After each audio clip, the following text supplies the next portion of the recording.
Thank you. I apologize. That's great. So everything's off to a perfect start. Um, there we go. Thanks for pointing that out in the chat. Um, yeah. Whoopsie. Whoopsie. Not quite the way that should be. Um, there we go. 1 second while I shift some things around a little bit. Nice. Oops. So there we go. So yes, I had some fun working on working on. Oh gosh, everything's messed up here. There we go.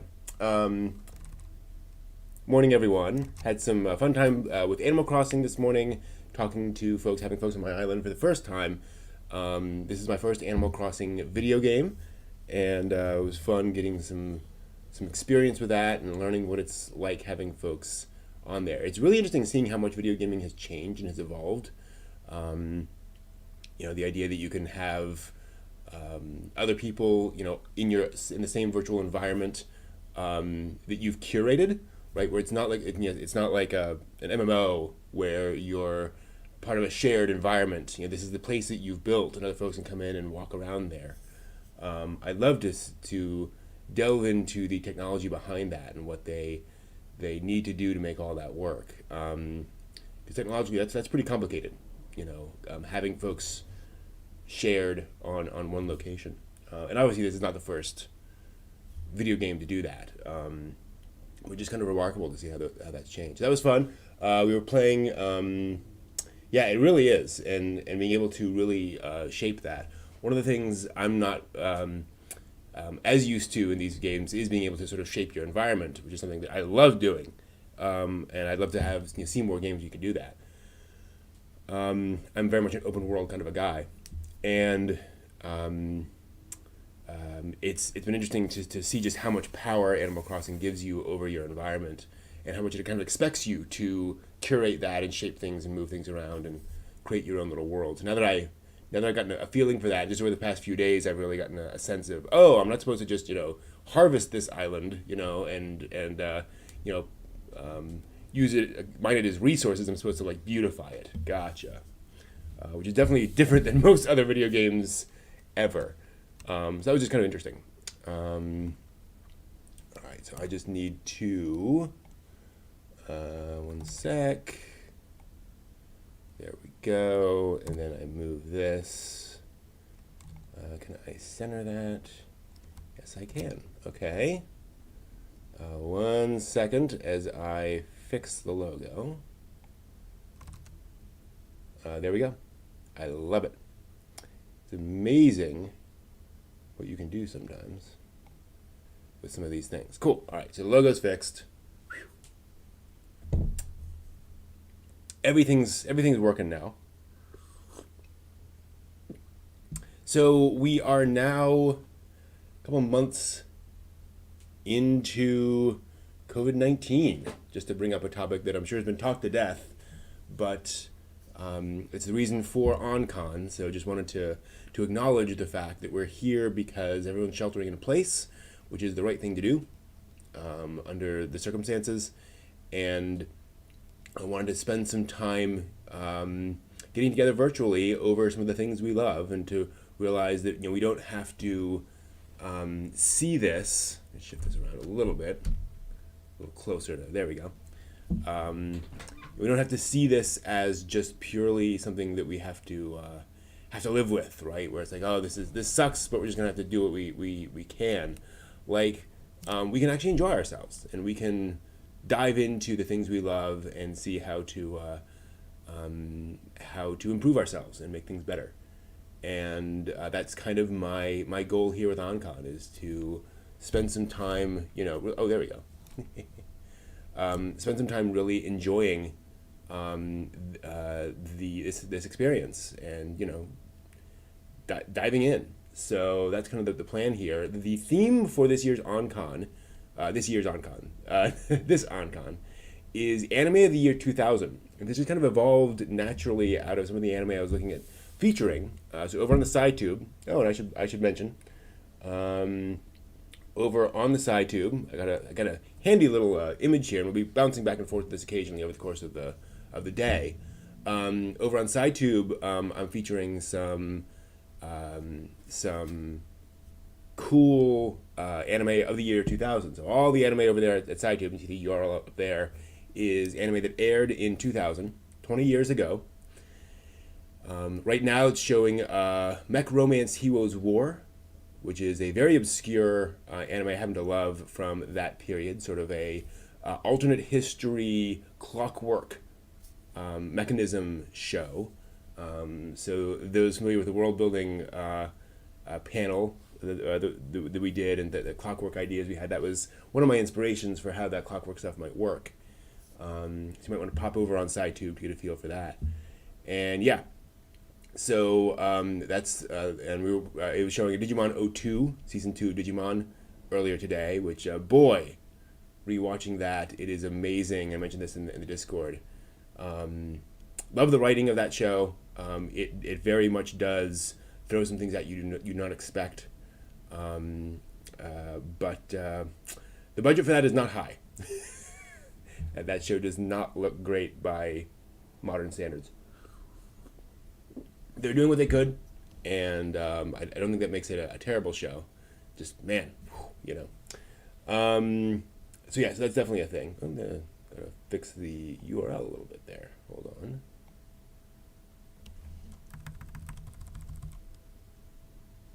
Is that better? That's better. So that was interesting to watch. But yeah, and we'll be doing some other stuff. I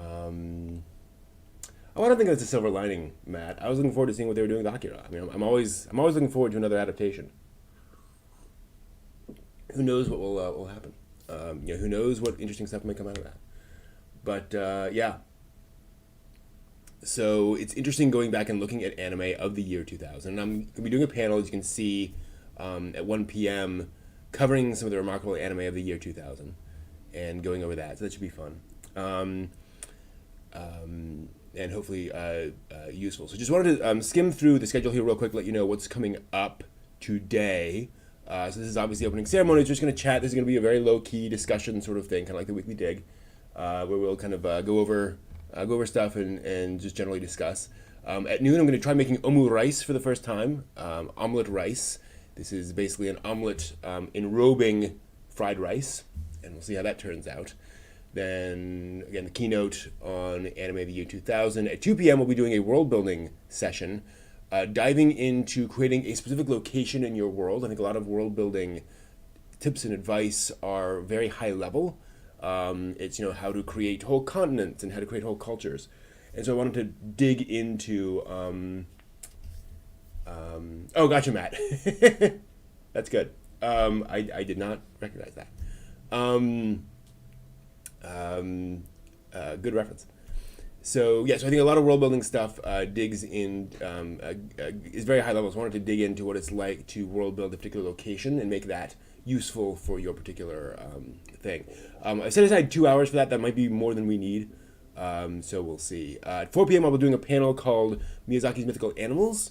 It's a lecture I did, I believe, at Anime USA last year, talking about the how Miyazaki uses animals in his works, how that's evolved over time, and how that relates to sort of the trend of myth and so forth and so on. Then we'll be doing a con watch party on YouTube, watching Digimon the movie, which also came out in the year 2000. That's going to be, I think, a bit of quite an experience there. Should be fun, a bit of a nostalgia trip. And then at 7 p.m., I'll be doing a panel called Japanese Culture Through Anime, where I'll be going through various anime works that I think help to reveal Japanese culture. So in other words, anime that is relatively educational about Japanese culture, recognizing that anime is not real life, anime is not perfectly reflective of real life, but you can glean some useful things from certain anime series. Some are more realistic than others, right? And then 9 p.m. We'll be doing the weekly dig as usual, and then another AMV rave on SciTube afterwards. So it should be fun there. It is the plan and the schedule. Now, I've set aside a lot of time for that Japanese culture through anime panel. I usually assign about an hour to it, and that seems to be a good amount. But I want to kind of give it some more time, and depending on how things go, I'm trying to leave a little more, some more gaps in the schedule this time around, just to let us do random stuff. And I've obviously got other panel information and other panel ideas we can go through if we want to. So I'm sure we will have opportunities for such things. Also might do a giveaway here and there. We'll see how that goes, depending on how many folks show up and how much activity we have here. So that is the plan for the day, FYI. And yeah, I'm definitely looking forward to today and how that's going to go along. So I wanted to talk a little bit about the past. You know, if the theme is anime of the year 2000, that's 20 years ago. And it's weird because for me, I was very much an anime fan by that point. And I tend to think of that as a point where folks have a lot of connection to. People would have nostalgia for that. But there are a lot of folks who were, you know, not even born when those anime came out. So I think for a lot of us, a lot of the folks here, given my general YouTube stats, I'm betting a lot of us were kids around the year 2000.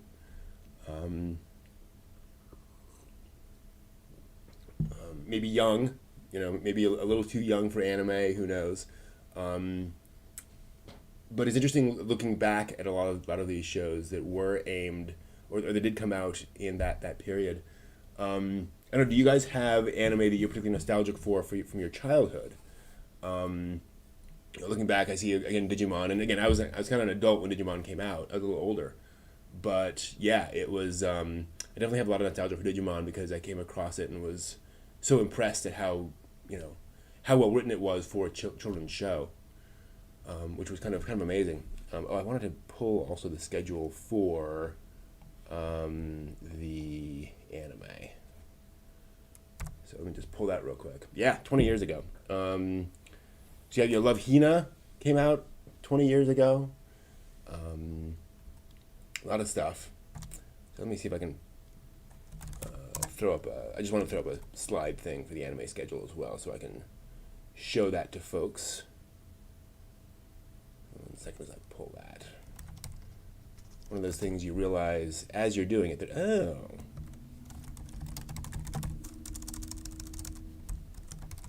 I should probably do that. Yeah, what were some of the shows of your childhood that you loved?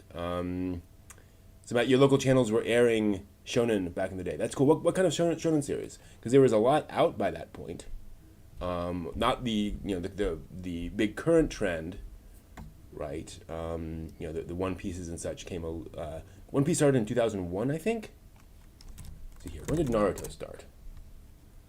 Naruto was 2002. Okay, so around that period, right? I think One Piece was 01. 99. Okay, no, it was earlier. So yeah, One Piece had started by then. Gosh, One Piece has been around for 20 years. That's kind of crazy. Cool, but crazy.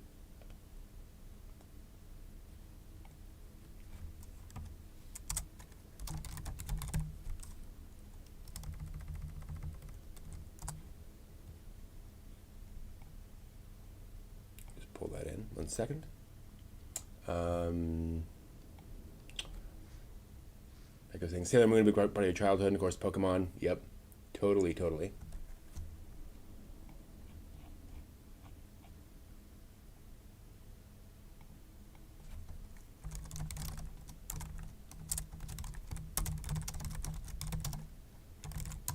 Cool. second while I get this up. Oh, it's taking a little longer than I anticipated. Kenshin, Slam Dunk, Yu Yu Hakusho. Wow, a lot of the classics. That's really cool. Yeah, we definitely did not have a lot of that over here in the States, sadly.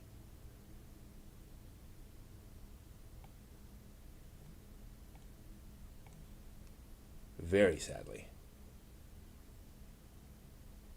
Like, that would have been amazing.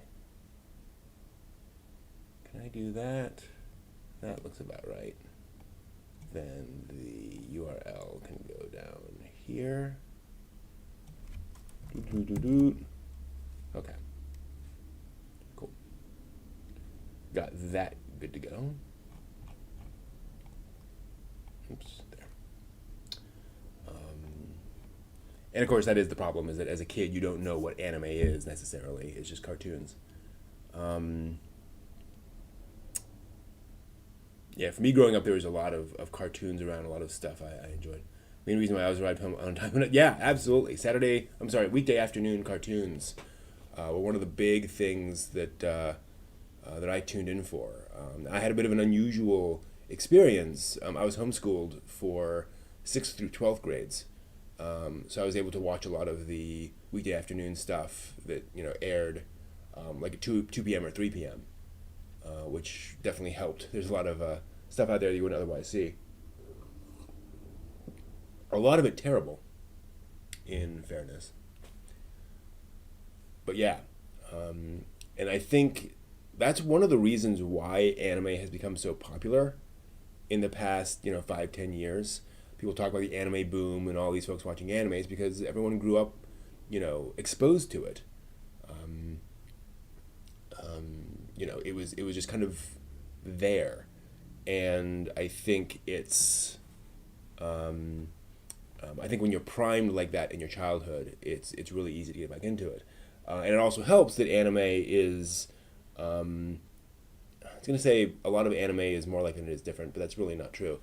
But I guess the anime aesthetic is very recognizable, so that and it helps that. So, for example, if you wanted to get into Russian puppet animation, you may have been exposed to that when in your childhood. You go back to watch it as an adult, and there's some amazing stuff there, but it's all pretty homogeneous. Whereas, relatively speaking, with anime, you watch Yu-Gi-Oh as a kid, and then you come back and you watch Akira as an adult, right?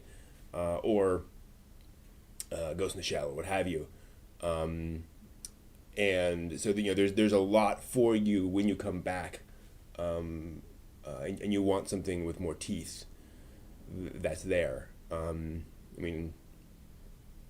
Akira is kind of a weird example now that I think about it, because it's more aimed at the adolescent viewpoint, right?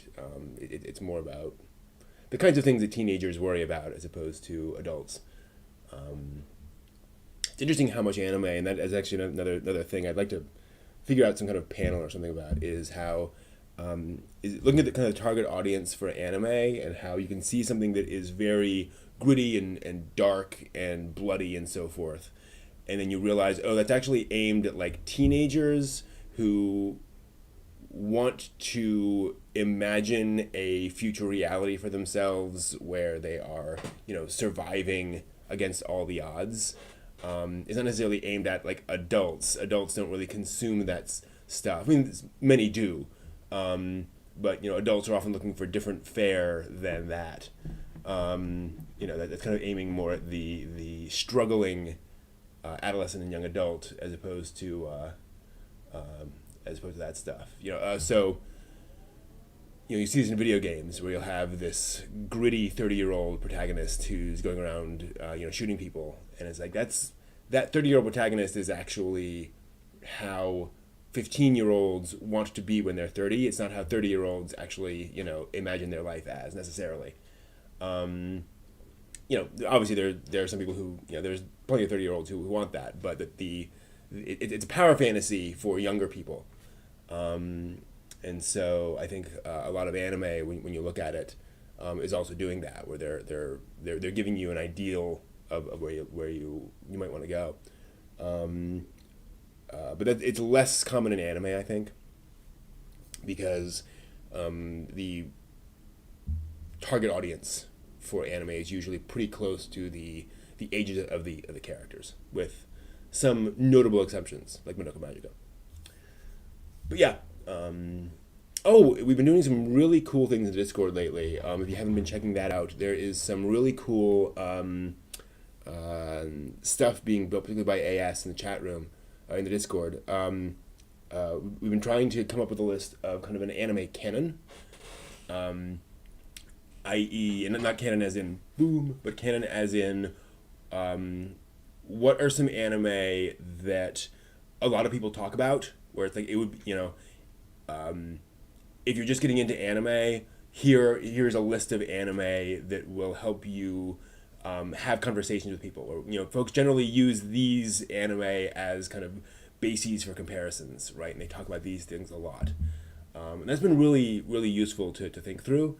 The more we've talked about it, the more we realize there are a couple of different paths to take with that, but it actually relates back to this, because I think it's really interesting talking, particularly with folks like you, Matt, where we all have different. We came to anime through different paths, and especially depending on where you lived, that changed a lot of what you were exposed to. So I think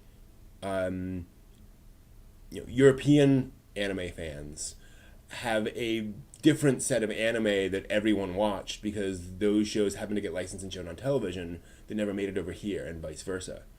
And so you get stuff that's not quite as universal. I literally don't know. This is something I'd love to dig into. Is Cowboy Bebop, for example, as popular in South America and Europe as it is in America? And by popular, I mean, is it talked about in anime circles that referenced as much as it is in North America? I suspect not, just because it is very much a Hollywood anime series. I think Bebop is a I think Bebop is a bigger thing in North America than it is in other places. So I think that's notable, right? But yeah, it's been interesting and fun to go back and dig in and think, okay, and it's not like a recommendation list in the sense of, here's anime I think you would enjoy. It's here's what's kind of talked about a lot, and here's the kind of the core literacy, and that's another interesting thing. Yeah, exactly. I think when you're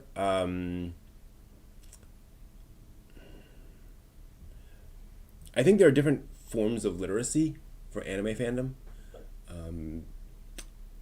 and recognizing that different parts of the world have different, talk about different things. I think there is what's everyone talking about, and then there's what were the shows that were kind of influential, right? And that maybe people aren't talking about, but this was the first show to do X, or this was the show that really popularized this thing. And so if you want to kind of understand the evolution of the medium, here's some shows to go back and watch.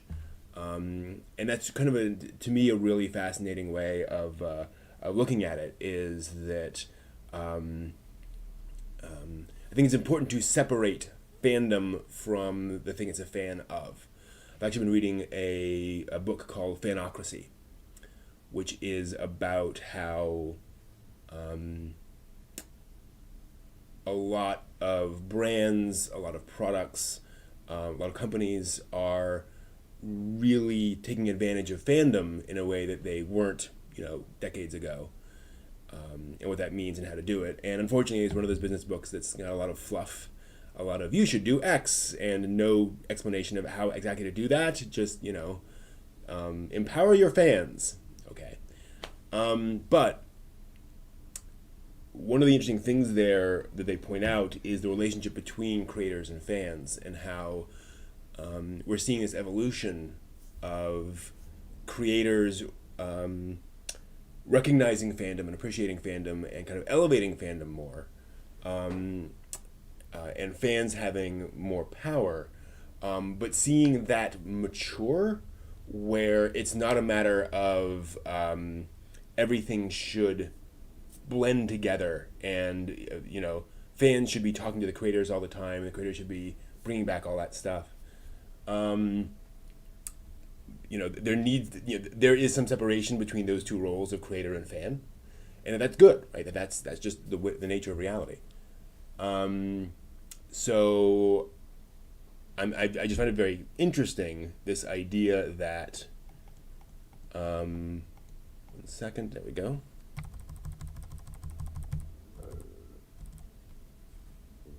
That's better. A little bit more. These little things that annoy you, Oh, no, I actually think that's right. Okay. So I think, and I know this is kind of going everywhere, but it's important as fans to recognize that fandom is fickle. Fandom shifts and changes around, and is not necessarily going to fans and asking them for their perspective on something is not necessarily the most helpful way of approaching a topic. Fans often have especially hardcore fans, have a very particular perspective that can sometimes confuse the issue. That can be, they can be kind of hyper-focused on something. I was talking in the Discord about, I came across a list of sort of a proposed canon for anime. Here are 25 different things that would be useful to see. And everything Satoshi Kon ever made was on that list. And it came across like the author really liked Satoshi Kon, and the author talked about and had friends who talked about Satoshi Kon a lot. So to the author, Satoshi Kon is constantly in the zeitgeist and constantly being talked about. But you don't really need to see every Satoshi Kon work to be able to parse anime, right? So I think there's an important distinction between the two, between fandom and creator. And it's something you see in these anime of the year 2000, this beginning to evolve, this beginning to change. Fanfiction.net and other fanfiction sites. I don't know if fanfiction.net was around by then, probably was. But fanfiction was a big deal at this point. You start seeing a lot of the big collections of fanfiction around shows like Digimon and these things, and Pokemon and such. So you start seeing some really interesting evolutions of creators suddenly being realized that fans are not taking control per se, but being really invested in a work and being very creative with a work, right? And that's one of the big differences between fans in the past and fans today, is that modern fandom is allowed to be and has the tools to be much more creative. Fans in the past certainly were creative. They certainly did things. Fan fiction is not dramatically new. Dante's Inferno is kind of fan fiction in a way, but modern things like the internet and just general communication tools have allowed fandom to spread those memes a lot more and spread the information. So a lot of that creativity gets shared and then built on much more so than in the past. And that's the thing. You're absolutely right, Matt. That's one of the things that really I think is an interesting facet of that. It's one of the things that actually came to my mind while reading this book, was Star Wars. Was this idea that I think Star Wars, particularly the films, have really struggled with this, with the idea of pleasing the fans, and that sometimes pleasing the fans is not the most effective solution. Now, that doesn't mean that you ignore fans, right? But that you can be so focused on creating a scenario that fans love, or on the opposite, on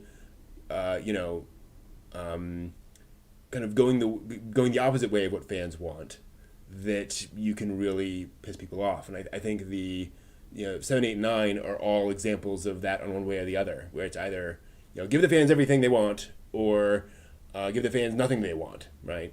And really screw the fans over, so to speak. And that's difficult. Because I think it's very useful to have people, and that's another important thing, Keiki. You're absolutely right. I think it's really important for fans to have headcanon. I think headcanon is fun. I have my own headcanon for Mad Max Fury Road. But it's important for fans to recognize that headcanon is in your head, right? The creator does not have to be beholden to your headcanon, right? Headcanon and canon are very different things, and that's okay, right? Part of the fun of headcanon is being imaginative, is being able to explore different possibilities. And I think saying, I've come up with this possibility, and thus it must be reality, kind of does a disservice to headcanon and to, imagining those things, is to kind of nail down that one imaginative perspective on things. You want the author to go with their original vision. Now, on the other hand, there are differences, and to pull this back to anime, I've used this example before. I don't know if I mentioned it on air. Gundam Seed had a situation where this kind of happened. Gundam Seed is a story of basically a race war between normal humans and genetically engineered humans. And the story primarily plays out between the hero, who is genetically engineered, but is part of a group of humans, of normal humans, natural humans, who is fighting against a team of a special forces squad, essentially, of also genetically engineered soldiers, of whom one of them happens to be his best friend. Right, so these two best friends end up on opposite sides of this war. Kind of one guy more or less on his own, Kira, and then this special unit over there that evolves over time. And they had, and it's a very it has a very complex plot, in the sense that there's a lot of characters doing a lot of different things. And partway through their run, as the story was kind of branching out and going in all sorts of different directions, apparently the toy company came back to Sunrise, the studio, and said, hey, we've noticed that sales of this particular character's mecha are almost zero, are very low compared to everyone else. Not almost zero.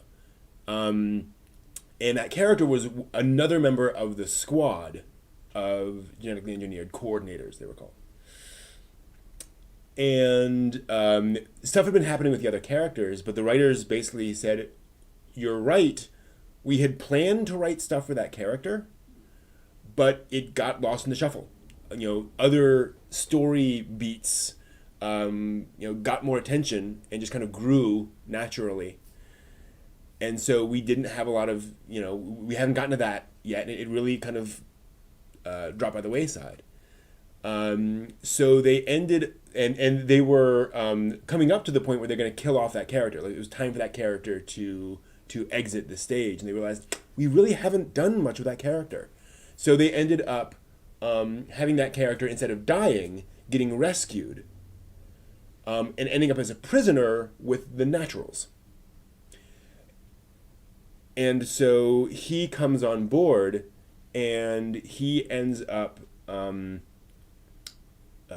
person who ends up being his jailer, essentially, the person bringing him his food, is a girl who has a lot of prejudice against these coordinators, genetically engineered humans. And they start having these brief conversations where she's clearly pissed off at him, and he's like, hey, I'm doing my job. I'm a soldier. I'm this is what I'm supposed to do. And they start having these sort of philosophical discussions about the ethics of war and the ethics of being a soldier.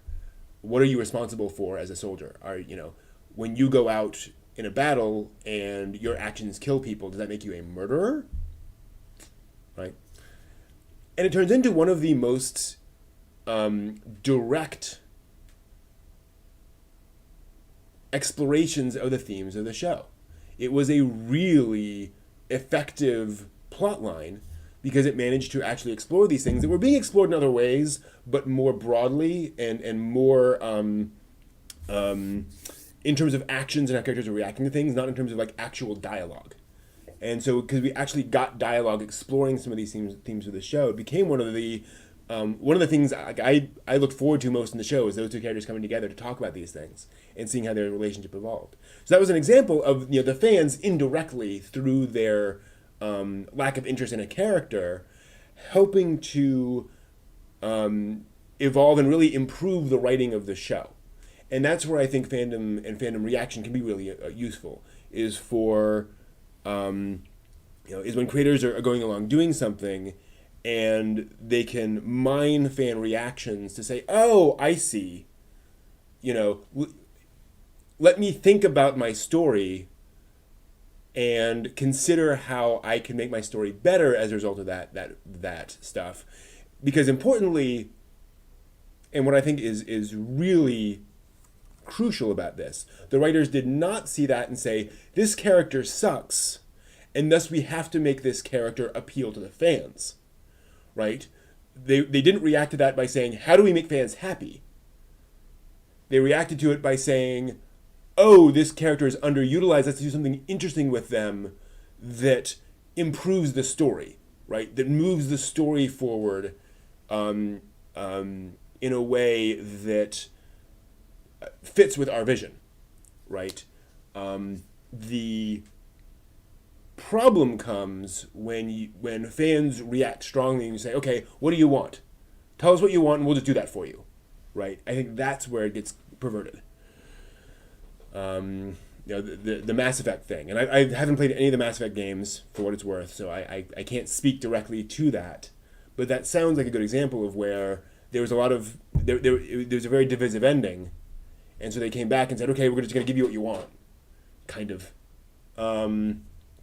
And that kind of causes issues where it's like, well, what if you just let it be, right? Just let that be. If that's what you wanted to say, let it be what you wanted to say. And there's a good example of where I think if you came back and said, "Hey, we've heard you.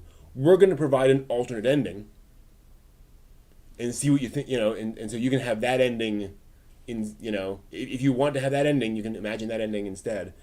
I think that would have been more effective than saying no, right? And again, I don't know much about the Mass Effect thing, but yeah, I think that's really really where things get difficult. And then you have things like My Little Pony: Friendship is Magic, where you have somebody come in and reimagine this whole universe based on her own fandom. But I think what's different there is that she used that as a structure, as a basic idea for a setting. What kinds of stories do I want to tell? And then that was her vision, and she moved forward with that vision and wrote to that vision, as opposed to how do we make this, for the fans. And there's another example too where a character becomes popular in fandom, and so they reference that in the show as a passing thing, right? And they make a passing joke about something. Some kind of shows up. Derpy Hooves is the classic example, and I think that's great because it's not changing the story, right? It's not saying, okay, you like this character, now they're the protagonist of the show, right? It's like, oh no, we're gonna say, oh yeah, this is the thing, we think it's funny too, moving on. But yeah, it's important. I find it, and anyway, I have strong feelings about this because I am a creative. I have made things, and it's important to for there to be some respect of the creator's of the creative act, right? That creation of art is rarely done well when it's done by committee. Again, that doesn't mean there can be no feedback. There should be feedback, but I think that's a significant thing. And seeing that start to play out here in these Anime of the Year 2000 is really kind of fascinating, actually. I don't know. But yeah, and it's something that fandoms and creators are going to have to figure out as time goes on. Is how do you deal with that? How do you figure that out? And also, especially, I would say, how do you get that feedback? If you're an author of fantasy, but if you write fantasy novels, you know, you have a lot of options, but are you going to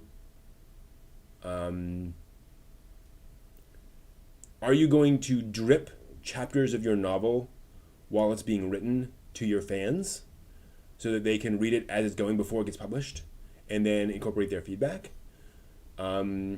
If not, then let's say you're writing a trilogy, they get really two chances for feedback, after book one and after book two. And there's not too much you can do to the story if you get feedback that infrequently. And then how do you get good feedback, right? Are folks, when folks come up to you at a convention to shake your hand or whatever these days, they're generally going to say, "Oh, I love your story. I love this character." And if you ask them, "Great, what would you change?" They're generally going to go, I have to think about that. I don't have a good answer for that at the moment. So it's tough to get effective feedback from fandom. And which gets back to that whole problem of superfans, right? Are you hearing from a vocal minority that does not represent most people? Recognizing that a vocal minority might have an outsized impact anyway, right? That just because they're a minority does not mean that they are only as valuable as their percentage of the population. But that's a tough thing, is parsing through that.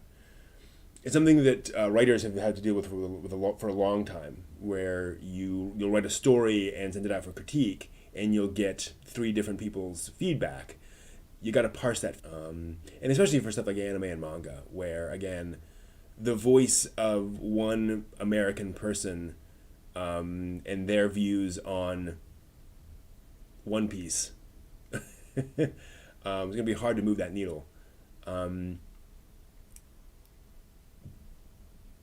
But you want to know, right? Like, how can the staff behind One Piece figure out what's working and not working for one in America? Right, it should be the author's decision to include feedback, depending on how organic it flows in the story. Exactly. The author needs to look at that feedback to say, is this how does this feedback change the story? What's going on with that? And it's a give and take, right? It's not a simple. There was some story I read. I was doing a critique session, and a novice author wrote me a story. It was written from the perspective of a dead person, basically, and it was somebody talking about their life and so forth. And the big twist at the end is that they were dead, and the way they were, the formatting of the story, the way things were phrased felt awkward because of how reminiscent it was, and it wasn't, being specific, and the character wasn't actually doing anything. And so that felt frustrating. And then at the end, and then by the time you got a little bit into the story, you realized, oh, is this person dead? Right? You got to the end, it's like, oh yes, they're dead.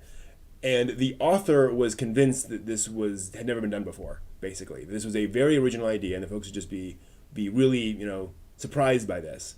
And I couldn't convince them that this was a not bad, but that that this story was not going to go over the way they thought they would.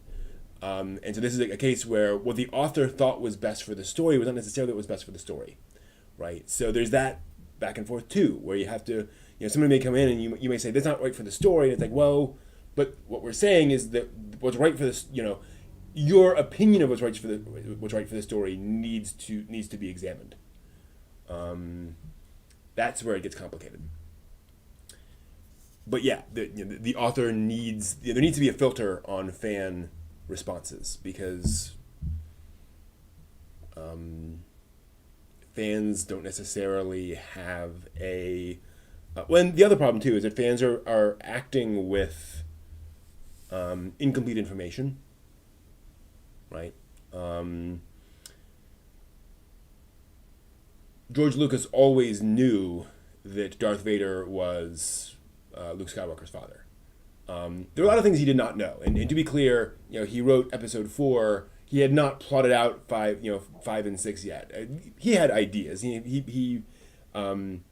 it's interesting actually going back and reading some of the material about that. Lucas definitely had ideas and plans, and basic through line and some structure stuff, but he had not written out a lot of stuff. So he wasn't sure if Princess Leia was Luke's sister, for example, right? When he made Episode 4, but Darth Vader being Luke Skywalker's father was very much in the cards. What people wanted out of Star Wars was for Luke to have a fateful. If Lucas wrote what fans wanted from Episode 4, Darth Vader would have been Hitler, and Luke would have ended the movies by just slicing off his head, right? And then him falling at Luke Skywalker's feet and Luke being triumphant, right? But that wasn't the story Lucas was telling. So you got to be aware of that stuff and be careful of how you're doing all this stuff. Anyway, let us shift a little bit. So just so you know, coming up shortly over on SciTube, at 1 p.m., we'll be shifting over to Handmaid May. Right now we're watching Clockwork Fighters Heroes War, which is, again, it's sort of a alternate history clockwork mechanism show, clockwork mecha series, basically. That's going over there. And at 1 p.m. I'll be showing Handmaid May, which is a cute, fluffy, sort of quasi-harem, well, it's a harem series from the year 2000, about a guy living with various android maids.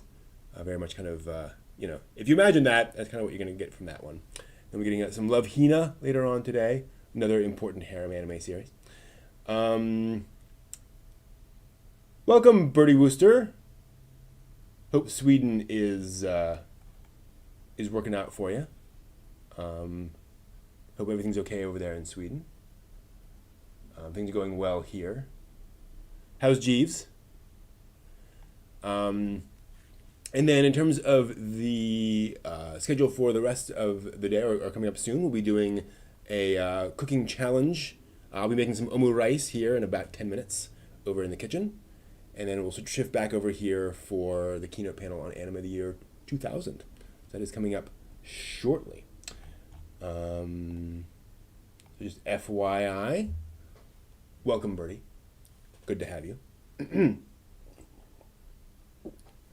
going to try to be careful with my voice today because I'll be doing a lot of panels today. My regular panelists, unfortunately, were not able to provide stuff this time around. Excellent, Bertie. I'm looking forward to it. Hope everything is going well with Honoria Glossop as well, and everyone else.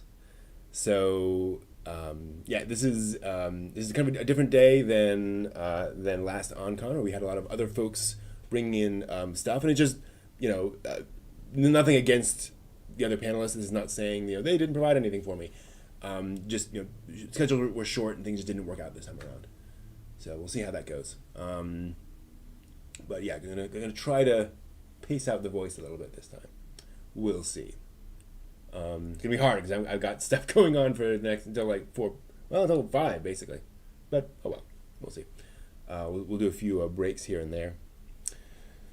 So yeah, we have a few minutes here. I'm thinking it might be fun to do a giveaway. Let me go and find something to give away real quick. 1 second. I have some anime in the other room.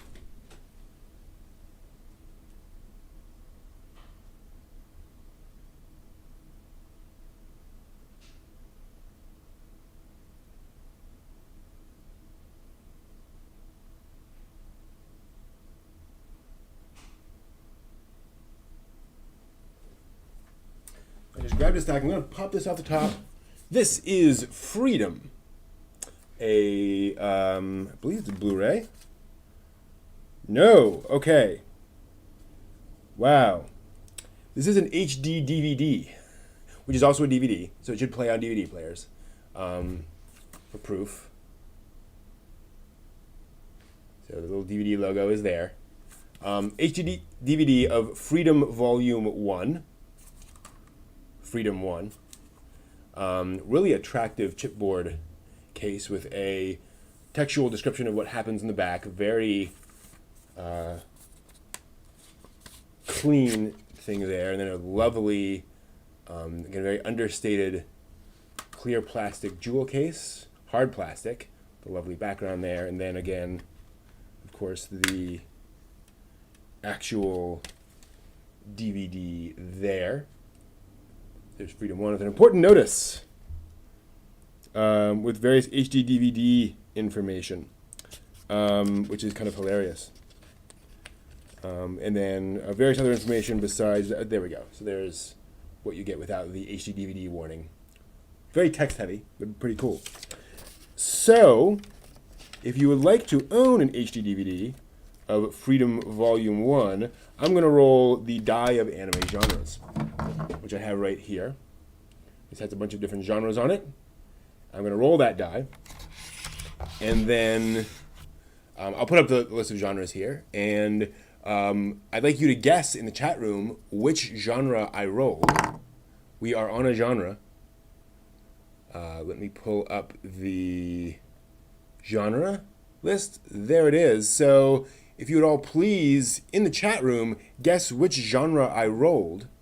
And when we get a correct guess, I will collect your address and you will win this copy of Freedom Volume 1. A very, very rare thing. HD-DVD is not easy to find these days, as you can imagine. Keep an eye on the chat room. It is not Magical Girl.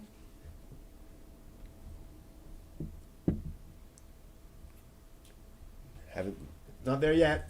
Not seen the genre yet.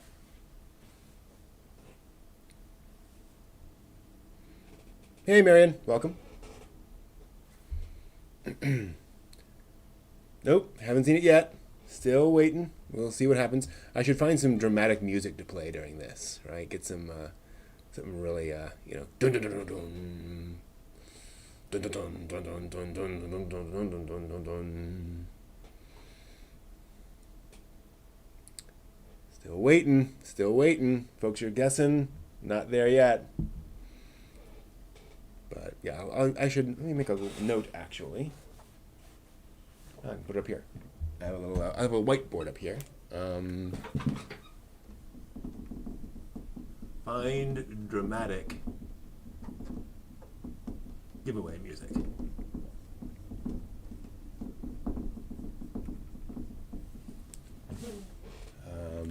Congratulations, Becca. Well done. It is Isekai. That is absolutely the one. Great job. I believe I already have your mailing address, so let me just make a note. And I should do both dramatic music and then the final sting that. Congratulations, Becca. You will be receiving a copy of Freedom in the mail eventually.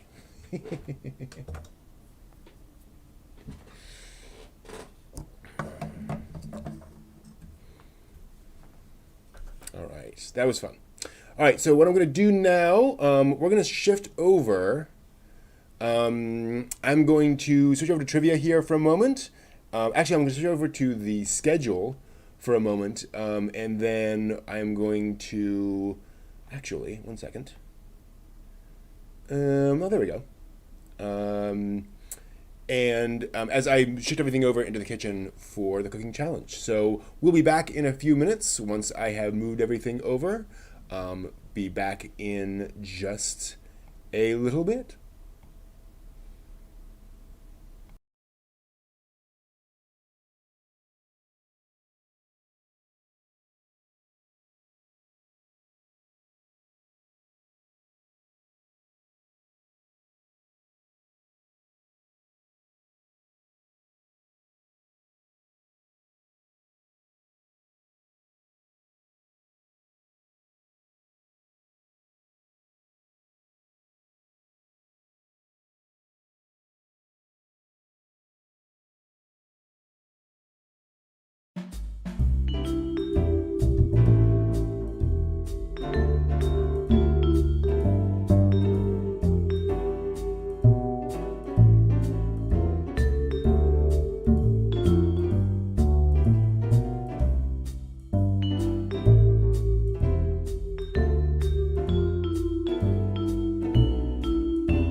right. Hello, everyone. We're back. Actually, I should probably switch over to that one. No, not that one. That one. There we go. Hello, everyone. I think we're back now. I see audio's going good. And I start to cough. Perfect. I should move that. Okay, whatever. So we're going to do some otaku no cooking here in a few minutes, making some omu rice or omelette rice. Now, this is basically an omelet covering fried rice. I've come across two main ways of doing it. One is literally an omelet that completely surrounds fried rice. The other is a mound of fried rice with an omelet basically draped over it. I'm going to do that second one this time around because it's a little easier. Also, I already have some fried rice prepared. So we're going to simplify things a little bit by just doing it that way. The good thing is that fried rice is pretty easy to make. The way I make it is I grab a wok, although you can technically use any kind of pan, but woks are ideal. And the heavier and faster that pan is to heat up, the better. So cast iron skillet is better than a, say, aluminum pan. Then you add some oil into that, put it over like medium heat, let it get nice and hot, and then you throw some eggs in there, depending on how much fried rice you're making. Add an egg or two in there. And then once that's fried most of the way, I add in pre-cooked rice. No, it's okay. So I add pre-cooked rice, and then I let that cook for a little while. Then add vegetables, and let that cook for a while. Add some seasonings, and just mix all those together, and that makes fried rice. So to me, yeah, you can play around with seasonings and so forth with exactly how to prepare it. But for me, it's just a hot pan with some oil. You fry an egg or two, add some rice, and you fry that for a little bit. Add some veggies and fry that for a bit, and you're good to go. Obviously, you want small veggie pieces for that.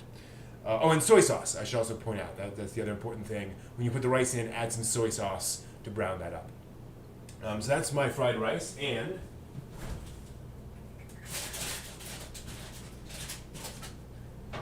while I'm at it,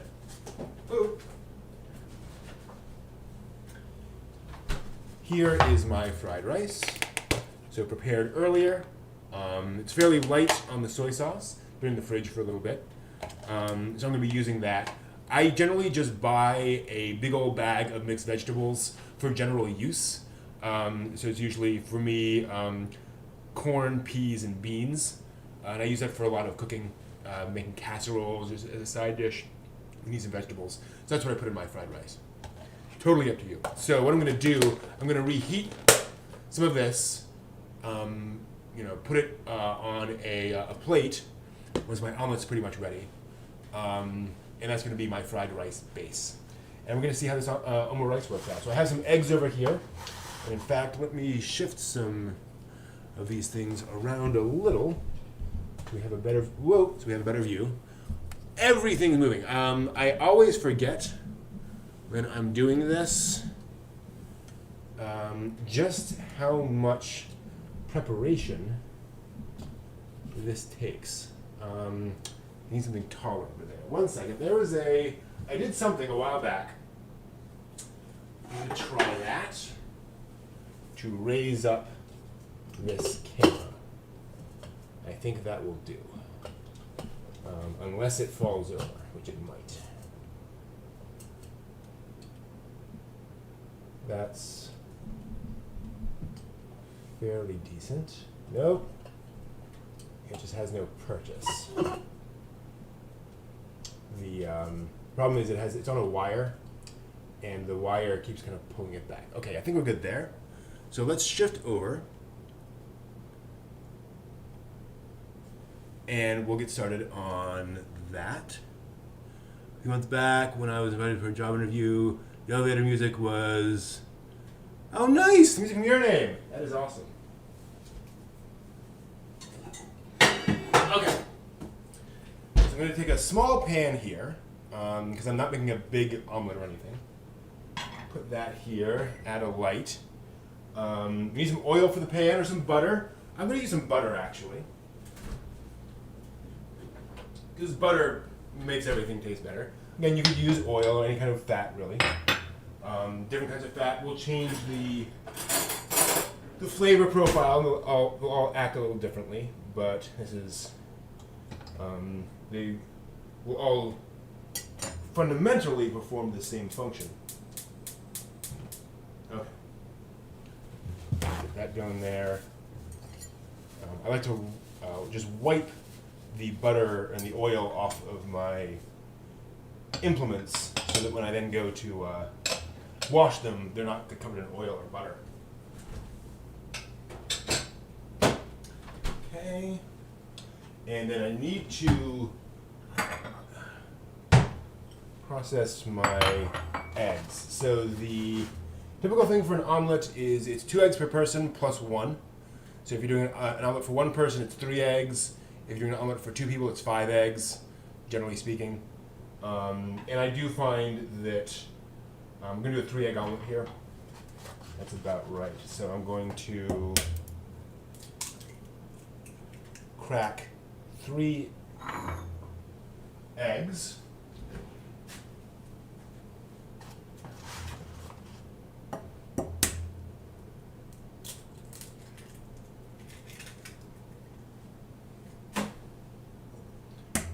And then I'm going to mix those up with a little bit of water. You could use milk here. Whatever. This is not the... I've already washed my hands, by the way. I'm washing my hands here just to get any egg off it, so this is not to disinfect. It's just to clean off that. Okay. So the butter is pretty much melted now. I mean, it is melted now, but the pan isn't quite hot enough yet. So just because the butter is melted does not mean we're ready to go.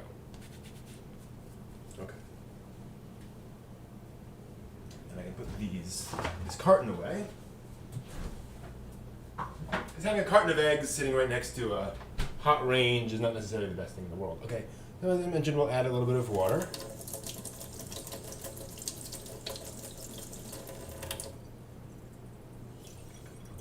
Just a bit. And then we'll scramble that up. Can you see that? Kind of. Always difficult to find the right. Can I tilt that down? I can. There we go. Good. So we're just going to mix that up. If I put these in exactly as they were, I get white sections and yolk sections. It would be uneven. So you need to mix this up pretty well. I'm actually going to add some seasoning. We'll add some salt. Good amount of salt, actually. And a little pepper. You might as well season your eggs now before they go in, so it all gets nice and incorporated.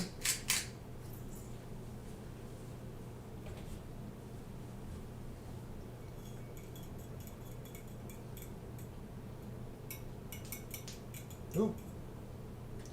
Okay, that's feeling nice and hot. Give it another few moments. Yeah, it's nearly there. And so I'm basically just going to make a straight omelet here. Actually, I'm now going to, we're getting pretty close. I mean, this is not taking very long. Let it heat the pan before putting in the butter. Prevent it from burning. Yeah, so if the pan were hot and I put the butter in, the butter could burn. So this allows everything to kind of heat up at the same time. It wouldn't necessarily burn. Like, you could certainly make it work, but I think that's a kind of more effective solution. So what I'm going to do now is I'm going to grab a spoon. You could use larger spoons, but I need to make my bed of fried rice. So I'm going to grab some rice, put it into this, and basically make a mold with this for my fried rice. So I'm trying to pack that downwards, and it's kind of going all over the place. I'm trying to pack that down. Okay, that's brown. And I'm going to invert that onto there. We get that. There is a, yeah,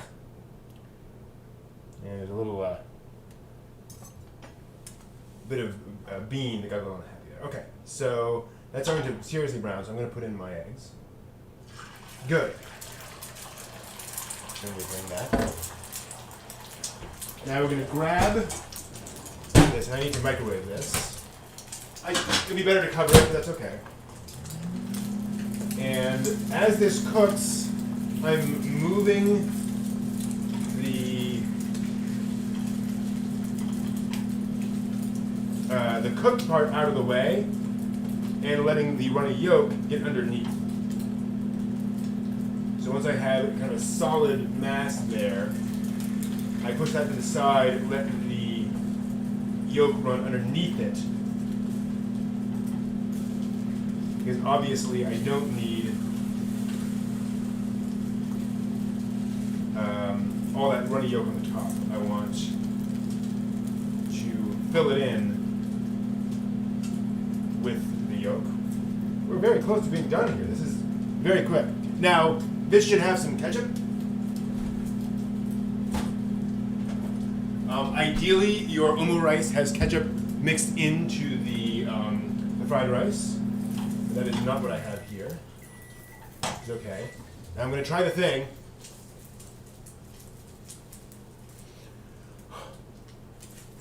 Hey! That should not have worked. So the problem now is if I put cold ketchup into that, we're going to have some issues. In the sense that it's going to be cold stuff on hot stuff. It's not going to, the contrast is going to be wrong. So I'm going to take some ketchup and microwave it a little bit. Oops. Okay. Get that off the heat. It's probably going to be a little bit overcooked. I did not put any cheese in this. Again, I've seen different variations on this as to whether you put cheese or not. Okay, so I've warmed up the ketchup enough to make it as kind of a garnish.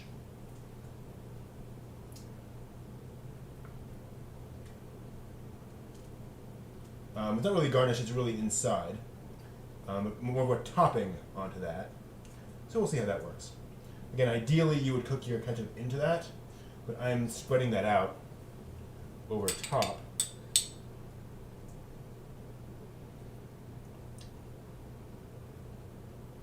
Preserve the flavoring. Again, doesn't look great, but that's alright. It's gonna go inside anyway. Then we will slide our omelet over top of that. So yeah, so I've seen different variations of this. One in which you absolutely do put cheese, and others in which you don't. I wasn't sure. Usually the cheese goes inside and you fold it over, so the cheese is within it. So that kind of made sense to me that if you made a regular omelet, you put that in. But otherwise, no. So,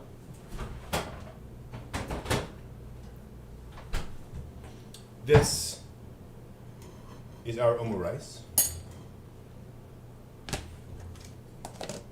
And we'll see how it cooks. Thank you, yeah.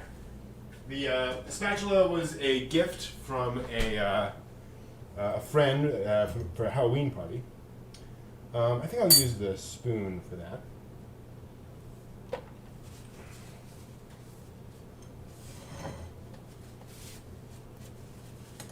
So those can go there. I will clean this up in a little bit. Yes, that was very quick. With all that cool off. Okay, I'm just doing a double check to make sure I don't have any, ovens on or microwaves running or anything like that. And so now, we'll clean that off. Let me switch over. Oh, and I need to move this out. 1 second.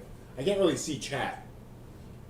It's way back there, so I just want to move this screen a little closer.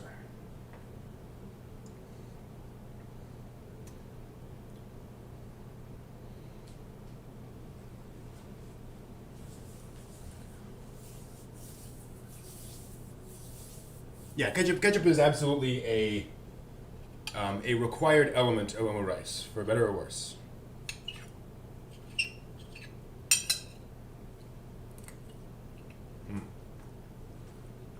Hey, Sebastian, good to see you.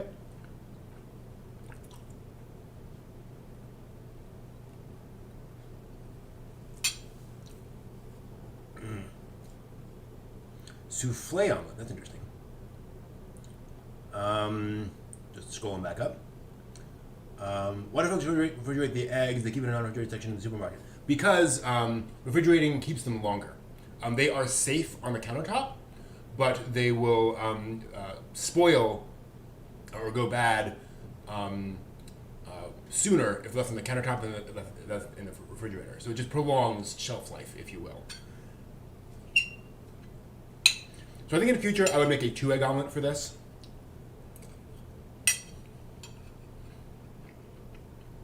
I've just realized because that 3-egg omelet is supposed to be like a full omelet, like a full entree, whereas with this, it's just part along with the fried rice. So 2 eggs would be better than 3 moving forward.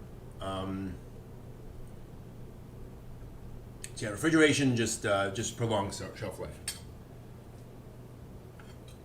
And for what it's worth, over here, we do have eggs in a refrigerated section. So.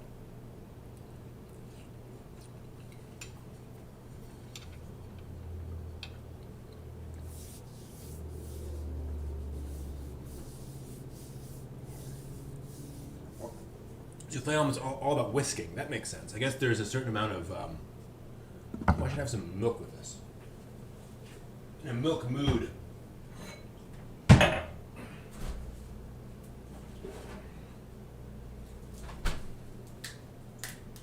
Not too much, but we'll keep those bones healthy. And yeah, I've heard all the stuff about how humans technically weren't designed to drink milk, but we weren't, to drink the what a cow produces, but we weren't technically designed to do anything, right? Like,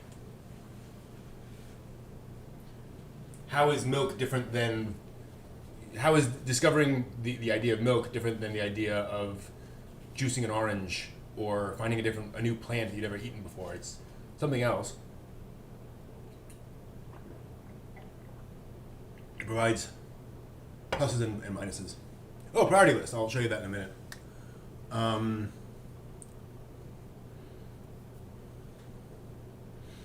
So actually, if you're curious, we'll do the priorities thing in a minute. There's a thing on every set of eggs. I believe that's the number. Double checking. So if I recall correctly, and feel free to look this up, this set of eggs has a number at the bottom, P-1915102. That can't be right. What is it? There's supposed to be a number on here that indicates when they were picked.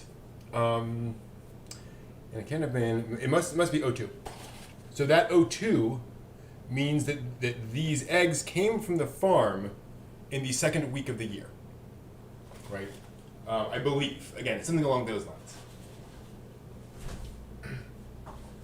And that will tell you when they actually came from the farm.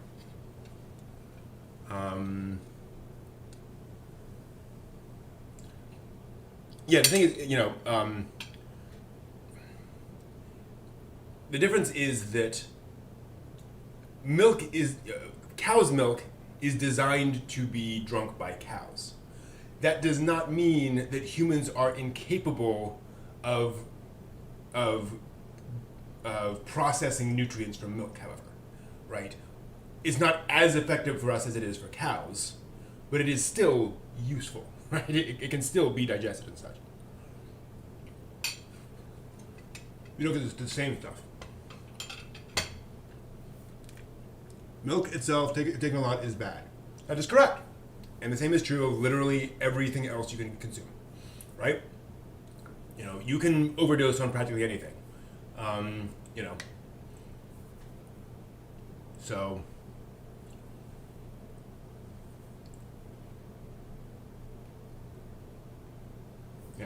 And you also got to be careful of a lot of these studies, because you can find studies for anything. Well, more accurately, studies are usually there to prove one particular thing, and so they will find a particular finding and report on that. But they're not necessarily fact-finding, or they're not considering all the other variables because that's not part of their study, right? So, this thing to be aware of. So, don't drink a full glass of milk, 5 times a day. Certainly, I would agree with that. Don't overwhelm yourself on that. So, how is this? I will say, again, the omelet's a bit much. I would go with a smaller omelet. The ketchup, I'm going to have to get used to. This is clearly a kid's meal. The ketchup adds sweetness that, frankly, egg and fried rice do not need. An adult palate is perfectly capable of enjoying egg and rice, especially well seasoned, totally on its own. By the way, in case you were wondering, that was definitely not too much salt. If you saw the amount of salt I put in there, I can taste no salt in this. So the ketchup just throws, and I've seen folks throw a lot of ketchup into omelet rice. So this is clearly, meant to make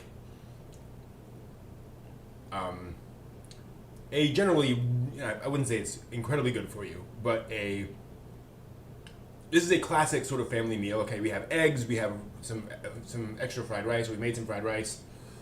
Let's get this into the kids, and we'll jazz it up with some ketchup. But I would not eat this regularly. On the other hand, sesame oil, yeah, this would be a great dish to customize. So I can totally imagine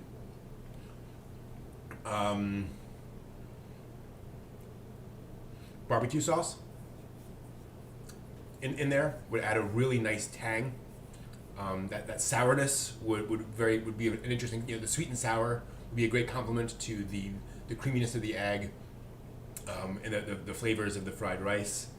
You could even do like a Worcester sauce. I think something that's really strong. Obviously, not loads of it, but that could be fun. And then some herbs. I think adding some herbiness to this would definitely elevate it.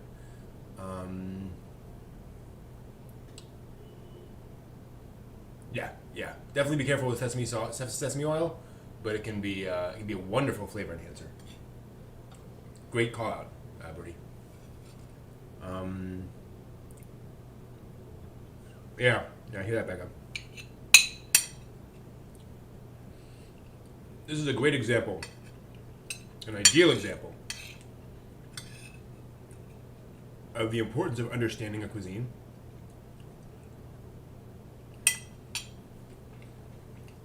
Japanese people might enthuse about omurice because they had it, several times a month growing up, and it's just what they were used to. It is comfort food. Whereas for other people, it's just not that big of a deal. Objectively, for the average palate, right? It doesn't really excite and inspire. And that's okay. It's one of the great things about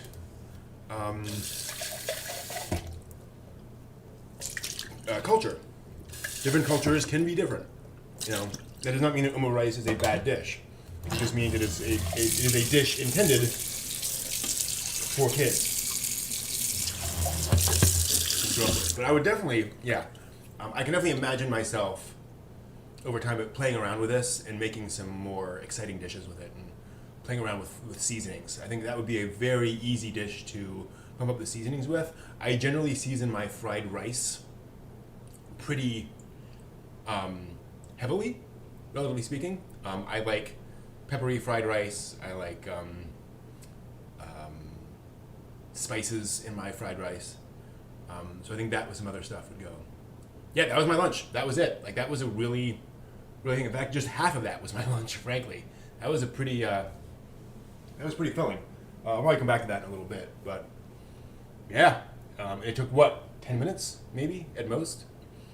Pretty quick, pretty easy. And it's basically just cooking that egg and putting it over your fried rice. Now, obviously, you know, if you didn't have fried rice, you'd have to make that, but fried rice does not take that long to make either. So yeah, and you can obviously imagine when you think about the average Japanese home, if you've got a couple of kids, the idea that you're making rice every day, multiple times a day usually. So you probably have some leftover rice every day. So you're going to make fried rice pretty often, and you can jazz that up by making omu rice. So you're not just having rice or fried rice every single day. It totally makes sense as an option there. Cool. So I was asked, these are my priorities. I don't always follow them as well as I would like, but I try to use this as a baseline, you know, and work being like the full-time job, right? The actual job.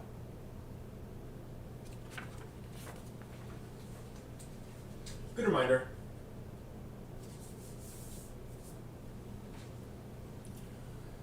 But yeah, all right. Now, I don't really feel like standing here for the next, although we have an extra half an hour. Could I make something real quick? There's something else I could make in the kitchen. I could throw together like some cookies or something, but it would take so long for the oven to warm up that, you know, I wouldn't really be able to go back and grab it. I don't really have a lot here in terms of partial things. I'm trying to think of anything that would be kind of interesting to make. I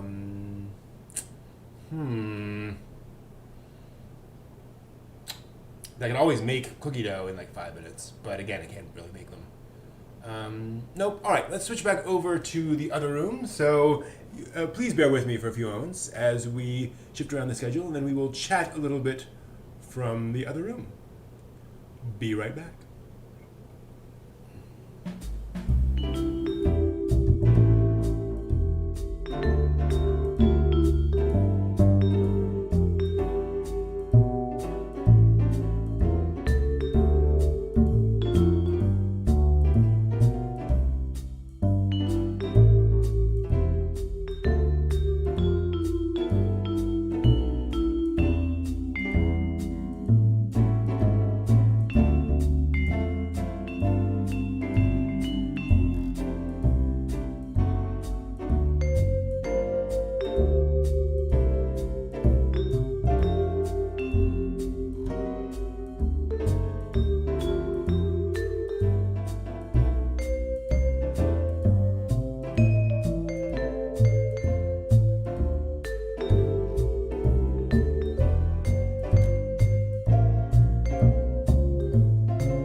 There we go, and we're back.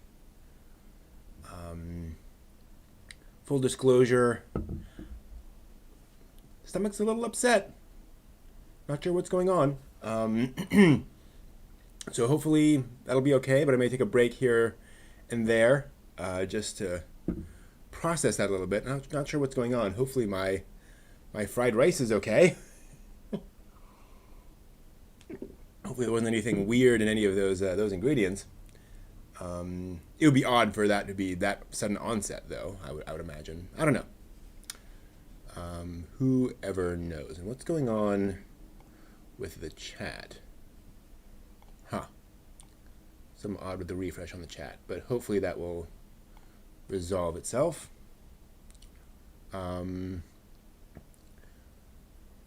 Exactly. Yeah. The stomach hates the ketchup. Let me do that. Okay, there we go. So yeah, I don't know what's going on there. Excuse me. So you may hear a little bit of that as well. It's just the stomach kind of does its stuff. You never know with my stomach and my body. Things can be a little weird. All right. Let me just double check something. Make sure that's all okay. Cool. There.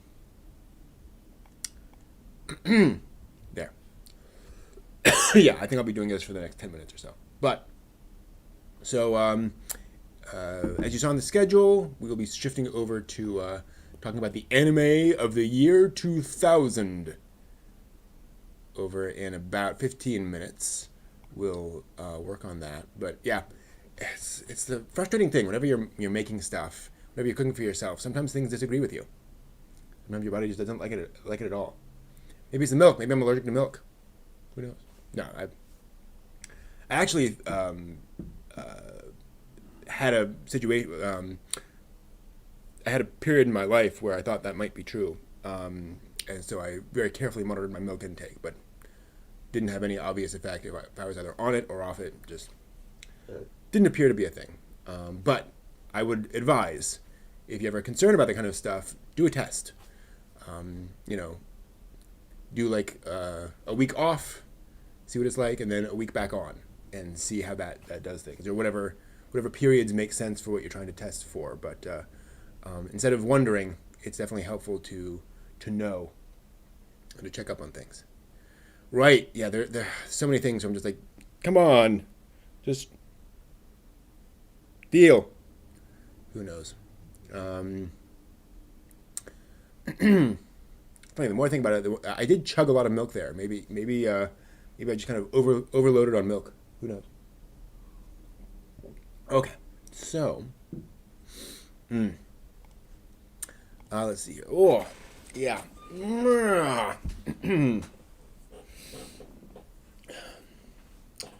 And I've had some folks ask me, hey, you cook a lot. Are you concerned about that? Are you concerned that you're gonna make yourself sick somehow, or that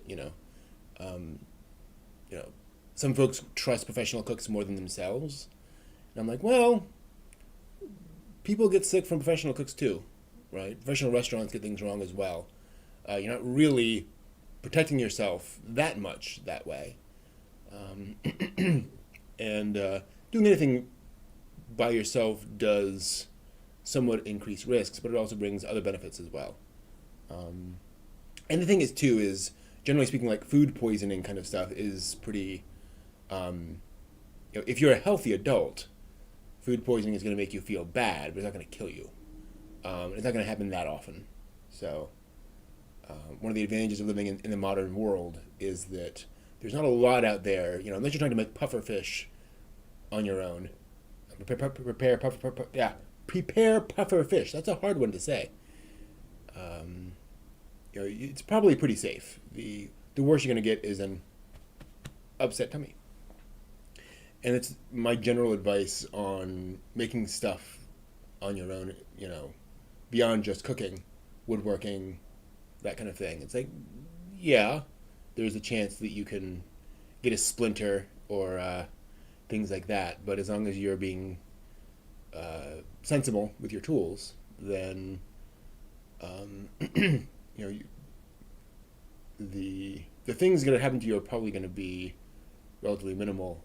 Especially because, and this is another thing, a lot of folks, and this is a very natural human thing. I'm not saying this is dumb.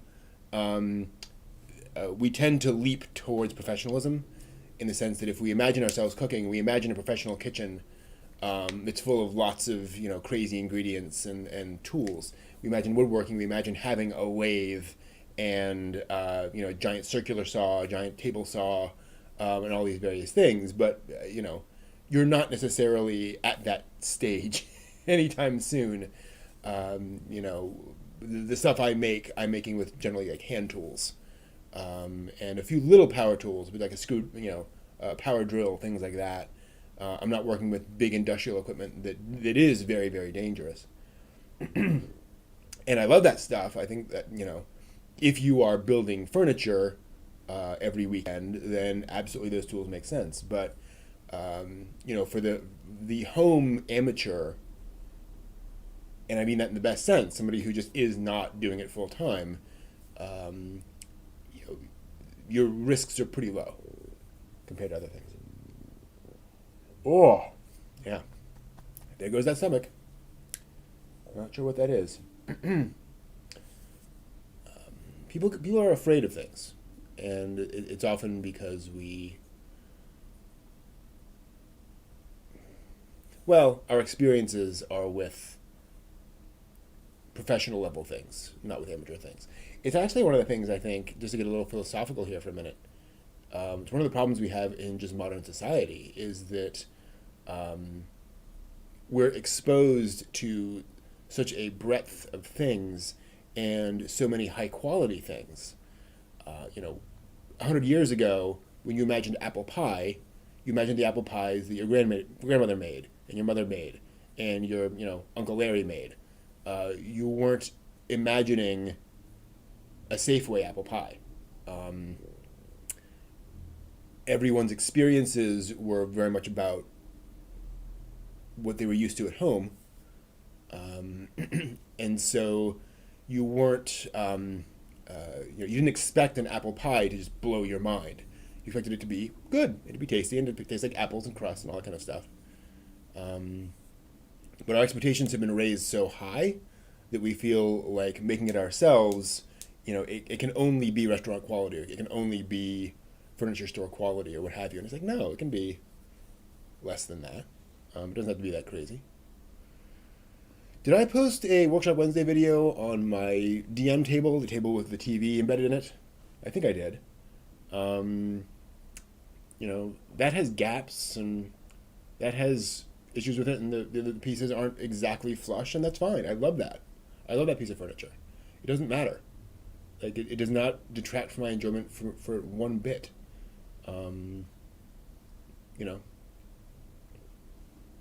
It's totally fine to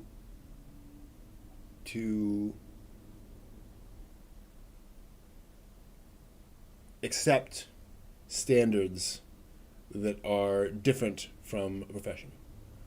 Now, there are, you can also set extremely low standards and never improve them, right? You want to be consistently looking at what you're doing and saying, okay, can I make that better next time? What can I do to make that better next time?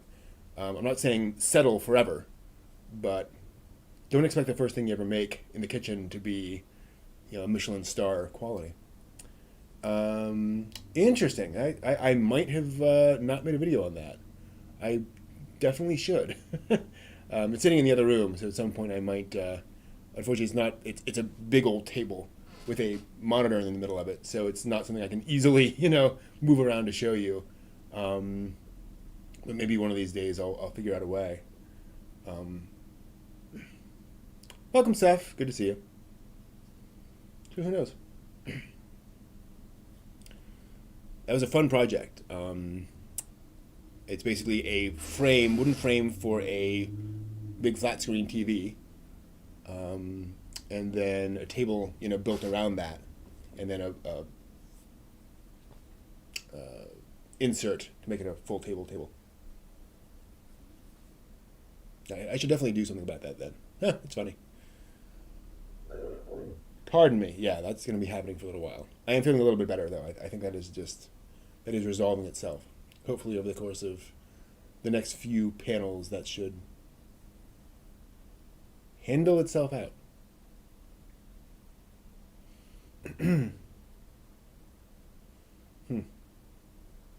Only took a few weeks to build too. Oh, you may not have seen before now. Those are new bookcases I've been putting together. I did do a video on this, but just in case anyone's haven't noticed the Workshop Wednesday videos, I'm replacing those black bookcases with these new wooden bookcases. Well, they're both wood, but these new bookcases also made out of wood and stained. So that is a new thing coming in. So you'll just as you're looking around, in case you're wondering, wait, I thought those were black before. They were, and so that's shifting around a little bit. And in case you can see the little like white slivers there, those are actually handles. They're cut in each one. Those are separate boxes essentially. They're sort of crates on their side that then stack into bookcases. So it turns out really, really well. Thank you. And it just stained, I think a red oak colored stain. And yeah, I'm pretty happy with them. So I'm now working on some scrap wood projects. I have a bunch of some scrap wood sitting right here that you can't see for some projects, because as you're building stuff, you end up with a bunch of spare pieces. And so I'm going to spend a little bit of time building those, and in fact, I can show you some of those before we get into the next panel. So I'm going to build like a bird feeder and actually a bracket for something else I need, stuff like that. But that's funny. Hold on, that should go. One of the things I'm doing is that new table is actually replacing a whiteboard table I built a while back. There's actually the top of which it's a collapsing table. Those of you who are at HomeCon know that table. I'm basically replacing that with this new DM table, and as a result, we won't have this whiteboard surface in the future. And I really like having some whiteboard space, not necessarily the entire surface, but it was really useful to be able to write stuff down real quick. So I thought, well, let me take some scrap wood and build little panels that we can have just sort of laying out that folks can use to write things down on. And then if we need to do things with them, we can. So here are a bunch of just sort of scrap wood panels that I'm doing this with, and all I did is just sanded those down, sanded off the edges, round to the edges, and just using like sandpaper on a block, just sanding along, nothing crazy there. But the cool thing was I was able to use the laser engraver back there to engrave classic D&D art onto each of these pieces. So that's a Rakshasa. Not all of them have there. We've got a goblin, a classic D&D goblin on the back of one of these. We've got, this was the original Ankeg. That's pretty cool. And then this was the original Tarrasque creature from D&D, the toughest monster in the game. This is what it originally looked like, which is pretty goofy, and I kind of love it for its goofiness. So basically, I have this, and then on the other side, I'll put, actually that's a failed engraving on that side. So I'll put whiteboard paper on this side. You can just buy whiteboard paper online. It just, it's like sticky paper on one side. You just stick it down, and that'll go on there, and that'll be kind of fun. And then I will probably stain this side, because stained wood just always looks better than bare wood. And then I'll probably just put like a line of acrylic, like black paint, around the edges just to finish that off, because this being essentially plywood, you get that stacked thing, which doesn't look terrible, but I usually think that looks better finished off with a color. So I think those are the those are all the things. Yeah, I really like the Oncag. That came out really well. Unfortunately, my settings were a little bit off, so it kind of browned the rest of the wood a little bit. I should have backed the laser off a little bit on that one, but oh well.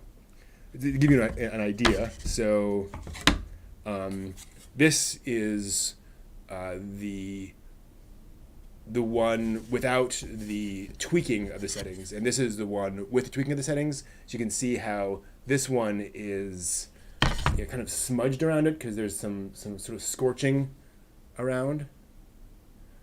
Gives it kind of a glow, whereas this is a lot more crisp. So that's a difference there. And not a big deal on the Goblin, but on something like the Oncag, it definitely does make a difference. So, oh well. That'll be fun. So that'll be that's a cool thing. And the thing is, obviously, if you're making something like this on your own, you don't need to have a laser engraver. But it's nice to have this thing. So again, we'll have whiteboard surface on this side, so we can just use that. And I'm hoping that again, if we really need to lay out something for D&D where we have, because one of the nice things about the whiteboard was being able to say, okay, there's a guy here and a guy here, and you just scribble on with the whiteboard, is that you can take a couple of these and just lay them, side by side, and use the whiteboard that way. So if we need to do some whiteboard stuff, we can. That's the idea there. So yes, that was a fun project. You got a few other things coming up, woodworking-wise. Woodworking-wise, that'd be a good title for a show. All right, so let us switch over. It is time. So over on SciTube, I'm switching over now to Handmade May. So if you're interested in that series, that is a fun one. Again, classic harem anime series from 2000. Classic in my way. I watched it all the way through and loved it, but that's the thing. Making with player avatars. Yeah, that would be a really cool thing. It's something I thought of, is having one for each player, and then having character art on one side, so each person has their own little thing. That'll be fun. You could even do something, and I've seen people do this, where they actually print on the whiteboard. You can't laser engrave on the white paper, I don't think, although I should try. But I think it would just do reflective for the laser. And so you would have basically whiteboard paper on all the parts that you change, right? So that'd be pretty cool. So you can actually have your character sheet on whiteboard paper and then just update all of your stats. Just hope you don't accidentally smudge something off. Oh, how many hit points do I have? All right, so it is now time for the keynote panel. And this is going to be a pretty laid-back panel. As I just adjust for this. One moment.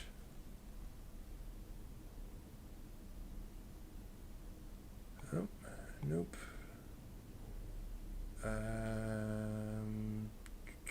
That's one of them. There we go. Okay.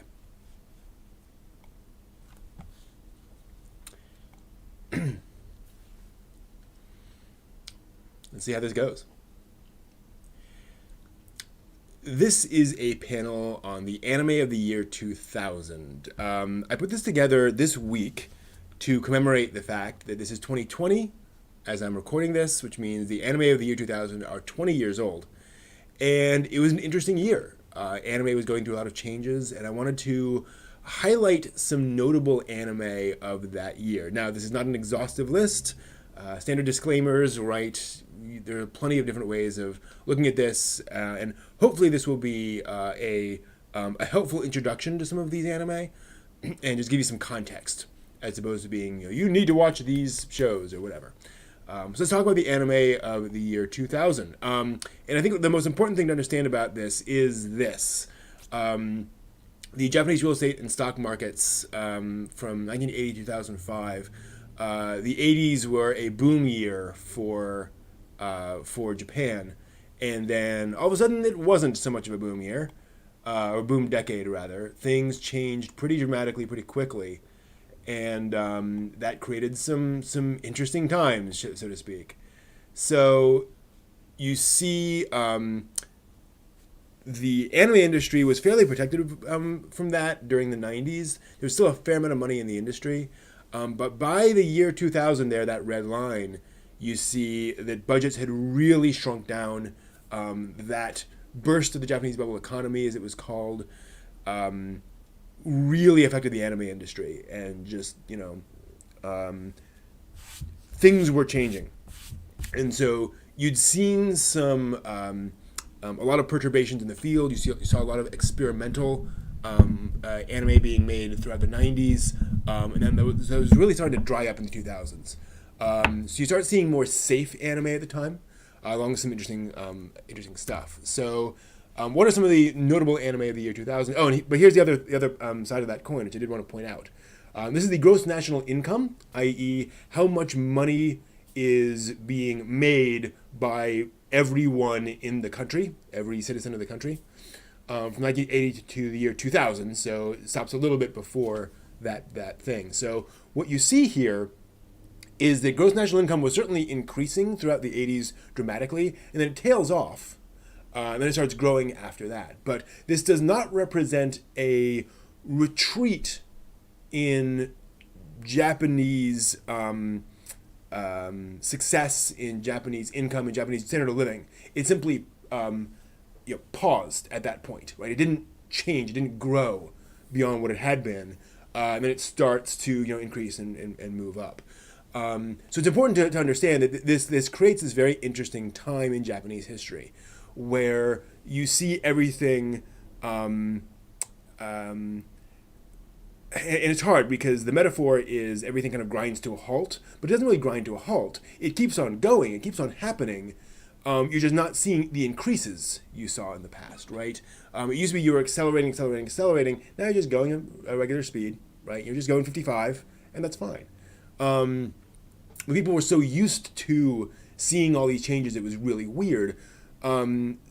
So you're not really in a period where the economy is where it's a dust bowl and there are huge bread lines and it's calamity. But things are just very different than they were before. So that's an odd time, an odd place to be.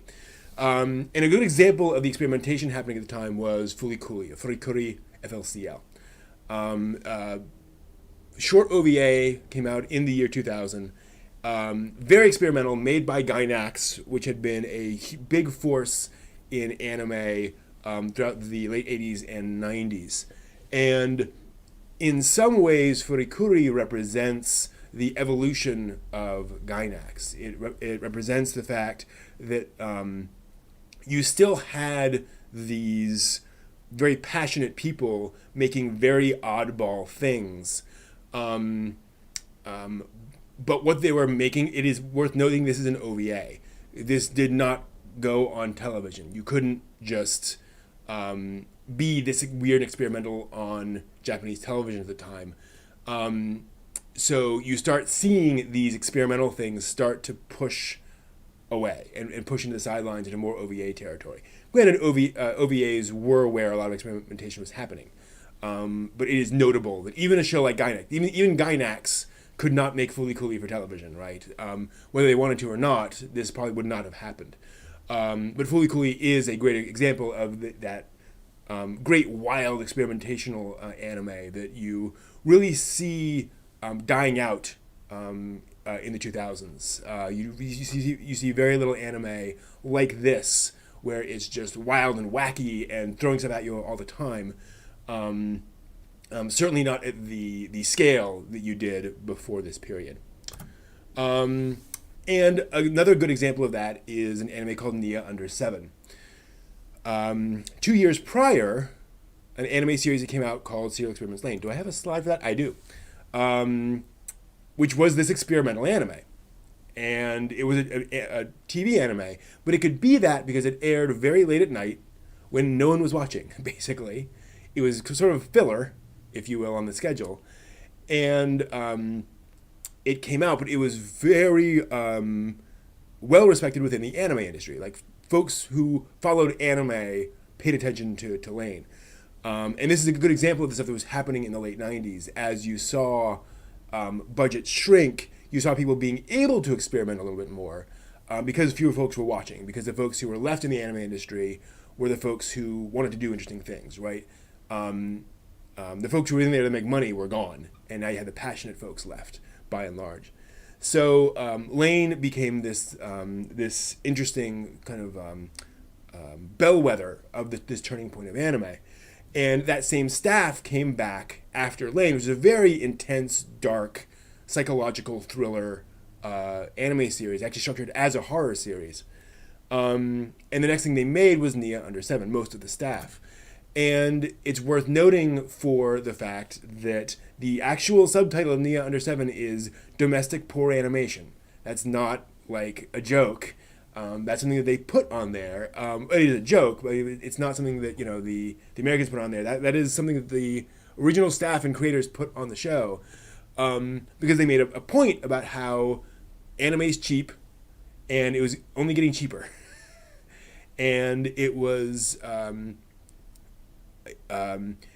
anime provided this medium wherein you could tell unusual stories, stuff that you couldn't tell in other places. And Nia probably got made primarily on the success, the industry internal success of Lane. Lane was not a big commercial success, but enough people respected what they had done that they could kind of do more or less whatever they wanted next. And so Nia is this goofball comedy. It's set in a very near future where aliens have crash landed on Earth and have integrated into human society. The only difference between aliens and humans is that aliens have this antenna on their head. And the main character is Mayuko, who you see there in the back right, who is a starving college student, and Nia, the girl in the middle, or the blonde girl in the middle of that, who is an alien freeloader living in her closet.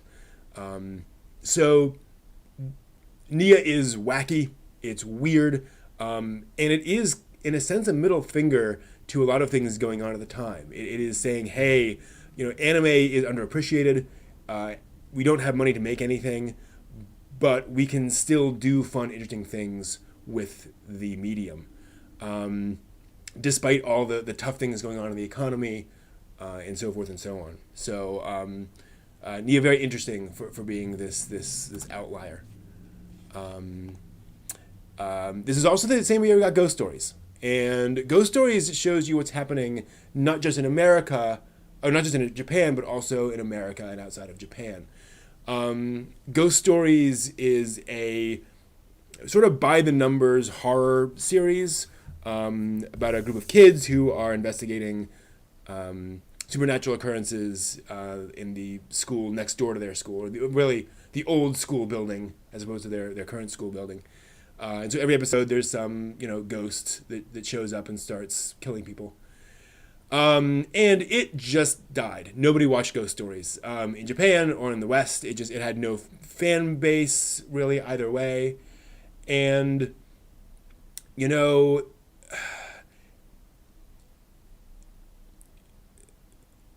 Ghost Stories was one of those shows kind of destined to disappear, for no one to ever actually watch it. But anime had been so successful in America. There were so many folks buying VHS and DVD copies and some Laserdisc copies of anime at the time that the West was hungry for anime, and they saw Ghost Stories. And Ghost Stories is not particularly high budget. There's usually like one well animated shot in every episode of the characters, like the kids all running down the hall and there's something over each other, that kind of stuff. But it's mostly pretty static shots, not a lot of movement. But it was an anime series. And so it got licensed and brought over to America, and in America they decided to just have fun with the dub. And if you're not familiar, Ghost Stories was produced with a professional joke dub, basically. They knew what the plot was and made sure to reference and follow the basic plot, but pretty much everything else was completely rewritten to be very high comedic content. Folks making jokes all the time. There's a lot of humor in there. They completely change a lot of the characters' personalities. And they have a lot of fun with it. And so Ghost Stories became a hit in America because it was significantly revisioned.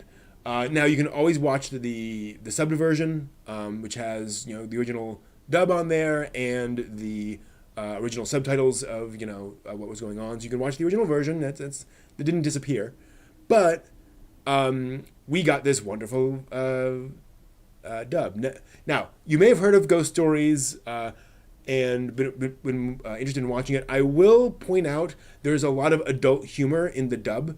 There's a lot of sexual jokes in the dub, which can be kind of off-putting in the mouths of, preteen children. So just be aware of that it can be, the first few times it can be funny, but then there sometimes gets to a point where it just feels a little uncomfortable. So just again, be aware. I still found it really, really funny. But just the thing that, if you're watching and parents happen to walk in, or someone not familiar with anime walks in, they might be a little scandalized by some of the humor in Ghost Stories. But it's a good example of how the West was now such a big consumer of anime that they were even willing to license something like this that really did not have any significant fan base over in Japan. This was also the year of Love Hina, which was a success on both sides of the Pacific. Love Hina by Ken Akamatsu, a prolific mangaka over in Japan, and his attempt to make a harem series, and boy did he succeed. Love Hina is interesting because it, for the West, it really popularized the harem idea of a harem in which the protagonist is meant for one particular girl in the harem. I.e., it's not which one will he pick. He will end up with that one, and it's just a matter of of how that will all end up. Now, to be clear, this had been done in anime before in Japan, and in Japan it was not a new idea, but those shows really had not made a big impact over in America. So this was an interesting evolution on the harem formula for Western fans. And in Japan, it was a fairly successful franchise. Love Hina was pretty big, and it's notable, to weave this back into the whole economic thing, that Love Hina got this TV series. It got, I believe, 4 specials, like 1-episode specials, and I think that's it. There were no sequel TV series, no spin-off OVAs, no movie. There was Love Hina again, some years later, but Love Hina did not spawn a big franchise, which you would expect from a successful harem anime series around this period. And so Love Hina was, again, successful, quite successful. But when you think of the typical formula, it's okay, let's pump more of this stuff out. It didn't happen because, again, the money just wasn't there. Something had to be like absurdly huge to create the kind of franchises that we see today. The kind of, One Punch Man, My Hero Academia, that kind of stuff. It was just a lot harder back then. But Love Hina brought along this much more comedic take on the harem formula. Another interesting point, a lot of the earlier harems, like Tenchi Muyo, El Hazard, were also like science fantasy, whereas Love Hina is, and Ranma and Half has fantastic elements to it as well. While Love Hina is set very much in the modern day with, modern real people. Obviously they're anime characters, but, you get something that is a little more relatable, a little more, modern day, a little more normal people, normal humans, which I think helped to humanize the harem formula a little bit, and helped introduce and bring in the many, many, many high school romance anime series we got in the 2000s. This was kind of the forerunner of that. This was kind of the bridge of that between the more fantastical harem series of the 90s and the very, modern high school romance series of the 2000s. This is also the year of Inuyasha, where you get Rumiko Takahashi coming back. Very, very, very big deal, Inuyasha. Partly because, Takahashi had done, Urusei Yatsura, Maison Ikkoku, Ranma and Half. 3 big successes. 3 franchises that all got, again, TV series, OVAs, movies, plus manga and novels and all the other kind of stuff. And now she was coming back, and not only was she coming back, she was doing basically a shonen series. Inuyasha was designed to appeal to a broader audience, appeal to those teenage boys that generally did not pick up Takahashi works. I mean, they might here and there. Takahashi generally had a broad appeal, but she had kind of gotten pigeonholed as this romance, this romantic comedy person, as opposed to say Urusei Yatsura, which is more just comedy. Romance is more of an occasional flavor to the wackiness of Urusei Yatsura. But Inuyasha was definitely trying to appeal to a larger audience, and boy, did it succeed. Inuyasha definitely was one of the big shonen series of its period, and managed to weave a lot of things together in terms of having, again, a little bit of romance here and there, character evolution, character drama, a variety of personalities, some great fantasy elements, some very evocative fantasy elements, and a lot of characters just bouncing off each other in fun ways, which is very important for a shonen series, right? Those personalities have to interact in interesting ways, and Inuyasha does that. And Inuyasha has remained successful and popular ever since. Now, granted, Inuyasha did kind of peak where it came out. It was successful, had a bunch of episodes. It did not get it did not have the staying power of some of the modern or the more recent shonen series, the Naruto's, but definitely a home run for Takahashi, and a proof that formula was still succeeding. I think one of the reasons why we still see the shonen series is because we saw shows like Inuyasha, which said that yes, you can come in with a new set of characters and a new arrangement, and still have it work and make sense and be fun and be successful. Inuyasha is definitely the shonen formula of a group of folks going off on adventures, but the mix of gender and all that kind of makes it definitely a little different, and brought some nice variation and showed that you don't have to be exactly Dragon Ball to still be relevant in the shonen space. Ever heard of Yu-Gi-Oh? Yeah. Yu-Gi-Oh existed. And again, this is the year Yu-Gi-Oh came out, which again seems in some ways like it was forever ago. Yu-Gi-Oh was clearly designed to appeal to that target audience of tween boys, preteen boys, really.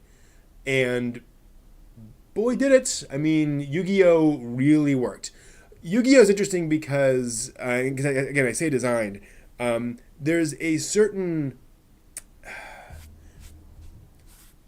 intention behind Yu-Gi-Oh. Yu-Gi-Oh for me feels very much like, okay, we're going to take what we've seen from Pokemon and other shows like that. We're going to combine it with current tropes in shonen. We're going to create these particular characters, and it feels very designed to appeal to. It feels like it's like we're going to take these 5 things and all make an anime series that includes all those things. Plot be damned, right? Doesn't really matter what the plot is as long as we have all these things that will appeal to this demographic, and it worked. And I'm not saying that Yu-Gi-Oh's plot was nobody on the staff cared about the plot. I'm just saying that Yu-Gi-Oh had a certain mercenary feel to it from the design perspective, where it's like, okay, let's make all this come together, and it worked. It succeeded. Yu-Gi-Oh was a massive success in Japan and overseas. All the pieces were there, and it was a big deal. Kids watched it, kids read it. It was clearly marketing first, but again, that doesn't necessarily mean that what comes out is terrible. So you get this show that just took the world by storm. A lot of kids tuned in to watch this series, and I think Yu-Gi-Oh is one of the shows that, again, is partially responsible for modern anime fandom. I would say most, maybe not most, a large percentage of modern anime fans watched Yu-Gi-Oh as kids, right? This was one of those more or less universal experiences where they all grew up watching Yu-Gi-Oh. Maybe not every day, but this was part of that pool of anime that everyone was kind of swimming in, that got them exposed to this weird Japanimation thing. and primed them for growing up to watch Attack on Titan or what have you. Yeah, exactly. Can confirm. So again, important for keeping it alive and for being and I also should point out some folks get a little frustrated at the fact that you get a lot of these very kid-oriented anime series, and why are they making all these anime for kids? This is what keeps fandom going, right? This is what creates the next generation of fans, even if it's not the most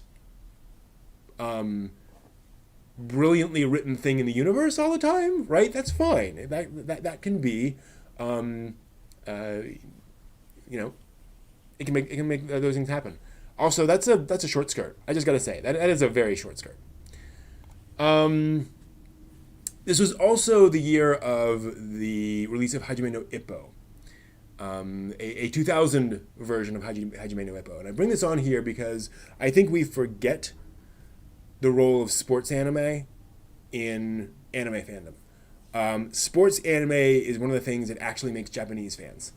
One of the big attack vectors, if you will, or infection vectors, if you will, for anime in Japan is folks who get into anime through a particular sports anime. Even if they're not into that sport, they will check that out because it sounds interesting, and they will get sucked into the drama of that sport through the anime, and that turns them into anime fans. And Hajime no Ippo classically has been one of those shows, one of those franchises. Obviously a boxing anime, in case you couldn't tell, and brought in a lot of fans that wanted this very dramatic, very serious take on that whole concept, and became a big success. And again, we tend to focus on the Sword Art Onlines, the Attack on Titans, the big shonen fantasy shows and so forth. But these sports anime have a lot of fans, and they make a lot of money, and they bring in a lot of merchandise. They sell a lot of merchandise, and it is, again, just kind of worth not forgetting that these things are out there and that they are keeping the industry alive in their own way, and they are a big deal.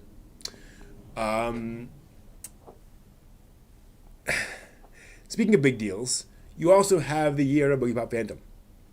Oh, Boogie Pop Phantom.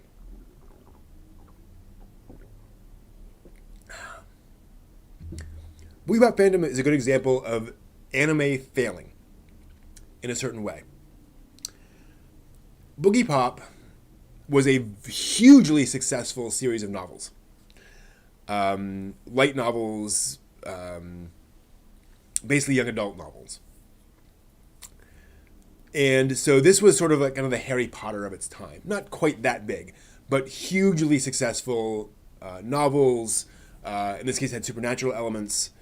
So again, kind of like Harry Potter. But there was then an interest in having it go further afield, so they decided to make a movie and an anime series. Live action movie, anime TV series. And the whole idea was that the movie would set up and show you the kind of all the things that set up this setting and made all these things happen. And the anime series would explore that world. It would go into details and kind of show you all sorts of weird things happening, with the live action movie as context. And that was the plan. And to be clear, like, the writer of the novels was primary writer for both the movie and the TV series. This was all very carefully planned. And then the movie got delayed while the anime series was still was going forward, and they had to release the anime series before the movie came out. So this anime series comes out that's very psychological, a lot of strange supernatural things happening with no context to why it's happening. There are a few little scenes in there kind of showing you that, something weird happened, but it is a very confusing anime series to watch if you don't have that context from the books or from the movie. Then the movie came out, and it was successful. It did well, but it was certainly not a huge blockbuster, as far as I've been able to tell. And so Boogie Pop Phantom, the anime series, kind of died on the vine. It became this kind of footnote, notable more for its visual style and for its very carefully crafted pace and editing and direction and so forth, where you're only shown as much as you need to see, and it's a fascinating series. But the point is, Boogie Pop Phantom kind of went away as a big deal in the anime space because of Boogie Pop Phantom. And it just goes to show that this doesn't always work, right? This attempt to create big tentpole franchises sometimes falls apart and things don't come together, and you get these interesting things like Boogie Pop Phantom. It's one of the reasons why we got a 26 episode Boogie Pop and Others TV series last year, because like that is still a big thing. The Boogie Pop franchise is still a big thing, and so they're like, okay, let's come back and actually adapt the entire thing, or a large chunk of it, as an anime series. I mean, 26 episodes of anime is not inexpensive. So, that franchise continued, but it did not find the success that it meant to because of scheduling delays and just issues and things like that. So, it doesn't always work.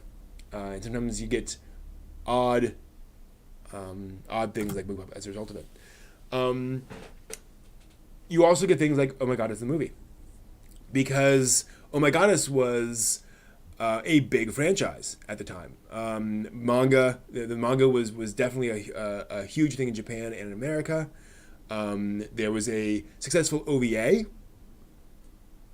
and then unfortunately, it was the year 2000. So we got a movie, which is beautifully animated. And it came out and it did well, and that was it for a while. And the Oh My Goddess franchise just kind of went into radio silence for years after this, despite it being a big franchise, because the money wasn't there. Because it was big, but it wasn't quite big enough. And so, for something as big as Oh My Goddess, which was just selling merchandise and such out the wazoo, and was also very well respected by fans. It wasn't, Oh My Goddess very much felt like kind of the opposite of Yu-Gi-Oh! This is very much a guy writing kind of what he wants, making what he wants, but it turned into this, it became this success, but because the money wasn't in the industry at the time, all we got was an OVA and a movie. We later got the TV series in, I think, 05, 07, something like that. But that was it. There just was not the money to make the liftoff that franchise needed, sadly. And it's just that is the nature of that time in anime. We also got Escaflowne the movie, and the Escaflowne movie is notable because it gets back to what we were saying earlier about, and so you may have noticed I started with the OVAs, moving into TV series. Now I'm doing all the movies. The Escaflowne movie was notable for the fact that they decided to kind of reboot the series in the movie. The main character, Hitomi, has a very different personality in the movie than she does in the anime series. She's quite depressed in the movie. And essentially because I think the industry was where it was, I think there was more hunger for experimentation in anime among the fans. Escaflowne is one of those series that was certainly intended to be broadly popular, but developed a hardcore fan base, strong hardcore fans who really supported this thing. And so when the movie came out, it was clearly meant more for them. And as a result, if you want an Escaflowne movie, you don't want something that you've already seen before, generally speaking. Depending on your fandom, some fans, but I really felt like their approach going to this movie is, let's do an alternate universe version of Escaflowne. Let's see what this story would have looked like with a different version of Hitomi and how that would have affected things. And it's one of the things I love, and I think this is partly a carryover from the 90s, from when different, the OVA and the TV adaptations would be quite different. Escaflowne the movie managed to be quite different from the TV series. Something that I don't think that you can get away with anymore. I think folks expect consistency much more now than they used to back then. And it's something that we've sadly lost in the intervening years in general. But we got something really remarkable out of it, fortunately. Oddly, this is also the year of Vampire Hunter D Bloodlust. Vampire Hunter D was, and this goes back to the success in America. Vampire Hunter D was a successful movie, I think. It was not an OVA, if I recall correctly. Movie in Japan. This was the sequel movie, and quite clearly made because of its success in America, because of the success of the original movie in America. Vampire Hunter D, the original, came over to America, showed on Sci-Fi Channel, showed up on DVD, it showed on, various weird film festivals, that kind of stuff, and made a big splash in early American fandom in the 90s. And so Bloodlust was again, not entirely, but one of those anime works that said, hey, this is hitting big in America, and it's still successful over in Japan. There's still fans over here. Those two combined make it worth creating a sequel, right? There probably was not enough success in Japan for a sequel to Vampire Hunter D, but I think between the two sides of the Pacific, there was enough there. And to be clear, by that I don't mean that there weren't enough, that there weren't a lot of Japanese fans. It's just that, again, the economy was stalled, so there wasn't a lot of money going around to fund sequels. There weren't a lot of anime fans who, they may have liked Vampire Hunter D, but they weren't necessarily going to go out and buy a sequel in droves. But over here in America, we would. So we started getting more of these things that were, again, not co-productions and not meant to pander to Western fans, but where Western fans were now, their success was helping fuel the creation of more stuff over in Japan. And that brings us to Digimon Adventure, the first Digimon movie. And this note, I call this Digimon Adventure movie because I'm actually here talking about the 30-minute Digimon Adventure movie. Those familiar with Digimon the movie, which we'll be watching a little bit later on SciTube today, so the Digimon movies are actually little half-hour movies shown in movie theaters in Japan, and our Digimon the movie is 3 of those all combined together and put into 3 segments. Those different movies are made by different directors, different staff. They often look very different. But Digimon Adventure, the movie, this first movie, is this half-hour kind of tone poem almost, retelling the events of the main characters, or really inventing a sequence in which 2 of the kids come across Digimon for the first time. And the directing job was given to somebody who had started doing some directing on the TV series, had directed one of the more notable episodes of the first season. And so he directed this movie, and it turned into, like I said, kind of a tone poem. It is quiet in places. It is very carefully crafted, because that director was Mamoru Hosoda, who would go on to make The Girl Who Leapt Through Time, The Boy and the Beast, Summer Wars, Mirai, all those movies.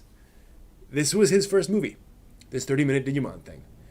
And you can see it. You can see his directing style begin to really come out in this movie. And he also directed the second movie, which became a segment of Digimon the movie.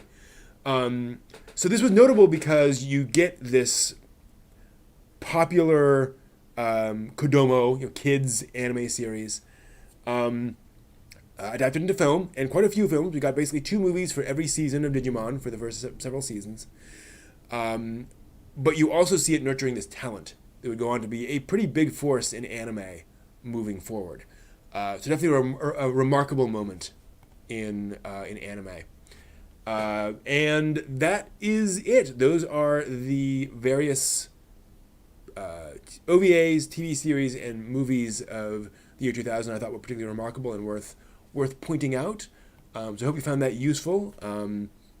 Obviously, there are others that you might suggest in there, but those are the ones that really stood out for me. So that's, for me, the list. 2000 was a really interesting year, and you definitely see how things were evolving and changing, and how it was kind of a transitional time for anime in general. You haven't seen that pattern of the visual novel based high school romance, the slice of life stuff that really took over in the 2000s. It just wasn't there yet, but it would come. It would come. So yeah, that's that.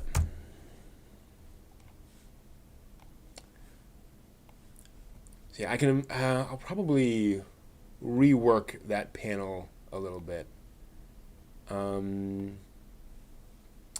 Cool, yeah, Russ. That's one of the reasons I put that on there. Frankly, it was to give folks some background on Digimon the movie.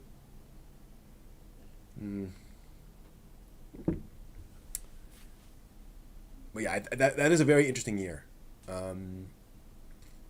Also, again, like we were saying earlier, partly because it was when a lot of us were kids.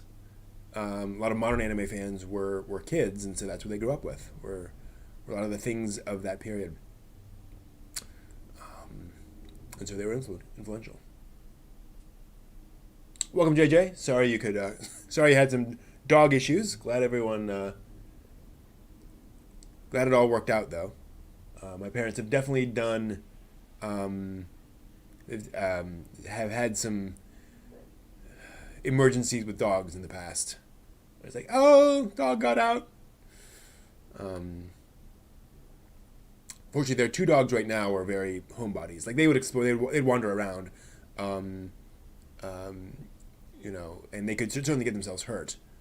But they're not like, I'm going to go to the next county now.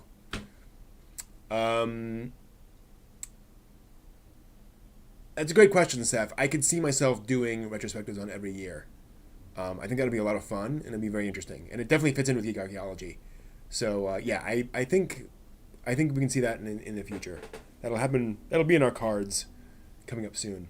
Because I think there's a lot to be said about every year, and again, you can kind of see how these trends are evolving in any given year. Let's look real quick. You know what? While I have this switched over, local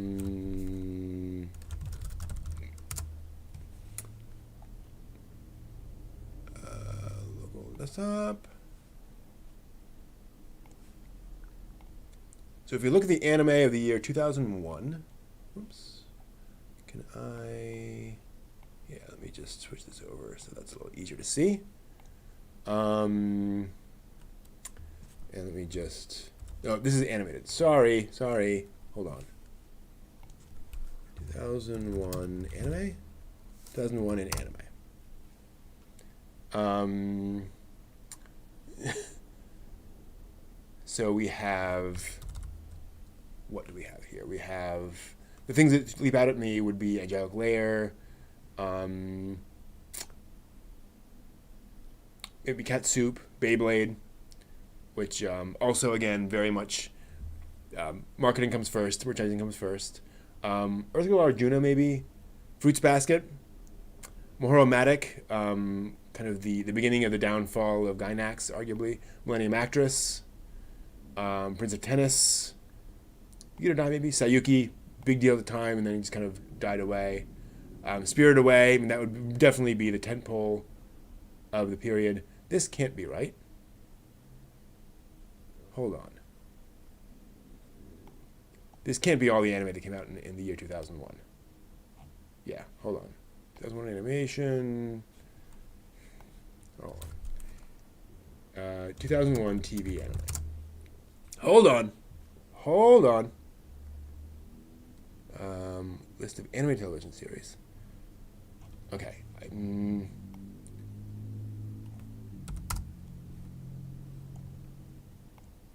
Planet. Okay, here we go. Hold on. category. There was a Japanese television. There we go. Category 2000 anime TV series 2001. Okay. Like I said, Angelic Layer certainly. Banner of the Stars, perhaps Beyblade. Well, yeah. Noir, probably notable. Carrot, notable. Digimon Tamers, I mean, I love it, but yeah. Possibly Pre-Tier? Raid Master, Rune Soldiers. Maybe Shaman King. Man, there's not a lot. Hellsing, certainly. Hikaru no Go, maybe. Yeah, big deal. YUA. Maybe Van Dread. But you'll notice in here how many anime series were a pretty big deal for a while at the time, but really, did not have a lot of staying power, right? Folks today are not talking about Mahoramatic or Noir or Angelic Layer or let's see here, Carrot or even Earth Girl Arjuna. Most of these shows kind of went away because they hadn't found that formula yet, right? They hadn't found the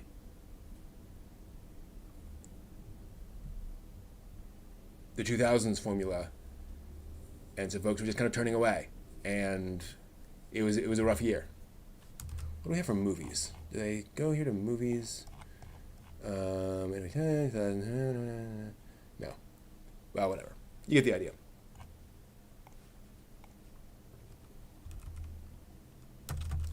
Interesting times.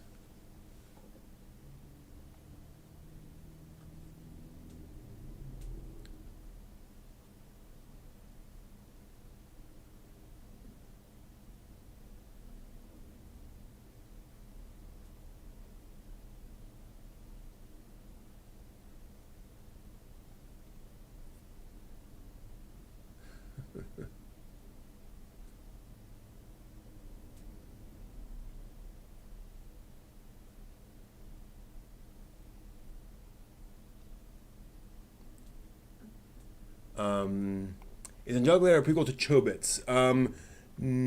That's a good question. I'm not sure if that's been confirmed or not. I don't think so. I think it is. I think those are separate universes, but they might have tied them together. Clamp likes to do that. Because I think they're both near future. A couple years in the future, but I'm not sure. Yeah, and you definitely see the color schemes shift a lot as you're moving to digital in the 2000s.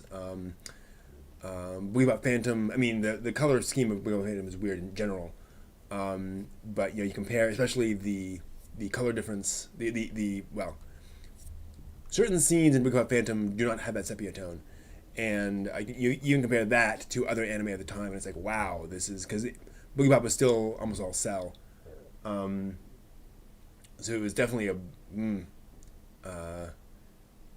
that shininess of early 2000s anime stands out a lot, and they had not figured out yet how to really make use of that. Mainly because it was new and it was expensive, and you didn't have time to spend a lot to work through those character designs and manipulate everything for digital.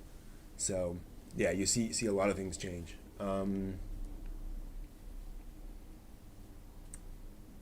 So Seth, Juggler is a prequel to Chobits. Interesting. Cool.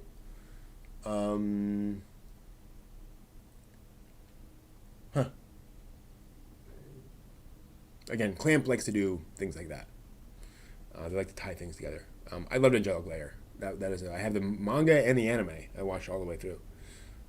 It's short, granted, like 5-volume manga and 24-episode TV series, something like that. So you can just churn through that in no time. And Angelic Layer, I mean, I might put Angelic Layer on there because it is one of the few anime series that I think would appeal to literally anyone.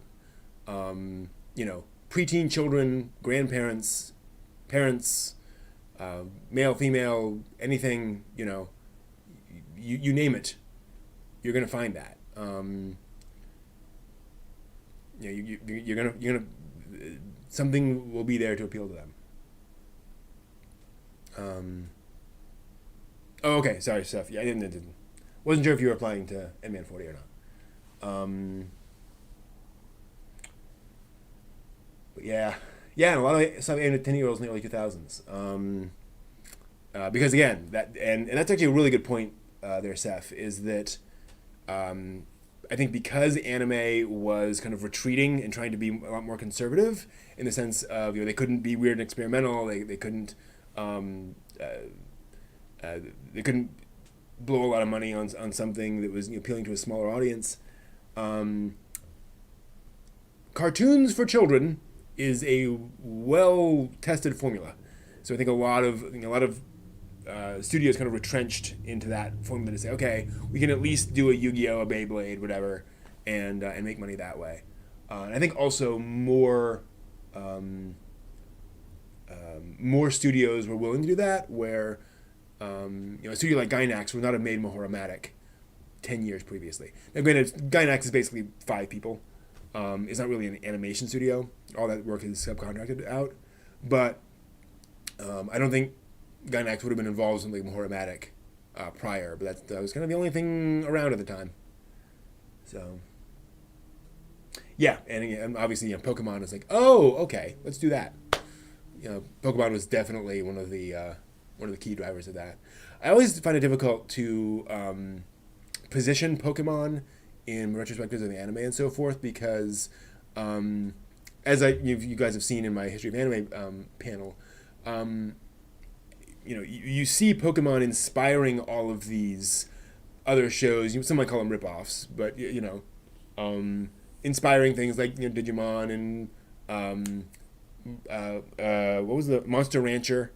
And a bunch of other things. And again, I think Yu-Gi-Oh! And Beyblade and the others are influenced in the sense of, we should make more shows for that target audience. But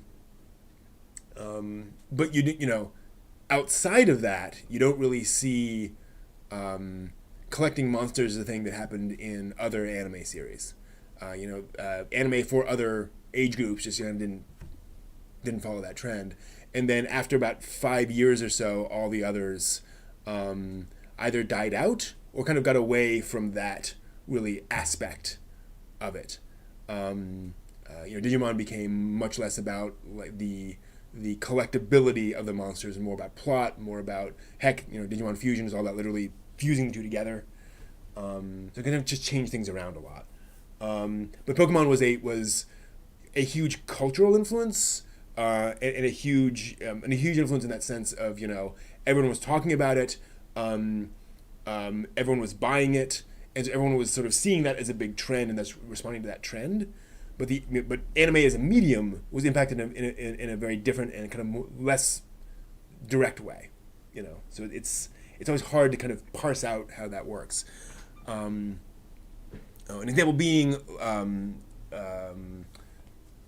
Avatar is what I often bring up as an example of this, where Avatar really opened a lot of people's eyes in terms of photorealistic CGI. But you don't see other people making things that look like Avatar, right? Avatar didn't change like CGI. They did do a lot of interesting things around water and things like that, and they definitely pushed the art forward. But it was really CGI was ready. Avatar was the showcase for what CGI could do, bringing all those things together. But it's not like if Avatar hadn't existed, CGI would not have evolved, right, to be able to do those sort of realistic things. Compared to, say, Titanic, where Titanic was really the first big-budget special effects movie that wasn't sci-fi or fantasy, where you have CGI and practical effects and all that kind of stuff in a movie aimed at a general audience, and you really hadn't had that before. As a historical film, right? Historical films didn't do that kind of thing, and so you really see a big divide in movies where before Titanic, if you were doing a historical film, there would be no special effects. If you were doing a film set in the real world, there'd be no special effects. You would not do green screening. You would not do any sort of that stuff. And after Titanic, that became commonplace. So it's, that kind of weird thing where how do you compare those things?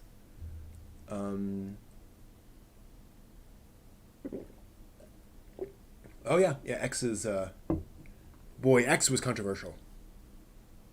At the end of that, yeah, and that's another really good point, actually, Steph, is that Pokemon had a massive impact on anime in America. Anime fandom would not exist at nearly the scale it is today without Pokemon. Heck, and I lived through this. I was an adult during this, young adult during this. Anime was not a word people knew the definition of before Pokemon, and they knew what it was after Pokemon. That Pokemon introduced that word to the general American audience. It was that big. And once the controversy around Pokemon died out, people forget that too. Pokemon is raising a new generation of gamblers, was the cry. But that really, once all that kind of died away, anime became much more normal, right? People weren't freaking out about anime anymore, really. Occasional moral panics, but not like, what is this thing, right? They knew what it was. It was those Japanese cartoons, silly things. Yeah, and then you're absolutely right, JJ. Really, the other big factor was TV versus internet. Yes, you had fans watching Tylor, on DVD or whatever, or at conventions, but if it wasn't showing on television, it wasn't making that a big impact. But then when streaming became commonplace for everyone everywhere, right, that just became, oh, okay, we just, everyone now is exposed to these shows in a way that they weren't before. Right. Things like Crunchyroll were around and available once we became sort of a Netflix nation, where that's just how we watch things now. Really, not that TV is completely gone, but that watching Crunchyroll just became, it's just another streaming service that you watch. Right. It's very normal, and that's changed things dramatically. It would be really interesting, and I may not be the right person to do this, but it'd be fun to do a panel on just kind of the evolution of how folks watched anime, and seeing just that, the impact of Crunchyroll, the impact of fan sub sites in general, the impact of piracy on the industry over time, and just kind of tracking that history. I think it'd be really fascinating, because access is a big aspect of fandom. If you can't get to it, you can't watch it. But also, limited access is sometimes one of the reasons things become popular. It is that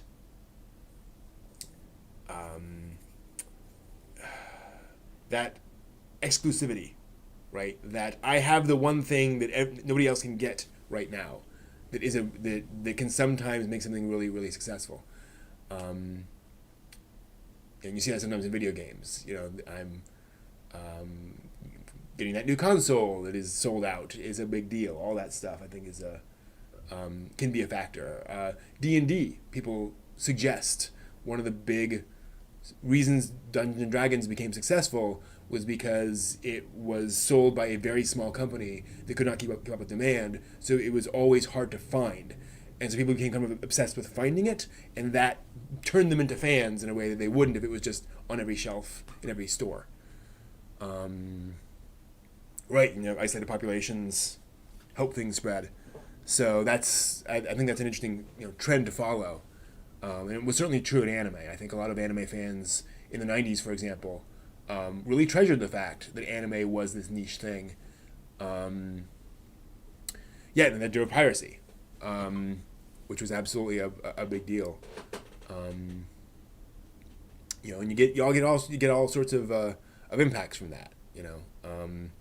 As why fan subs have been a controversial thing, for the entire, for many, many years, because for a while, fan subs were an acceptable compromise, right? Where it's like, well,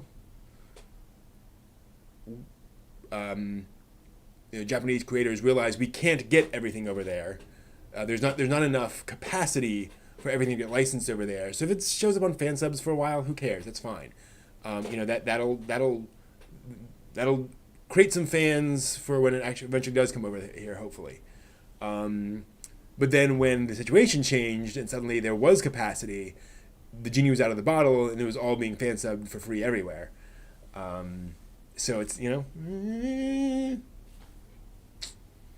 everything has effects. Everything has consequences. All right, so as a reminder, let's look back at the schedule here real quick. Whoops, what happened to my camera? Hold on. Did I turn off my camera? I did. There we go. Let me turn off the audio. Okay. I'm gonna have to disable. Is there a way for me to disable? 1 second. I just want to see real quick. I don't think I can disable that there. Okay, that's fine. That's fine. So here's our schedule for the day. So we'll be switching over to doing some group world building here in a moment, where we will be world building a particular location in our world. As I mentioned earlier, I think a lot of world building focuses on the macro. I want to talk about the micro for a little bit and how you build those things. Setting aside a lot of time for that. It probably won't go the full 2 hours. We'll see. Then at 4 p.m., I'll be talking about Miyazaki's use of animals in his works.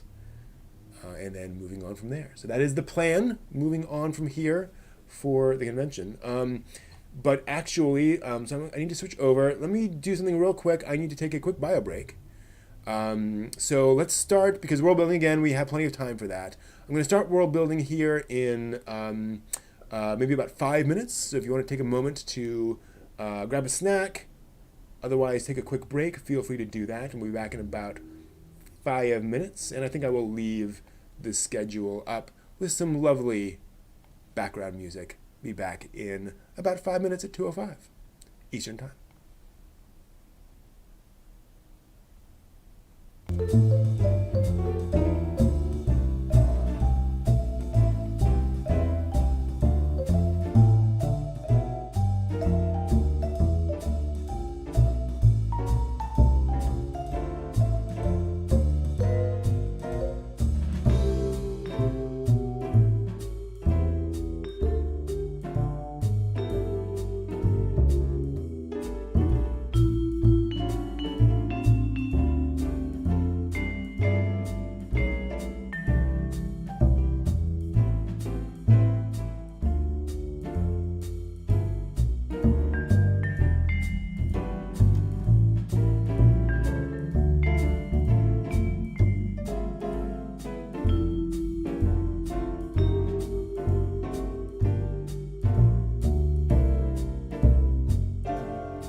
Oh my, that took a little longer than I anticipated. Apologies there. We will get to world building here in a moment.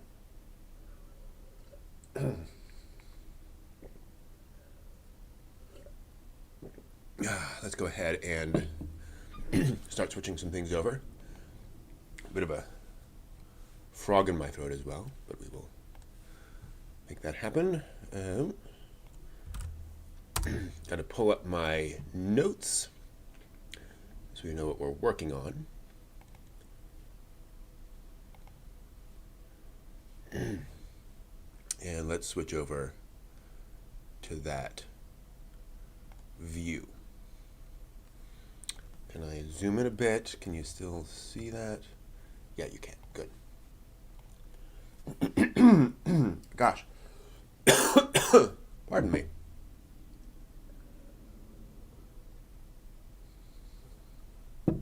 All right.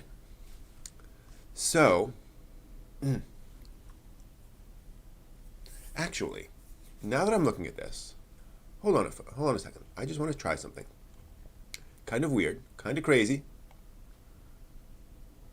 but I'm hoping I can bring in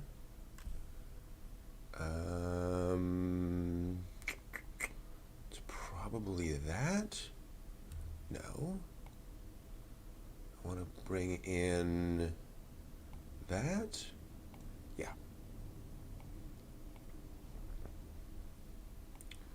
And I bring that in here. I scale it up that way. And then I'm going to add in something else. Add in that. Scale that appropriately. Cool. So I just need to switch over. I'm trying to pull in the. I'm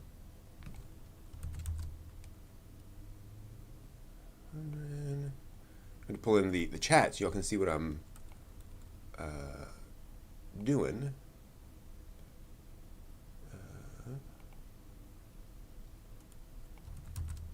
That'll be the same. Now I just need to figure out where the chats.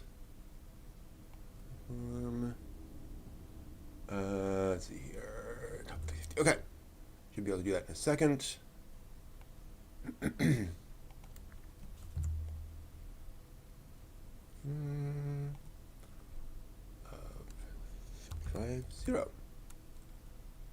And then we just move that down here. Okay, cool. And then I just need to move the camera there. No. Okay. Look at that. Okay, so we now have chat right over there, which is very important, so you can see what's actually being talked about. Let's do some world building. So at our last OnCon, we got together as a group and did some world building on a completely new setting of a bunch of islands floating around in a giant ocean. And yes, they are floating on the ocean, which have these sky islands floating in the sky over them as well. So you have islands in the ocean, islands in the sky, floating as a result of magic. Many of these sky islands are tethered to the sea islands. The sea islands have these advanced clockwork mechanisms and this more urban society, while the sky islands are sort of colonized by the sea islanders. They are farming communities, where they basically grow all the food for the heavily urbanized sea islanders. Excuse me. There we go. So I want to talk about how we would dive into some of those, one of those locations and build it out. And I think we should start with the sea island culture and a sea island location, because I think it is, and as I mentioned before, world building tends to be very high level, and let's dive into a specific place and flesh that out. So the sea islands are wonders of clockwork. And we can remove this question because it's already answered. Yeah. So these wooden clockwork mechanisms, which are relatively common and relatively inexpensive, newer metal clockwork exists, but it's very expensive. And then there's this ironwood, a magical cultivar of wood that competes with metal, still incoming. We have a matriarchal society where families live in multi-generational families live in the same house with relatively few possessions. So think sort of a classic Japanese family, sort of pre-industrial family, right? Where everyone lives in the same house, multi-generational, and sort of minimalist. Children generally get married around 16 or 18, but don't take over the household until the matriarch retires. And Sea Island households are generally sort of mini corporations, right? So everyone in that house does the same thing, they produce the same thing, and they have created these sort of brands, these sort of companies, if you will, around their family, what they produce as a family. We have a strongly stratified Sea Island society with big difference in possessions, although even large estates don't have a lot of possessions, and possessions are generally family owned.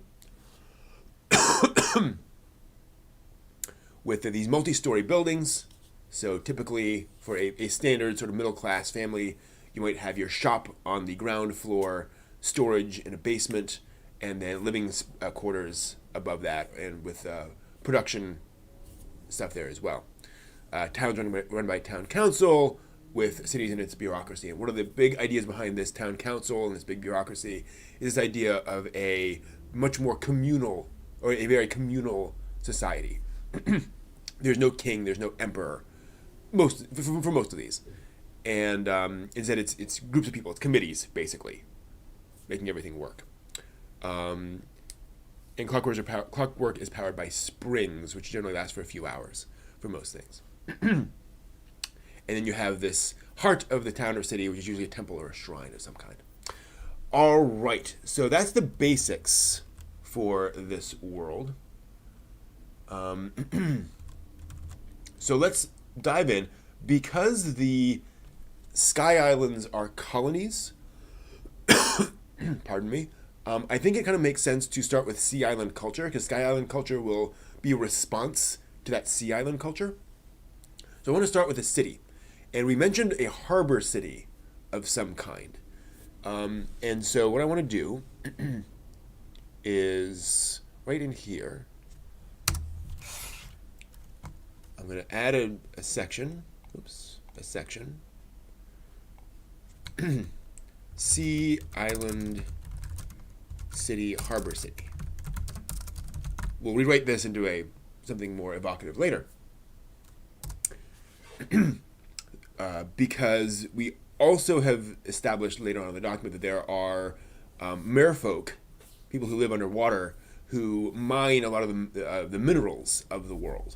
So there are these giant lava vents, volcanic vents, that spew out minerals in underwater, and that's where most minerals come from. And so you have these merfolk that are constantly going out there gathering these minerals underwater, and then bring them back for various processing, sort of pulling things out. So that's kind of an interesting thing, because that makes a harbor kind of a nexus within this world.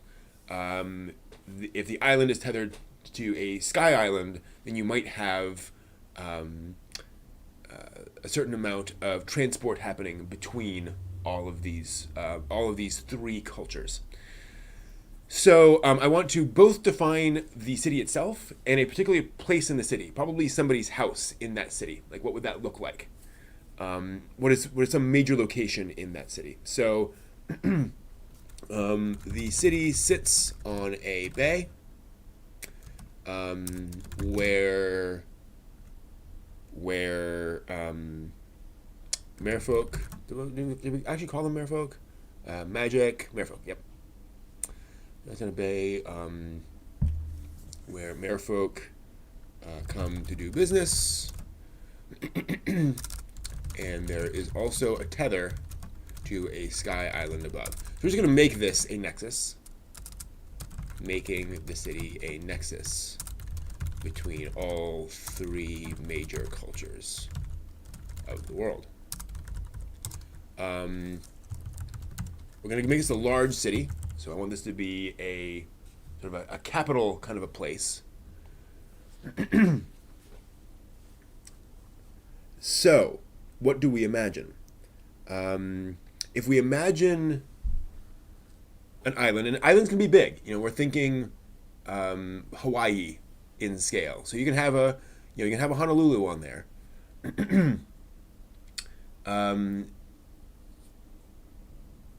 And you can have towns and villages and so forth. I'm gonna say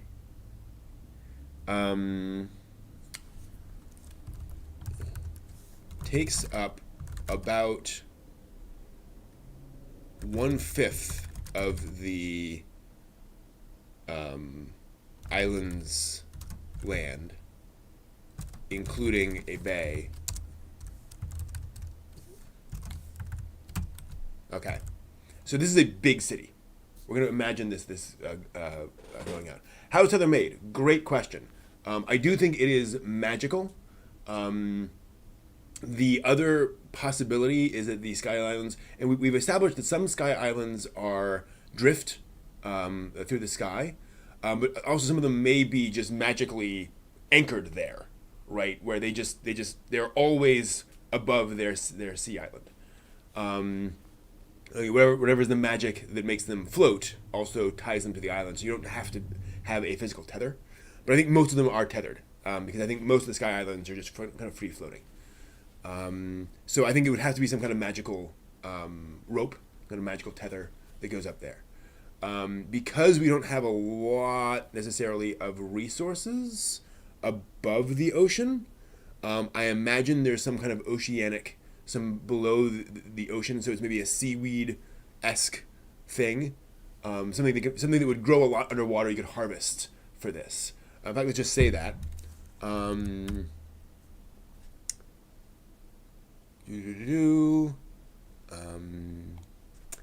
bottom of this, Sky Islands are tethered with a although we've also said that magic is relatively new.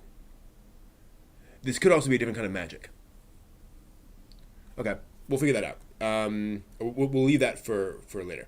Are tethered with a rope made of a fairly common underwater or undersea plant that has also been infused with a maybe an ancient magic. How high are the sea islands? It varies. Good question. Okay, they don't like an ancient magic. I think this is more flowery. So the sea islands are probably not like miles and miles and miles higher. I imagine they're high enough.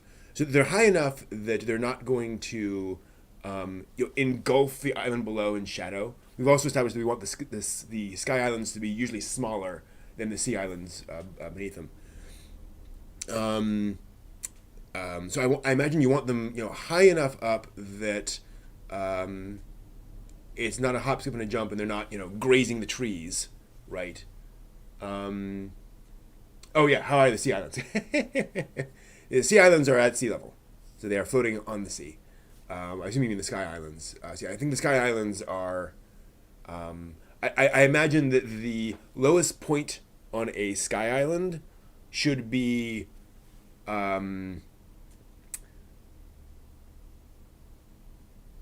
At least 100 or 200 meters higher than the highest point on the sea island. So again, not 10 miles up, but the surface of the Sky Island to the surface of the sea island should be a long drop, a fatal drop, essentially. That's a good clarifying question. Like flat atolls, or do they have hills and mountains? I think they are mostly atolls, because again they're used for farming. But I think it does vary. I think you're going to have some mountains. You're going to have a variety. You're going to have some bowls there. All sorts of variety, because the Sky Islands are not man-made. They're not made by people. They were created as a result of some catastrophic event in the past.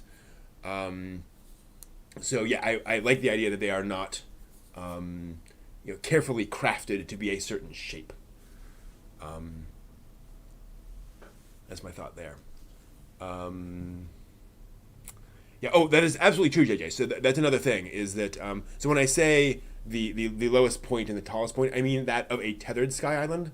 I mean there could absolutely be another island that floats by that is lower, that could hit you. And you can also have Sky Islands that can hit each other, right? You can absolutely have a Sky Island drift by that could crash into another Sky Island. So that is absolutely a possibility. Okay. So we have our harbor city. We have our tethered. I should also point out one thing that we've actually established in our role-playing session is that there are definitely dragon-like creatures that you can ride. So we're thinking small, sort of horse-size dragons, maybe a little bit bigger than horses, but kind of that general scale, maybe more like a size of an ox. You can get on the back of and ride. You can ride them up to the Sky Islands or back down, and they have a telepathic connection to their rider. So you can actually domesticate these creatures and talk to them in that sense. So you have these things. So there is that way of getting back and forth between the islands, plus these tethers, and we also have established that there is a way of moving things up and down the tethers. So maybe some kind of magical lift of some kind that moves them up and down the tethers. This is actually, I'm glad we're bringing all this stuff up. Utility dragons, exactly. Major locations. I think it's helpful when figuring out a city, given its purpose, and we actually need to figure out its purpose. In fact, we'll get to that back in a second. But one thing I'm going to do here in a minute is start listing out major locations in the city that would reasonably need to be there. But then we're going to come back and add some context around that. So the base of the tether trade. So there's going to be a lot of stuff moving up and down. Actually, not trade. So you're going to have a lot of materials moving up and down the tether. So that's going to be an important point. You also need some security there, so folks can't just destroy the tether accidentally or intentionally. You also have the harbor, fishing and trade with merfolk. Some kind of merchant money lending district or building. I.e., if this is a nexus of multiple cultures, there's going to be a lot of trade going on. So you can expect a certain amount of money changing hands or something. Whether or not they have like literal coins or not, you're going to need some amount of manipulation some place to store money, some place to store things and such. The Tether Guild, dedicated to maintaining and protecting the tethers from wear and tear and attack. Yeah. Maintained by the Tether Guild. Tether Guild just sounds nice. Thank you, JJ. You've also got, what else would we have? Let's start there. What is the purpose of the city? What is the main reason for its existence? We've established that there's no king or queen. There's no central ruler. So presumably this is this is the most powerful city on the island. And if it has a harbor, I would assume it's because of trade, primarily. Obviously, there'll be multiple reasons over the course of history, but we're going to call this a major trading hub.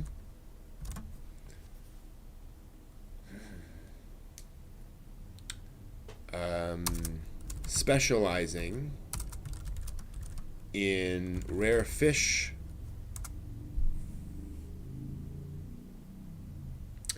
I'm imagining there being kind of a foodie culture, but that's foodie culture is pretty much a product of industrialization.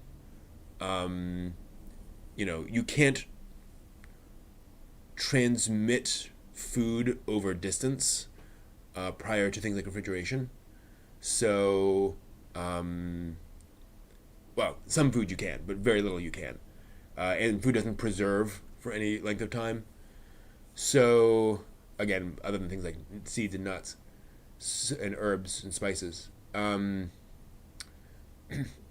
you don't really get restaurants in the modern sense.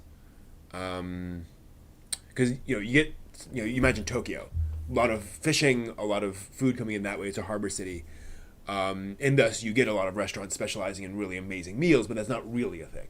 You have salted meats, but again, you don't really have a thing there, or rather, you don't really have a lot of variety.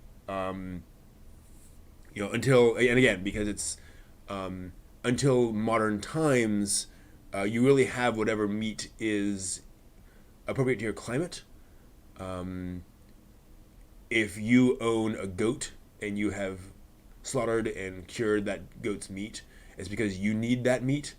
You're not as willing to part with that meat for other people, and so every step you take beyond your boundary increases the price of that meat to other people. So you do get, if you live near a mountain, you'll get some goat meat, in your area, even though you don't grow goat right where you are.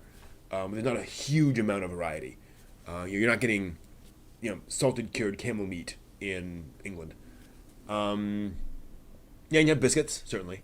So you have, a relatively small selection of things, which you're absolutely right, do last a while. But point being, you have trading hubs specializing in rare fish. So to this point, and general ingredients for food, spices, etc. So I like the idea that this is a lot of this is they specialize in trade not just of this particular rare fish, but generally speaking, if you're looking for spices, if you're looking for unusual things, usually they're food related. They generally come through this harbor, and I like that idea, JJ. This is a major trading hub. It was founded on the spot, or islanders and merfolk met here peacefully generations ago, and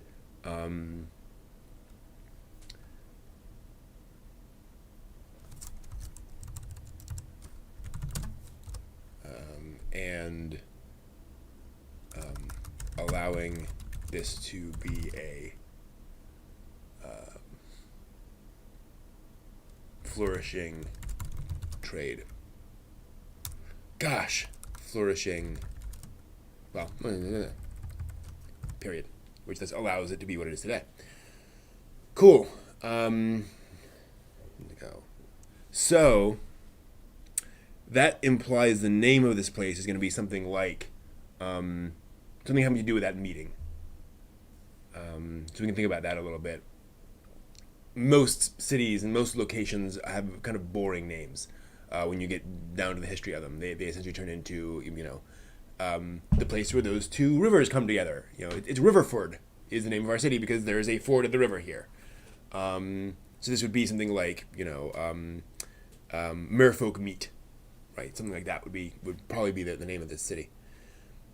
So that means there's going to be a fish market, which may or may not be at the harbor, near the harbor, but that'll still be a big deal.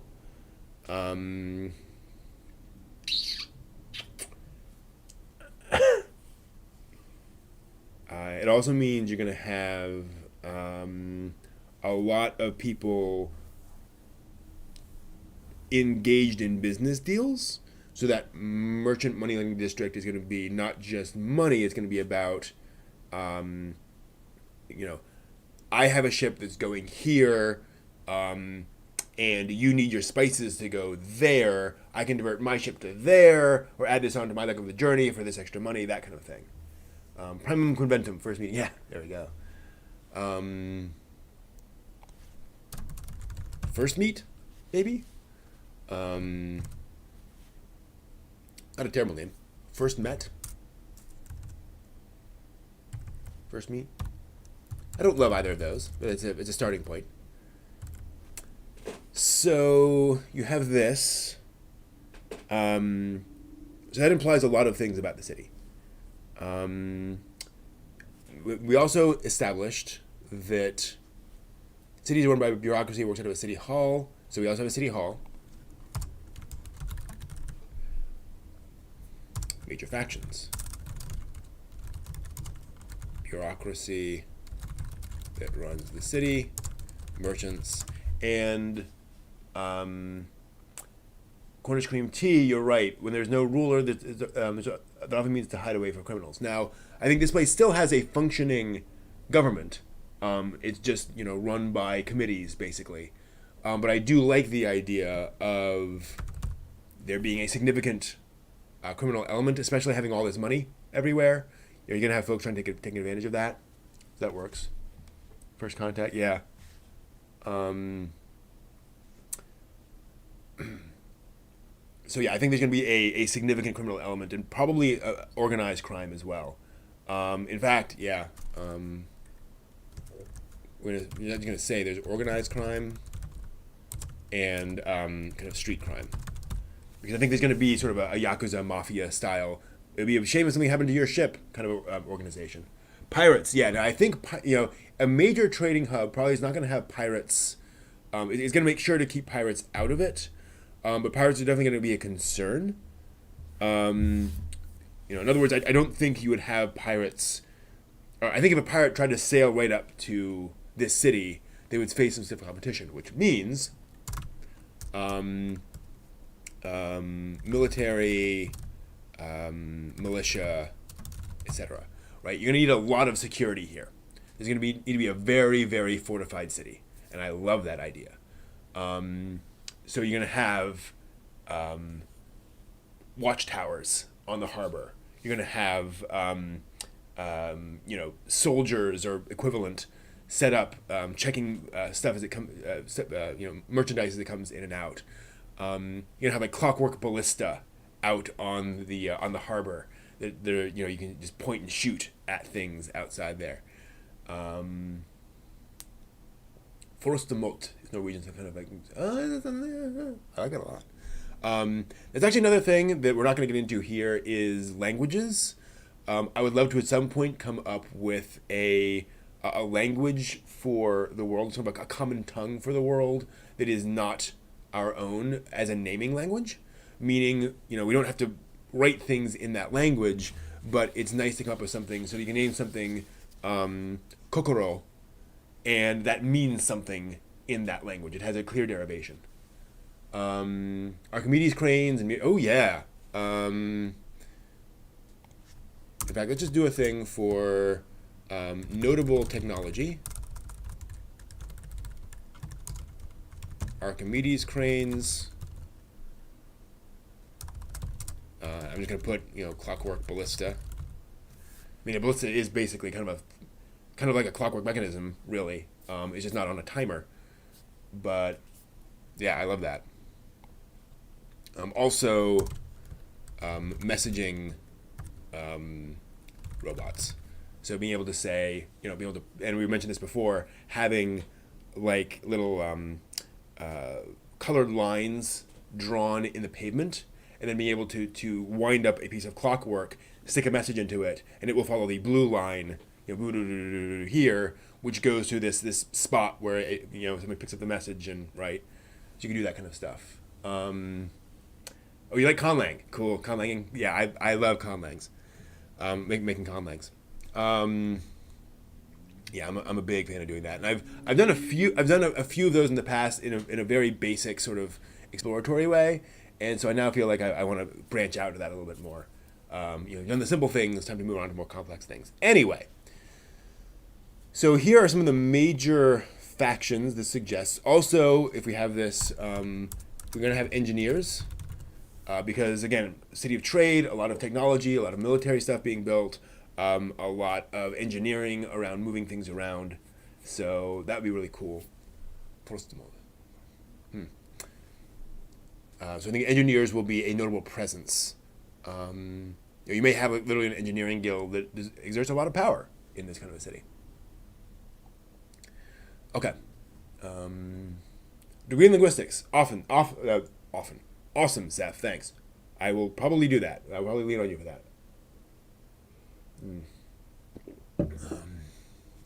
I'm a big believer in pragmatism in conlangs, especially when doing like a something that's intended for writing a novel or doing a role playing game or doing a video game, whatever. You don't want to get too caught up in all of the exceptions around linguistics and all the complexities of human language. You want something that's a little easier to parse and a little easier to build out than modern languages. So it's really interesting, kind of looking at linguistics through that lens and saying, all the different things linguistics can teach us about how languages evolve and such. Anyway, so we have a good idea here of some of the major features of the city. No, it's cool stuff. I'm not saying that. I'm not saying that to try to pull you back. I'm just saying that. Anytime one goes in any direction, one has to go with a goal in mind. And understand. What filters you're applying onto that. So, we want to go into location. So we have an idea of the city. I think, and I like the idea that the island itself slopes, has a mountain. Well, slopes up to. How do you say slopes up? Because it will compared to where? Slopes up to a low mountain, maybe, in the center, and the city is built partly on the slope of the mountain. Much of it has been carved into plateaus. Or mined into vertical spaces. So I like this idea that you have a mountain. It's not a really tall mountain. The idea that you slope up at some point, and so some of those mountain areas you kind of level out and build buildings on. Other times you just kind of like the I forget the name of them, but the deserts in the American West, where you literally just have holes in the side of a mountain, and then you carve out spaces within that and live inside those areas. Does it have a natural harbor or a man-made one? I think it's natural. That's a good point, though.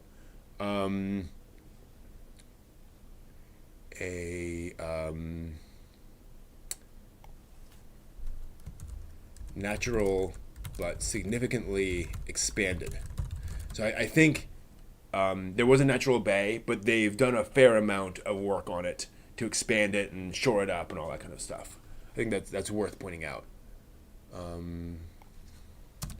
By residence bay, yeah. All right, so we have this built on the side of the mountain, and this is built partly on the side of the mountain. And I imagine the wealthier you are, the higher up on the mountain you live, potentially.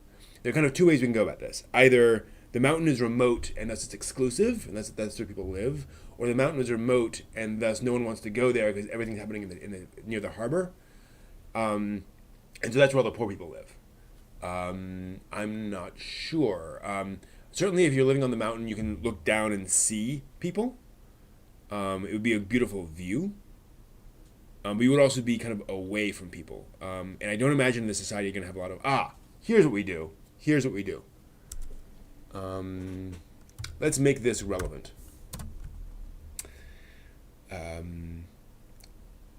Until fairly recently, the mountain was mostly populated by the poor, as it was so remote from the trade at the harbor.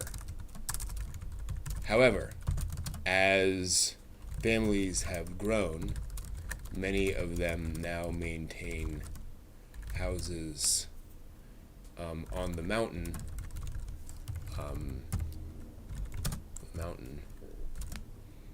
Some of them pushing out the poor who live there. So gentrification, right? So I think you have kind of, so I think, to your point, Ross, I think what we have is, if you are middle class, you live in the city, sort of central in the city. If you are upper lower class, so if you are the working poor, right, you live in the city and you live as close as possible to the harbor. If you are destitute, if you don't even have a job, whatever, you live out in the mountain, because you've been pushed out there, right? There's no space for you in the city. No one wants to take care of you, all that kind of stuff. But then the wealthy have been sort of moving into that area as well, so that creates some interesting tension there. The other question is, where's the tether? Is the tether on the mountain? That'd be kind of interesting. How close is the tether to the mountain versus the harbor? Does the tether, because I imagine you don't want the tether like on the sand, right? You want it somewhere that's solidly attached to you want it closer to bedrock, and I imagine on the mountain would be better. So is the tether, you could have one of those weird situations where the tether is like partway up the mountain and there's been this channel of goods traveling up and down the mountain, which has been sort of highly developed, and people are constantly moving things up and down this channel. It would also explain why the city is kind of large, because you have trade coming from down the mountain to the harbor and then back up again, and so that implies a lot of expansion along that line. I don't think it would be at the top of the mountain necessarily, although that would also be very interesting, but it could be. If the tether were at the top of the mountain, it would also make it just a dramatic place, right? Having this thing up there. The mountains containing rare natural resources that could be where the poor living there do mine. That's a great point too. I like that a lot. So yeah, I like the idea. Also a tether above, attached near the top of the mountain, of the island's central mountain.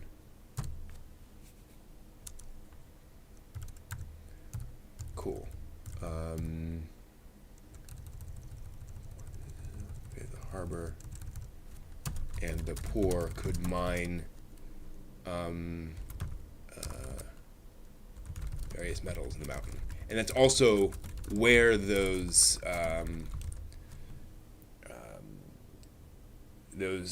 residences inside the mountain came to be. It's the reason why. There is a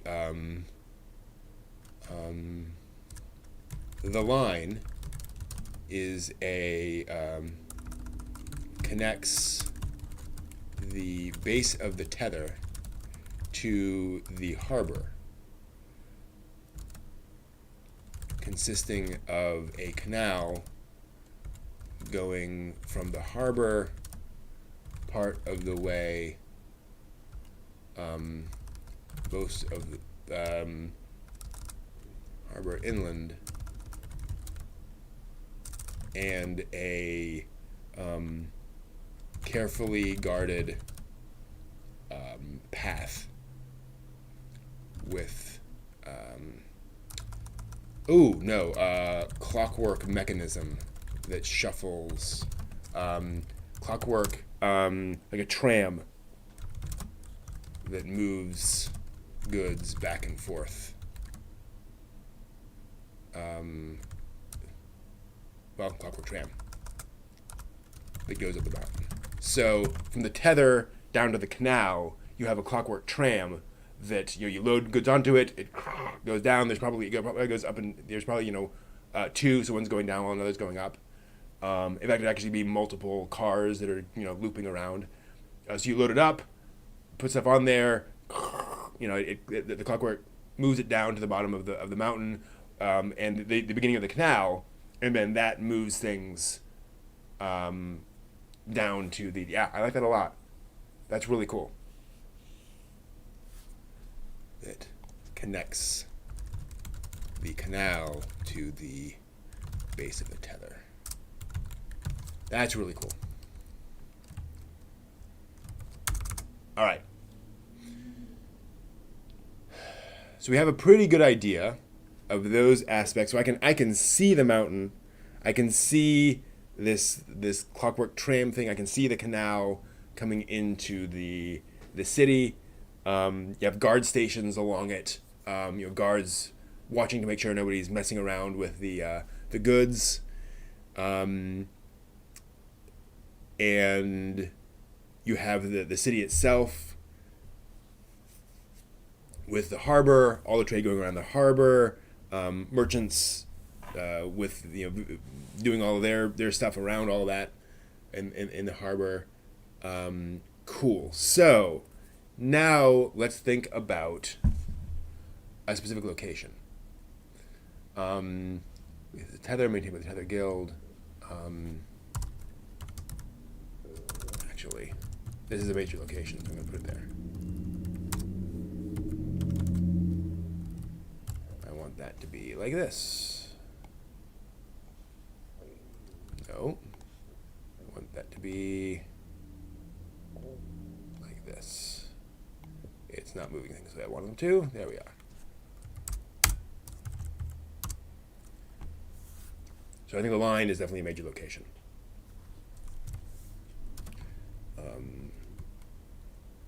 Guard towers.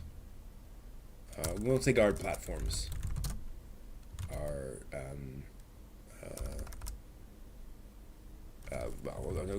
There are guard platforms lining the line, along the line. So what is an interesting location? Excuse me. My goodness. What is a major location here that calls out to us to be fleshed out? And it could be not on this list necessarily. This is just a starting point. Excuse me. So which of these, or what is a location in the city that we want to dive into? And actually, I'm going to take a moment. Theater, definitely a possibility. I'm going to refresh my water, so give me about, just give me a moment. I will be right back as folks suggest things.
Okay. Theater or the harbor, because of the trade with the merfolk. So, Yeah, I think I like the idea of going to the theater, but I think the harbor is has more bang for the buck, sort of in terms of its impact with the world. So let's focus on the harbor.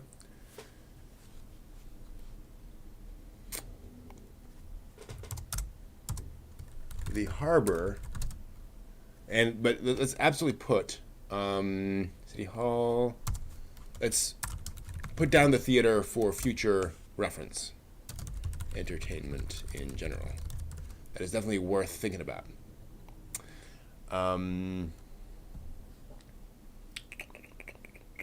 So I'm imagining the sort of classic C-shaped harbor, as in the letter C, with maybe as well. Here's the thing: the harbor serves two purposes. You have ships, then you have merfolk.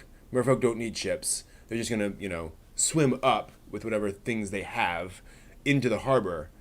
So do you have the harbor might actually be divided into sort of the merfolk area and the ship area, and those might be laid out very differently. You don't need typically in sort of that C-shaped thing, that sort of bay structure. One of the reasons you have it out so far is that the ships can come in and dock, along those areas. They can sort of unload things all along those spits of land.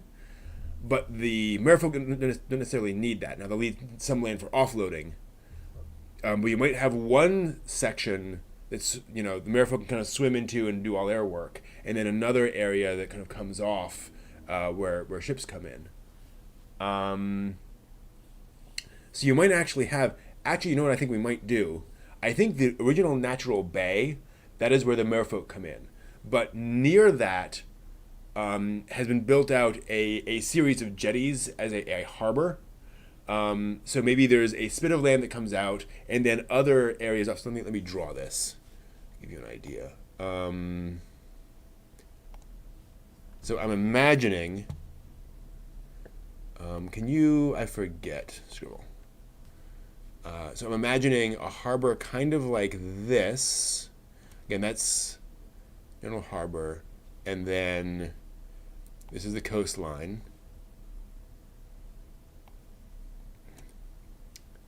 The city is down here, and then other little, actually,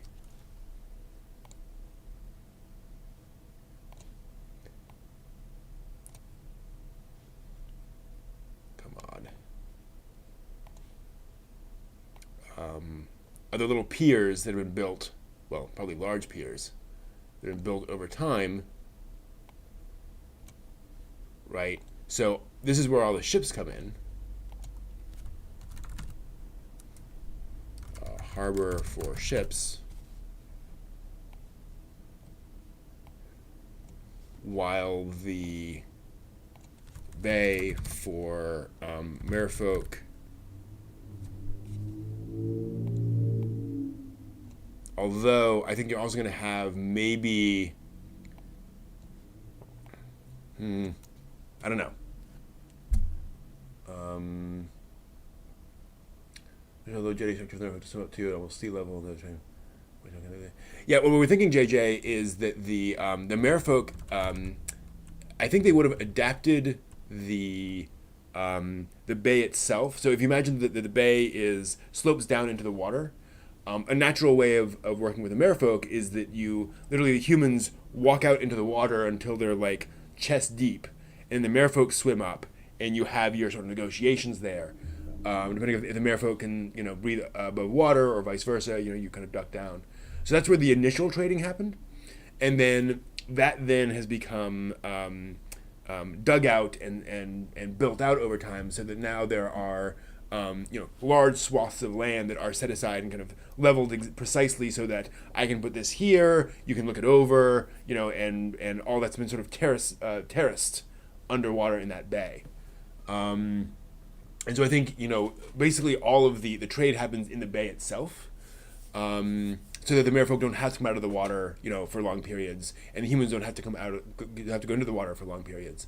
But then you have another area for the actual goods moving back and forth. So I'm thinking you have loading, unloading merfolk goods happen here.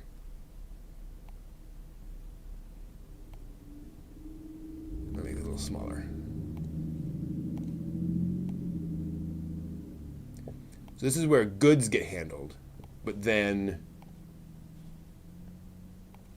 the actual like negotiations happen over in this area, right? So merfolk come in, have their negotiations here, while their stuff is being loaded and unloaded over on the right for, and again, for kind of different different things. So you have all your warehouses over here on the right to store all this stuff and then to process it and move it out, while the negotiations are happening over here on the left, and that's what's going to have all of the major guild houses and different things there where folks are working. Yeah, the embassy would be there for merfolk embassy.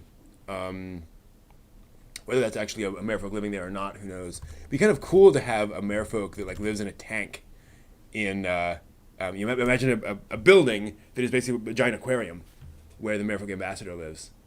That'd be kind of interesting. It would be a little weird to live in an area where it's like, if somebody doesn't get me out of here, I die. Although we haven't defined whether the merfolk like can breathe out of water or not. Who knows? So yeah, so I think merfolk negotiations are here. This spit is used for generally for shipping because again it's nice and long. Big ships can come in here outside, ships that wouldn't fit in the regular harbor. So again, let's just kind of define warehouses here.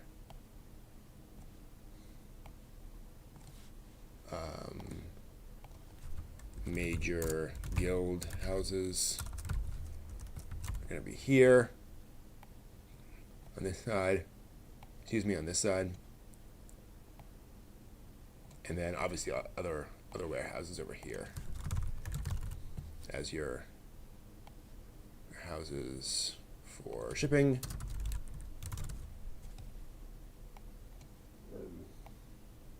And warehouses for merfolk goods.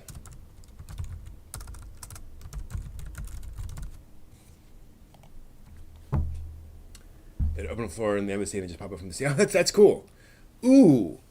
You know what? Yeah.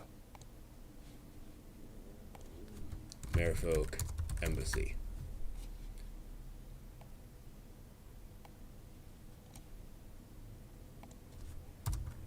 House-sized aquarium with trapdoor to the sea.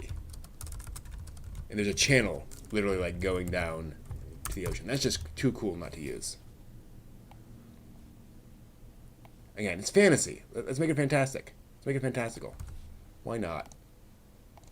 Why the heck not? So we'll put it around there.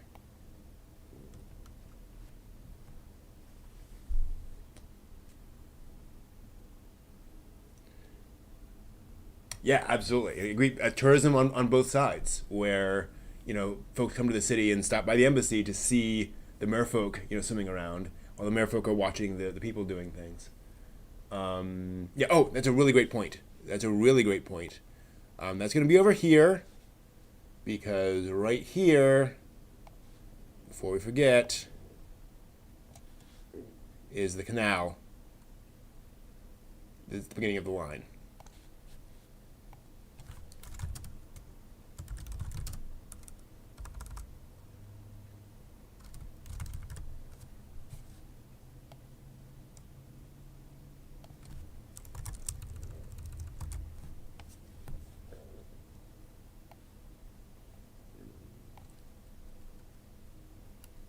Yeah, that's really cool. And the canal can also connect to the embassy house. That makes total sense. So the merfolk can actually like swim up the canal some ways to inspect goods, things like that, which would kind of also be interesting. The merfolk could say, "Hey, we're going to trade with you, but also we want the right to some of the stuff they sell. They may want the right to inspect. There may have been something in the past where the humans said, "Oh yeah, we'll get this to you, but we really can't. We really can't provide this to you in that quality. Like it just degrades in quality by the time it gets to you." And they're like, "Let's watch. Let's be able to see what's going on.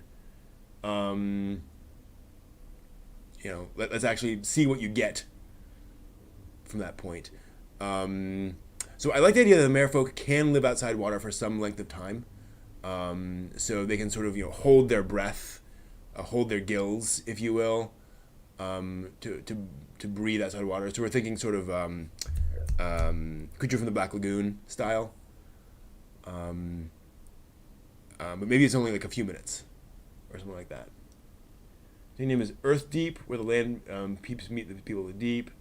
Waterdeep is a classic D&D city. So yeah, Earth Deep. Island Deep, Land Deep, Earth Deep. Yeah. Earth Deep. Land Deep just doesn't sound right, but something like that. Okay. So we have all that. We have the canal. We have our guild houses, the Merfolk embassy. All right.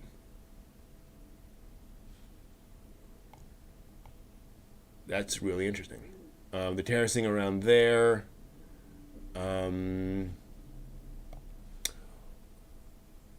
What do warehouses look like in this world? And I ask that because warehouses are very, very functional, right? They are places to store goods more or less temporarily to shield them from the elements, but they're designed to be basically walls and a roof. And so thinking about how that might be different in this kind of a world helps to define what are some of the fundamental differences between, our fantasy world and the real world. Oh yeah, totally. Merfolk could turn the tide of any navy battle. Totally, very important point. Especially if they're used to mining underwater, and we had the idea that they can use explosives in mining. Attach some of those to the underside of a ship, and goodbye. Nasty stuff. In fact, merfolk may be sort of the Swiss in wars, where people are like, let's not get them involved in any war because as soon as they choose sides, it's over. Who knows? So a warehouse. It's an island. A lot of wind, a lot of water, a lot of rust. Exactly, Seth. You're going to have... So you're probably not going to do metal, and besides metal is going to be expensive. We have a fair amount of wood. So wood's certainly an option. Certainly if you have warehouses along this harbor, you have wet wind coming in. Spray from the ocean, that kind of a thing. So you're going to want to enclose it pretty completely. It's not going to be... In other words, you're not worried about rain as much as you are other stuff, although rain is a concern. I say that because there are places in the world where a warehouse is just a roof on pillars because there's a lot of rain falling down, but not a lot of gusts of wind coming in. Great point, Roger Doubleman. That is an excellent point. Net-like containers for goods. So I think a lot of the merfolk goods are not necessarily going to be stored in warehouses. They're going to be stored in nets or wharfs or you think of was a clam trap or things in water where it's basically stakes and a net in water. So you may have just a bunch of stuff just sitting out there in these containers in water because that's where they came in, and we're just going to keep them in there until we can actually sell them. So that's a great point. Fire is going to be a hazard, certainly. Um, so, and I don't want to get into defining, well, what kind of wood is available, right? Do they have palm trees? We're going to assume a reasonably Earth-like climate with, palm trees and woods and things along those lines. Um, and then you can have some warehouses and places. So the warehouses might actually be more. So now the warehouse building duration. Yeah, that's true. Stone. Stone might be a big deal here. I'm trying to imagine. So yeah, exactly. Not a lot of cardboard underwater. Just for some reason, not a popular building material.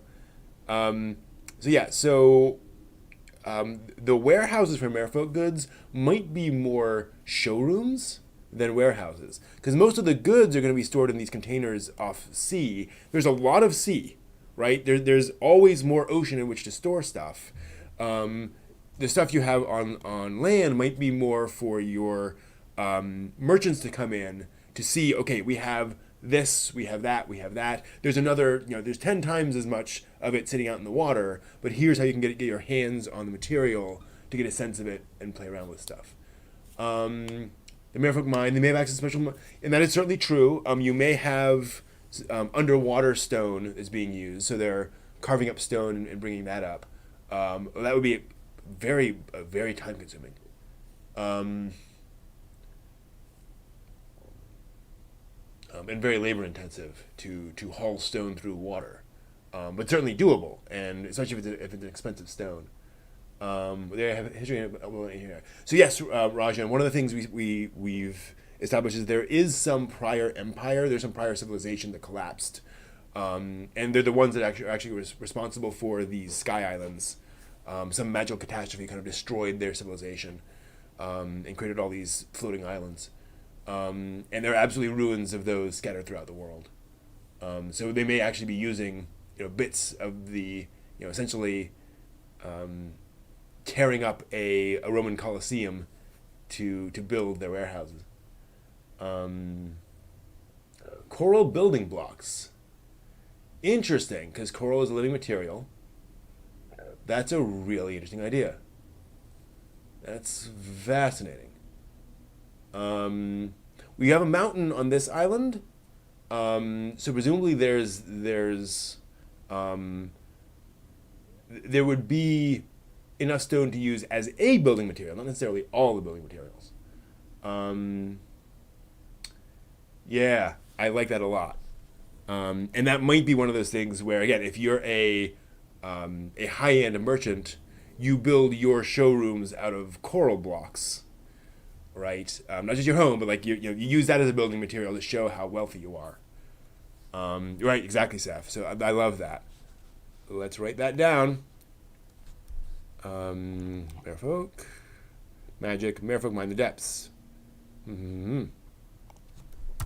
Merfolk have domesticated a form of coral that they use as building blocks and also sell to the surface. In Merfolk culture, it's common, but on the surface, it's expensive.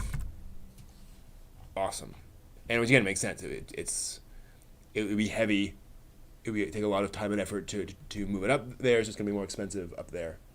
Manipulating coral is fantastic. Yeah, and then concrete, stone, that kind of stuff for those. So let's just write that down. You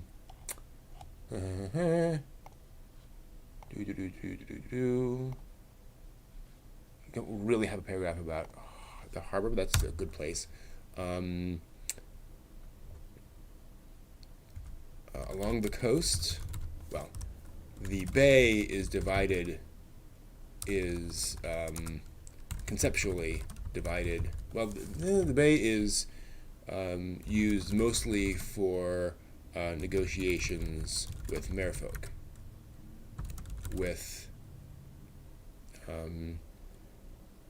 for trade, with negotiations occurring on the left side, while merchandise moves along the right side. Further along the right side of the coast,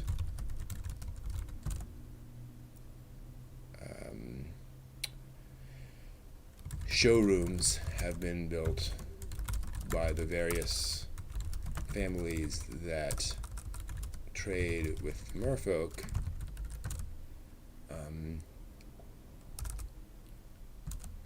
showing off merchandise available.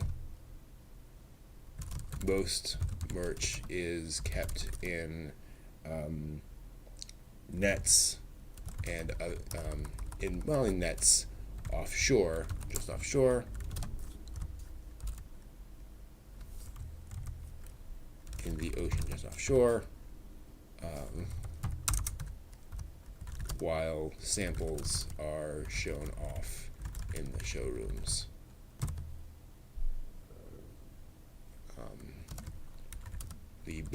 The higher end showrooms are made from coral.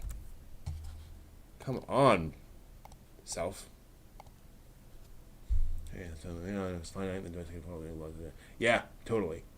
And I think stone's one of those things where, especially for the prior civilization, used stone almost exclusively, and so it is kind of the default building block in people's minds because it's just ubiquitous.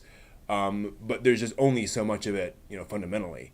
So people are just kind of naturally used to using stone. There's a lot of stone in the environment because it was already sort of mined out and used by the prior civilization. So you kind of feel it.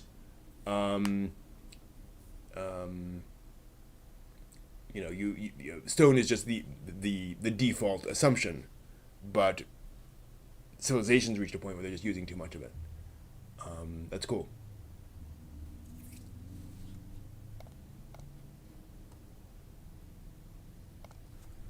Most other buildings are built from native stone. Much of that reclaimed from ruins from the prior civilization, though stone is getting rare. Nice. We'll say usable stone is getting rare. In other words, you could find rocks and such in the mountain. You could pull things out, but they're not going to be usable for building buildings. They're going to be just the wrong form. They'll crumble over time, that kind of thing. Okay. Not all stone is the same. Not all stone has the same qualities. Cool. So I'm thinking the warehouses are going to be pretty ornate. Again, we're going to call these showrooms. Showrooms for merfolk goods. Yeah, that's really cool. Again, you can think of them being as kind of like, you go down to Florida and you walk into a store that's selling shells and things like that, and it's going to be fairly touristy. It's going to be designed to appeal to the senses. It's not going to be like a warehouse. Yeah. Mm-hmm. Cool. Ornate. Probably a lot of fish motifs. So again, sort of shells embedded in things as a design motif. In fact, let's just say that. Coral. Also shown off in the showrooms.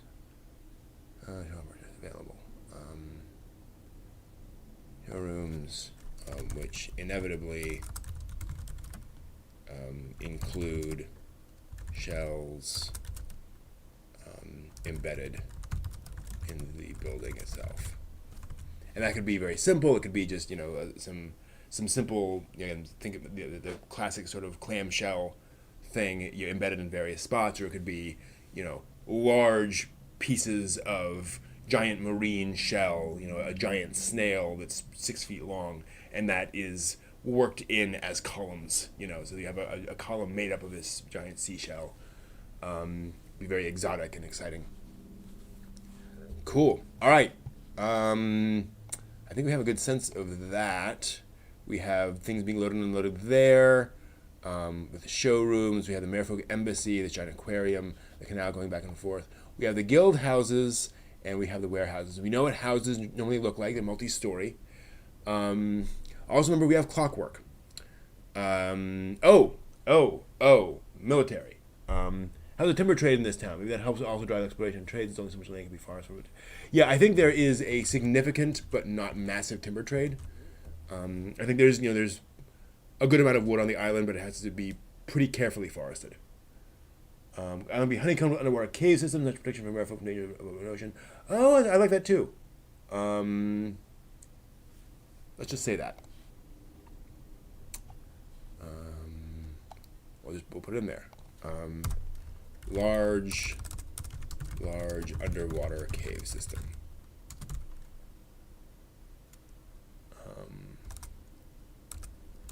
Mostly used by merfolk from dangers of open ocean. That makes a lot of sense. If you've traveled to this trade point, you may be traveling ahead of a storm, and so the storm hits. When you're doing your trade, you don't want to go back out into the ocean. You want to sort of stay there for a while, but there's not going to be a lot of accommodation for you in the town, just naturally, right? Like they're not going to have, giant aquarium inns just for these occasional times. So they would have built or made use of and then expanded natural underground caves underwater and used those, and so that could have expanded over time. And again, there could be things in the private civilization where they may have built an underwater cave system that they're reusing. So there's something else. So we know that the guild has looked. Oh yeah, a military. So I'm imagining stone towers along the spits of the bay, and occasionally along the shoreline, with some kind of long-range clockwork weapon on top. Again, like a clockwork ballista or things along those lines. Those giant bows. And you're going to have some form of person protecting the town, soldiering, basically, right? Guarding and patrolling and such.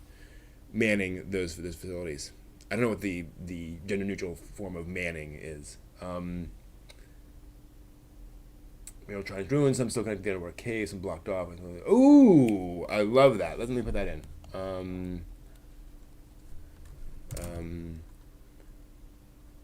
There are some very old shrines, ruins on the island that connect to that underwater cave system. That's cool. That's really cool. Do these islands have their own military establishment, or is there a more general one shared between islands? I think most islands have their own military, but you'll have one or two republics or groupings of people who come together and form confederations or federations of some kind, and they would probably share a military. So I'm betting you have some. Most islands will probably roll their own, especially if it's a very communal environment. That's one of the things I wanted to bring up. In that communal environment, so typically in our world, the people guarding the castle, the people who were holding those spears in the castle, were farmers. Every person, every able-bodied man between the age of 18 and 30 had to spend 1 month every 3 years at the castle working as a soldier at the castle, and they would be paid for their time. And that was how you did it. Is you just you had this sort of conscription thing where everybody had to pitch in, and every so often you'd have enough folks coming in, and so you'd just you based on the population, you'd say, okay, we need 20 people here, and so we'll do it that way. So that might be the way they do it, or it could be a particular very large family that does it, or a group of families that are all kind of responsible for guarding and patrolling things. I'm not sure.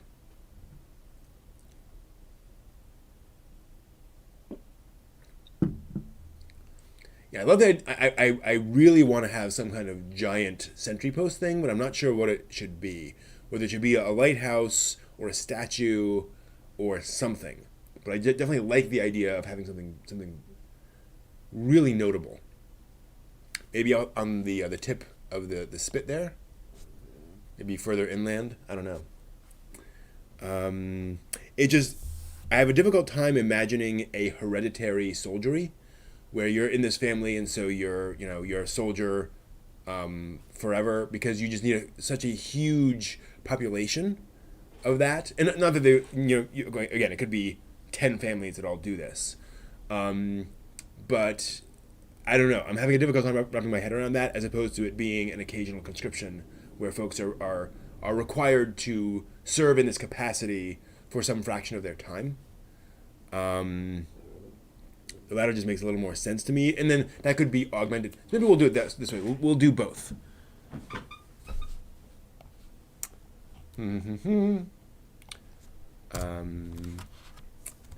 The city contains a militia made up of two populations.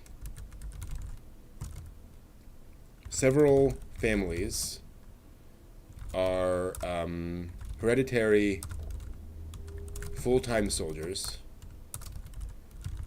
who form the core of the militia,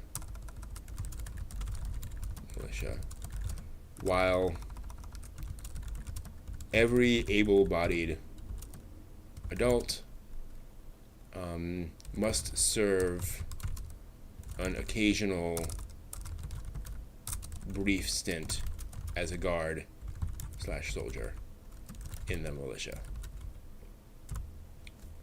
So you have this core group, and they're highly trained. They've been doing it for generations and generations. This is what they do. They're really good at it.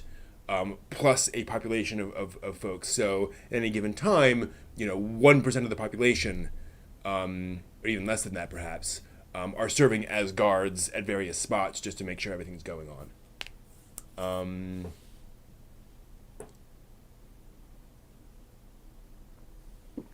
Yeah, you might have a general training time. Depends on how much military action this place sees. Are there a lot of conflicts? Is this being attacked a lot? I wonder. Yeah, commoners of the grunts, exactly.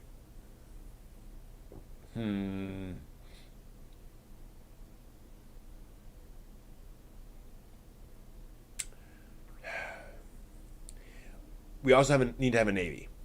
Not necessarily a huge navy, but a major trading port of this size is going to have some ships it can use to drive off like pirates.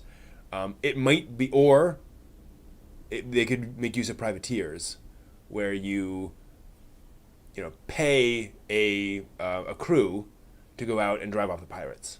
I kind of like the latter idea better because it also it creates privateers who can have multiple loyalties. Where yes, they've agreed to do this, but they could be convinced otherwise in the moment. And that way, the city does not have to maintain its own private navy. But then, wouldn't a city want to have its own navy, or the navy was destroyed in some massive battle, and now they have to rely on privateers. And they just haven't, it's one of those things. And the privateers have worked, so they haven't been willing to go back to building up the navy because it's so expensive. So maybe they're like, hey, privateers are fine, so we'll just rely on that for the future. That might work. So, I like that idea. The city finances a handful of privateers who keep pirates away from the city and would muster as a navy should the need arise. The city used to have a small private navy, but it was destroyed in a battle some years ago, and once the city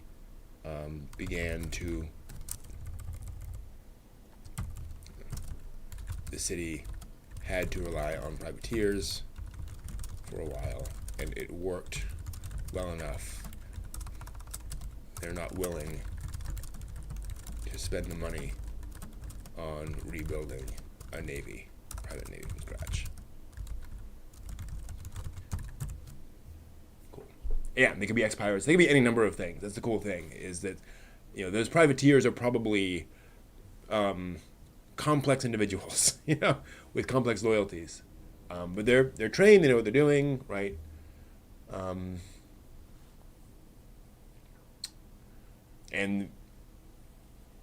But there's always the danger that somebody will come along with a bigger pocket and buy them out.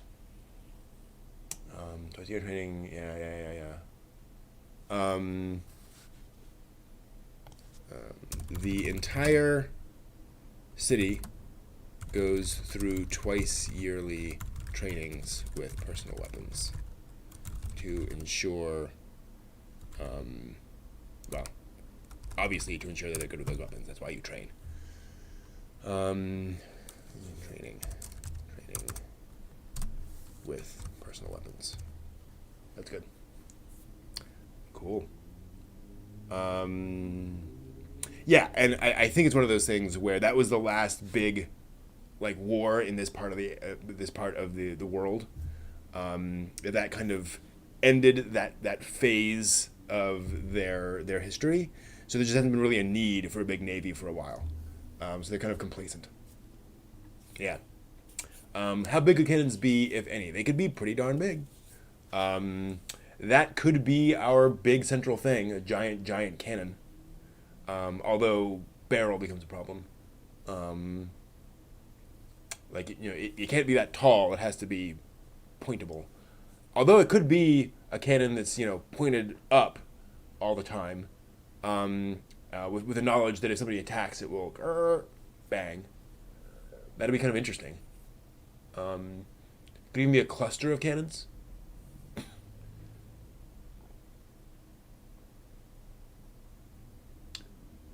And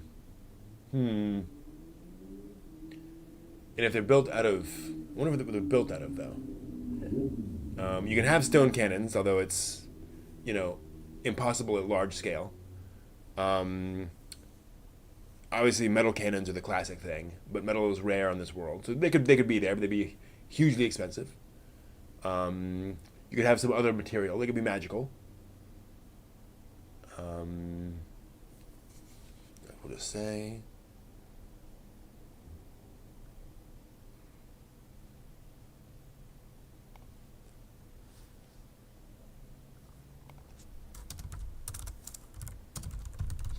There have been no large-scale battles in the area since. Cannonballs that shoots hooks into the enemy ship. Yep, you could totally have grappling hooks. Large-scale grappling hooks. A port would want to salvage, right? Why destroy something when you can salvage it and sell it off? So I like the idea.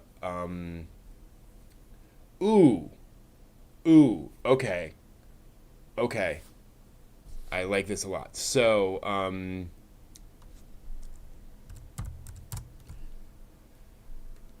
spread at strategic points along the coastline and bay are large clockwork mechanisms that fire grappling hooks on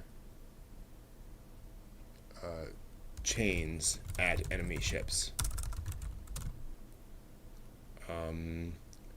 ships attacked in this way are dragged to shore, are to shore and stripped and retrofitted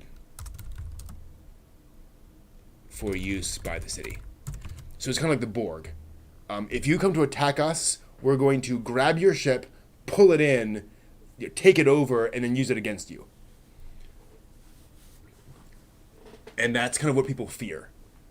We're gonna take everything valuable off your thing, sell it at market, and then that becomes something we can use against you.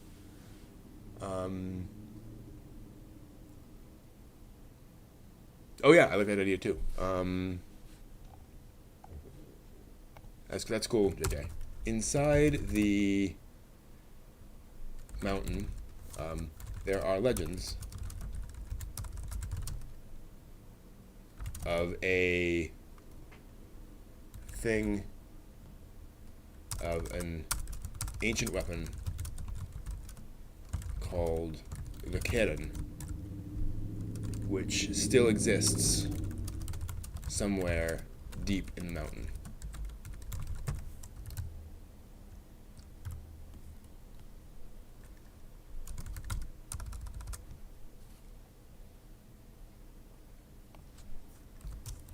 Capable of destroying whole towns with one shot. So they know what cannons are. Like I imagine that the idea of a cannon would be aware of people whether it's practical or not. Something like a cannon would exist, but there's this idea of a huge practical cannon. Focus can fire past cannon range. Yeah, totally. And when you're being dragged in, this is another interesting thing of being water. If I fire into your prow and then drag you forward, I'm now pulling you towards me. So anything on either side of your ship is useless. So any weapons or anything that you have. So normally in ship-to-ship combat, you pull to the side and fire cannons or weapons or whatever, side to side. If I have a grappling hook in you and I'm pulling you towards me, you don't have the ability to do that. You can't bring any of your weapons to bear. So that would be a really effective, again, if you can make it work with these clockwork mechanisms which can target and so forth, that would be devastating. Yeah, that's really cool.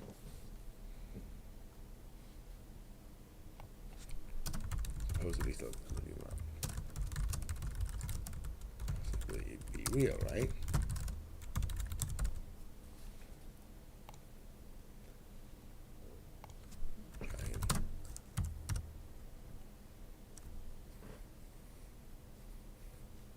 Yeah. Well, and that could be the thing, probably at least half the time it does capsize the ship. It may be actually not very effective, but the threat of it, the idea that at best my ship gets destroyed, at worst it gets used against me, that could just drive fear in the hearts of the captains of that navy. So I think it's one of those things where even if it's not practical, it would still be effective psychological warfare. Cool. We have a lot of great ideas for this Sea Island harbor. Whatever we're going to call it. First Meet, Earth Deep, Deep Meet. That just sounds like a Hormel brand. I don't know. Yeah. And that's a great point, Raja. You have the merfolk on your side, so they're going to scavenge whatever's there, and assuming your trading deals are still good, then those merfolk will provide you with that stuff. They'll do that at a margin. So yeah, that's cool. Mm-hmm. Yep. Merfolk also assist from underwater, reclaiming materials and attaching hooks. Come to think of that, I mean, if people try to attack the city and the merfolk are aligned with it, the merfolk could destroy them before they get anywhere near the city. again, just start tearing away at the hull from underwater.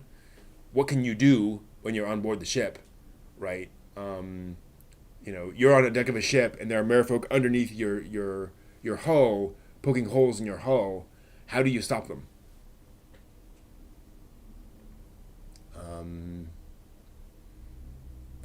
But the city might not be able to rely on that.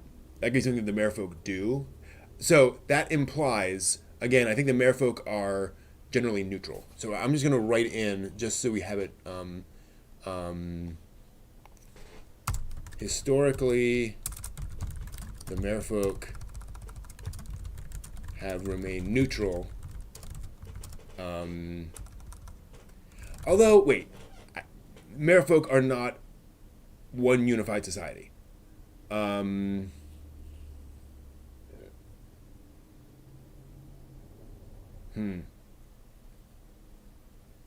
I don't want to say, merfolk never do this, because not all merfolk are the same. But we will say, this. Most merfolk civilizations have remained neutral in Islander wars, simply because merfolk can completely turn the tide of battle in any naval encounter. Merfolk can easily destroy any navy from below, and don't want to become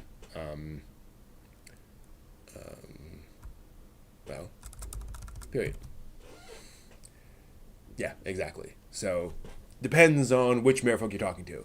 That has become a common trend of merfolk saying, you know what, no, that opens up a big can of worms. As soon as we ally with one country, then another country is going to come to us, try to wipe us out, whatever. That seems like a really nasty. We have this sort of atomic bomb, and we'd rather not use it willy nilly. Big ocean, many cultures. Love that. And we'll say in inter-island wars. Wars between islands. Doesn't really matter if it's happening on land. Right? Yeah, that's the other thing, is that, okay, you want to fight with each other? Fine, we'll just go over here and trade with somebody else. We don't need you. And that's probably the thing.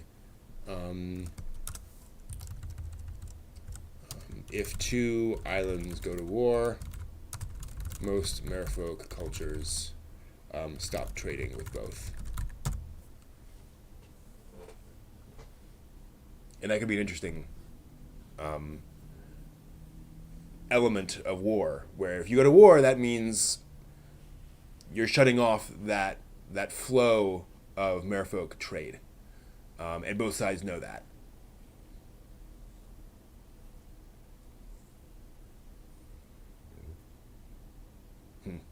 Interesting cultural twist. And then you'll have, the other merfolk which are like, we'll trade with you. We'll fill that gap, at twice the cost, right? We'll charge you twice the amount, but we'll trade with you. So that's cool. But also, obviously, that is a thing that brings with it lots of great risks. Cool. All right. Yeah, merfolk don't want to endanger their people. That is a thing that can go bad really quickly. All right, I think we've done some really fantastic world building here. Thank you all so much. Lot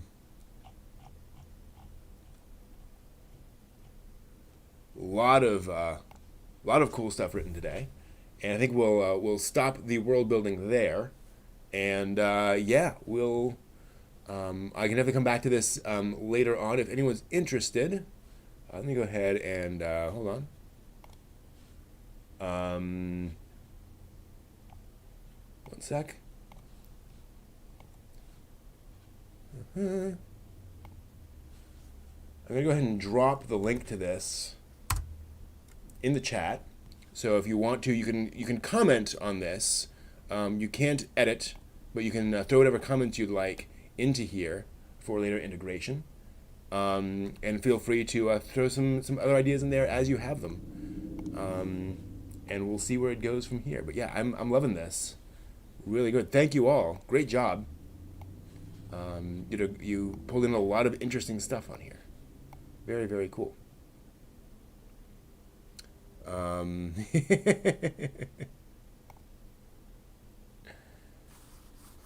News comes later. News comes later. All right, so let's check the schedule. What is the schedule? Oh, and I think I am maybe a little bit behind on the side too. What's next on the schedule?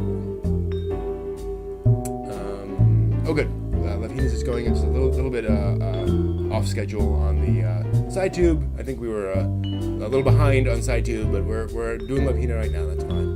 So we just finished our world building. At 4 p.m. I'll present Miyazaki's Mythical Animals. Love that panel. I hope you all will enjoy that.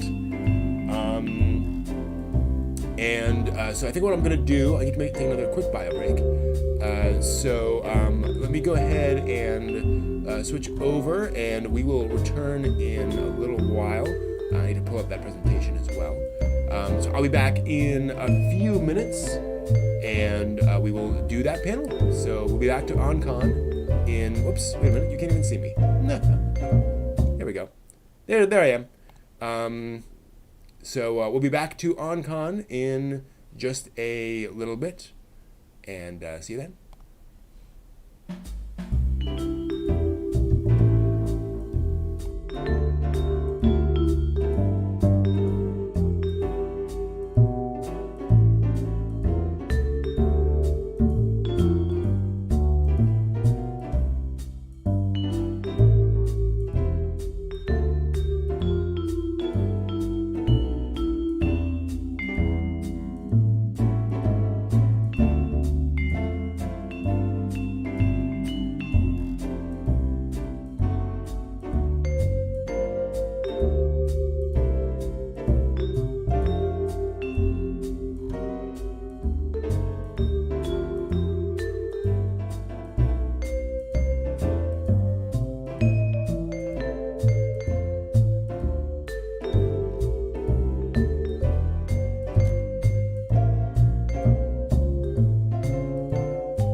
There we go. All right, we are back.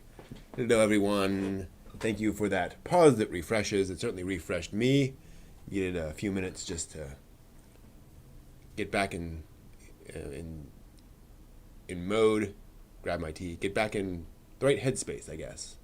My brain's about 5 seconds behind my mouth now, apparently. You know, that's kind of how things are sometimes. All right. So, let me see if the best way of... Oh, hold on. Hold on. Got to change things around a little bit. That's not going to work. All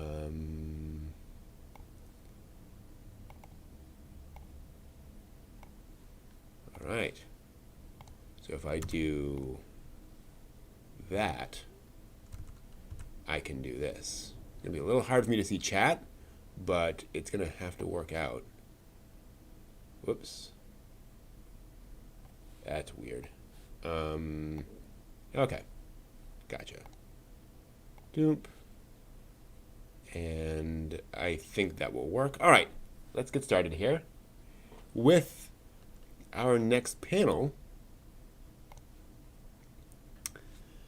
Welcome to Miyazaki's Mythical Animals, a look at the fantastical creatures, sometimes very fantastical, sometimes not so, used by Hayao Miyazaki. And so in this panel, I'm going to be going into a bunch of works by Hayao Miyazaki and how animals are used in those works.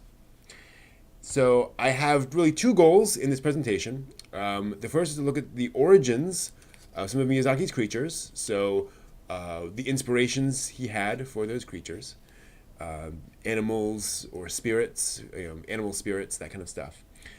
And I also want to try to prove a theory. Personal theory, but I think it is borne out by the evidence. I think Hayao Miyazaki likes animals more than humans. You know, really. Humans aren't very good in a lot of Miyazaki movies, but animals are usually come out pretty okay. So, let's get into it, shall we? And I'm going to go way back to Animal Treasure Island in 1971. Now, this was not directed by Hayao Miyazaki, but he did conceive it. He came up with the basic idea. He also worked as an animator on it, and he drew the manga adaptations. It was clearly, from Hayao Miyazaki's mind, and very, there were obviously other folks involved. But one of his earliest significant credits, he'd worked as an animator before this, but one of the earliest works on which he had significant input. And if you go back and watch it, it does have a lot of Hayao Miyazaki elements to it. It is an adaptation of Treasure Island, obviously, but where a lot of the characters are animals. Now, there are two main characters who are both human. You have young Jim Hawkins, who is a boy, and he comes across this girl who is a sort of a classic Miyazaki heroine. Strong, smart, but thrown into the center of something and kind of unable to really deal with it fully, and thus has to rely on other people. So very much a kind of a Clarice from Castle Cagliostro sort of character. And so again, sort of classic Miyazaki character. And she has the map, and she ends up with young Jim Hawkins, who is, basically what he looks like. He is this very, he's not particularly bright, but he's pretty, well, I'll be honest, he can take a lot of punishment. He's, not particularly, one second, sorry. He can take a lot of punishment, and he has a very strong sense of right and wrong, and he will kind of do the right thing and do that. And he's pretty common. In fact, it's basically, it's basically Pazu from Castle in the Sky. That's just who he is, right? Let's just be honest about it. In fact, I gotta say though that they're basically both Conan from Conan Boy of the Future. But right down to the vest, right, on these characters. So it's basically that. kid. And you see that very much in Animal Treasure Island. But it is worth noting here that Jim and Kathy, the girl, are the only humans in the story. Everyone else is a humanoid animal, an anthro character. And so very quickly out of the gate, one of the first things Miyazaki is creatively involved in, most of the characters are animals.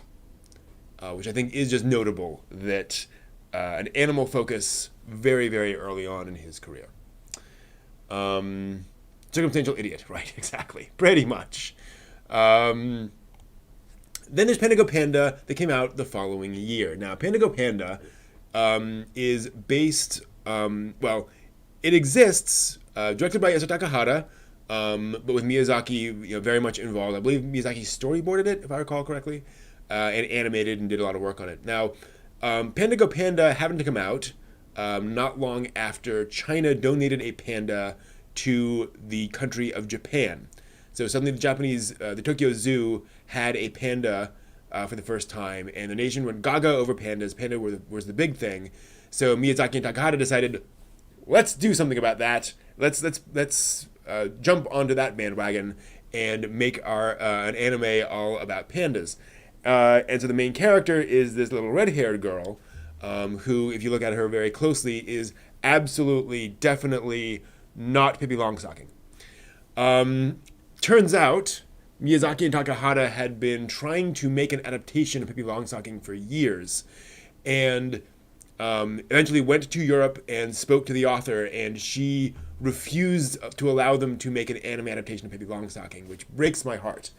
And at this point, they had been rejected and they knew they weren't going to make it. So they basically reused the character design for Pippi Longstocking in Panda Go Panda.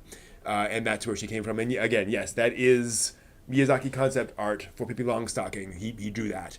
And so they ended up reusing that for Panda Go Panda. But point being, she goes along and befriends these pandas who come into her life as she's living on her own in a house because of reasons. Do these pandas look familiar at all? Yeah. They look a little bit like Totoro, don't they? Kind of Totoro-esque. A little bit. So you can see where Totoro kind of got their inspiration from. And again, this was capitalizing on the panda craze. So what is the role of the pandas in this story? While they are just pandas, they do not appear to be magic in any significant way. They do drive the story of the adventure. They are what kicks off the adventure. So they are very much central to the story. It's not just girl doing things and pandas happen to be there. It is also Miyazaki's second animal story in 2 years. So he clearly likes animals a lot and involves them a lot in his stories. And it is an adorable little thing. It's technically an OVA. I believe it was basically a movie, but one of those like half-hour movies that came out in theaters in Japan. The total of 2 of them, so I think a total of 1 hour, and just a charming little thing. If you're interested in something for a kid to watch, Panda Go Panda is a great one. Now we have to jump forward quite a bit because Miyazaki was kind of busy for the next couple of years working on Lupin III, right? So Lupin III really took up his time until we come to Sherlock Holmes in 1984. And Sherlock Holmes, again, an anthro-focused anime series, basically an adaptation of Sherlock Holmes, using all anthro characters, all dogs. And again, worth noting here, primarily because we have animals again. After Lupin, once Miyazaki gets a chance to spread his wings a little bit, he moves over to Sherlock Holmes, which he directs for, I believe, the first 13 episodes, and then moves on to other things. But clearly, the guy likes animals, right? And it's a pretty strong theme here. But this is also the same year as Nausicaa of the Valley of Wind, which he was kind of busy with as well, I would suspect. So let's look at the animals in Nausicaa, Miyazaki's first film with original characters. So the omu and the other insects are original in the sense that there is no insect in the real world that exactly matches the physical characteristics of the omu, although they are obviously very much inspired by real insects. So they take on the form of various insects, but different body parts and pieces all mixed and matched to make the Om in Nausicaa. But we also have Teto. Oh, and it should be pointed out before I go any further. The reason Miyazaki went with insects, he wanted to make this mutated post-apocalyptic world, but he said, most animals, when you mutate them, just look like other animals. They don't look particularly weird. They don't feel alien. He wanted the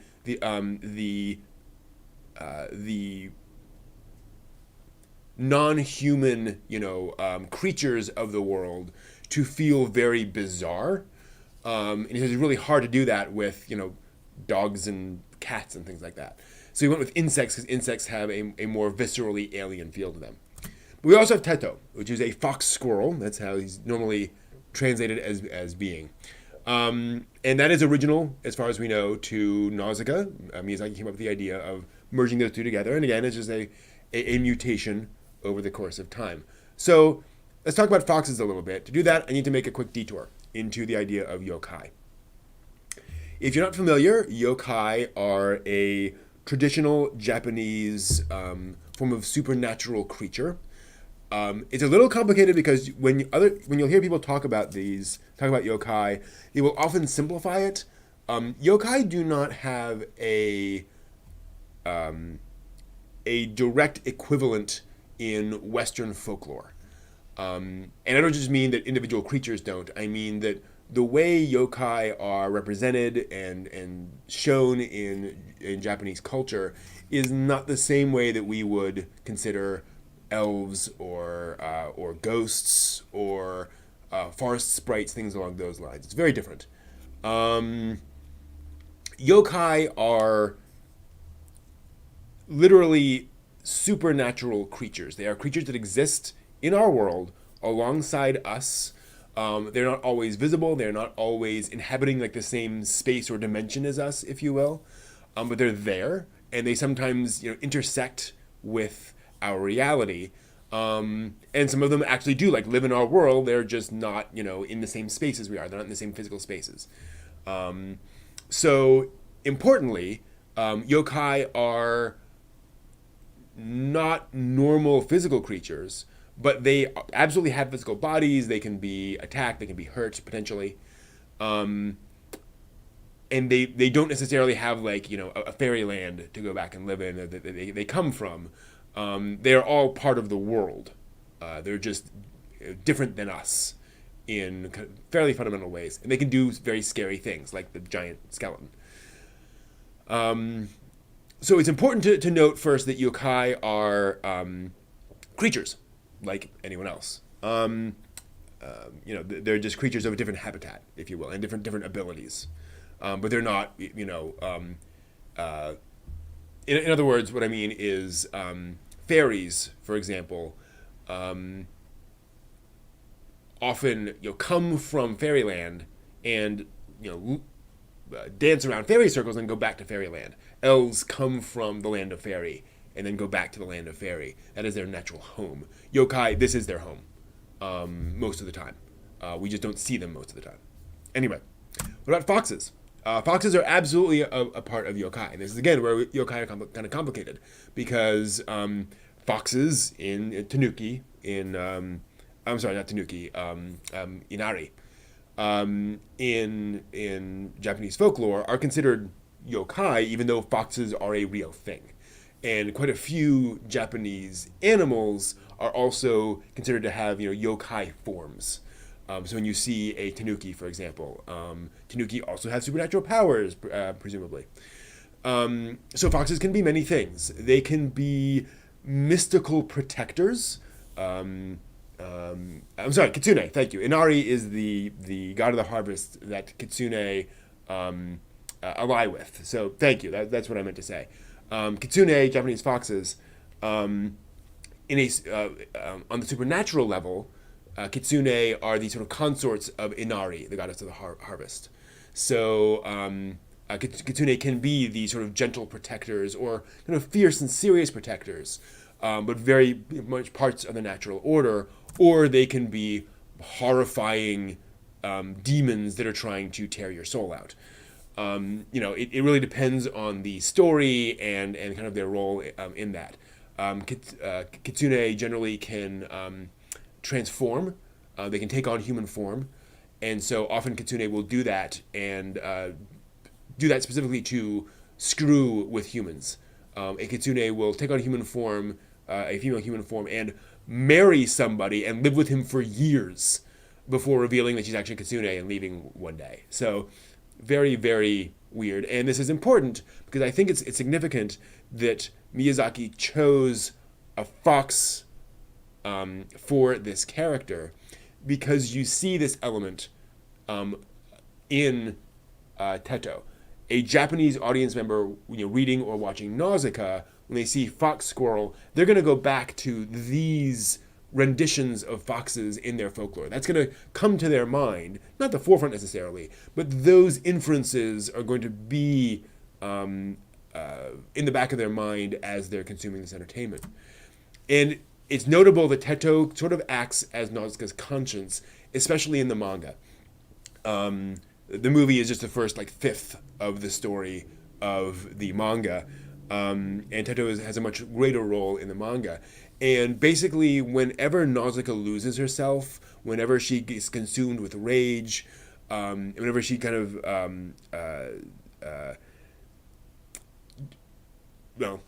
loses herself, Teto will leave. Teto will jump off her shoulder, and you see that in the movie, jump off her shoulder and run away. And it's not until Nausicaa has kind of calmed and centered herself that Teto comes back to her. And so Teto serves as this important role in the manga. Humans can lose their way. Humans can get confused, but animals always know, and animals always can bring us back to ourselves. And they represent that pure version of ourselves, or that not the pure version of ourselves, but that pure version of personality, right? Animals do not act in contrary to their nature. They are very consistent, and thus represents that consistency of character for Nausicaa. I think it's an important role model there.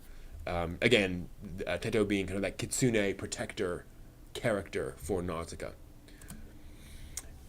Now you see a bit of that continued in Castle in the Sky. Now, there are very few animals in Castle in the Sky, but there are definitely connections in here. Indeed, I would argue that the robot is our connection to other things, and the robot also has little fox squirrels on it, which is rather lovely.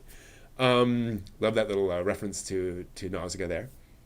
But the robot, I think, in here is the connection to nature, because the robot represents this connection to Laputa, which is this very Edenic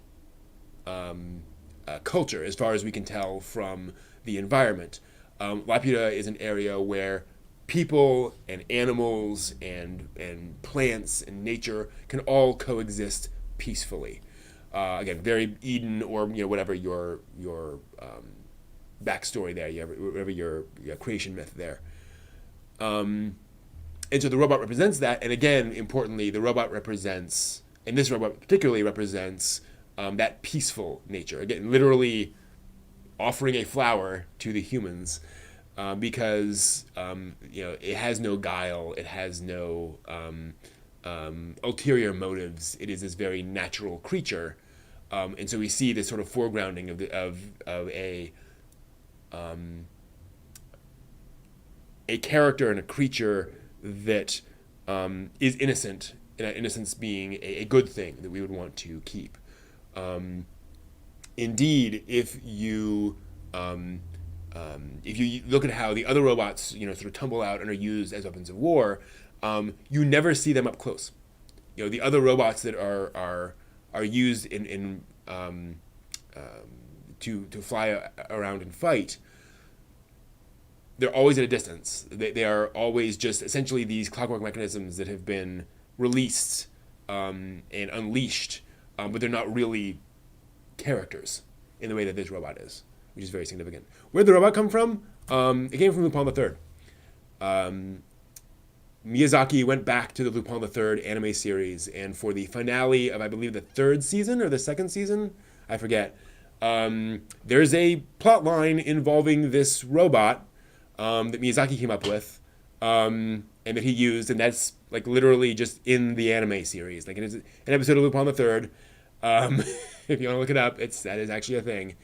And indeed, that robot is being controlled by a young woman who looks awfully familiar. Awfully familiar. Just gotta say.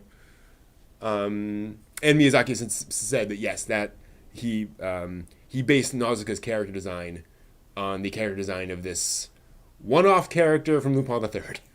So, yeah. Anyway, worth noting.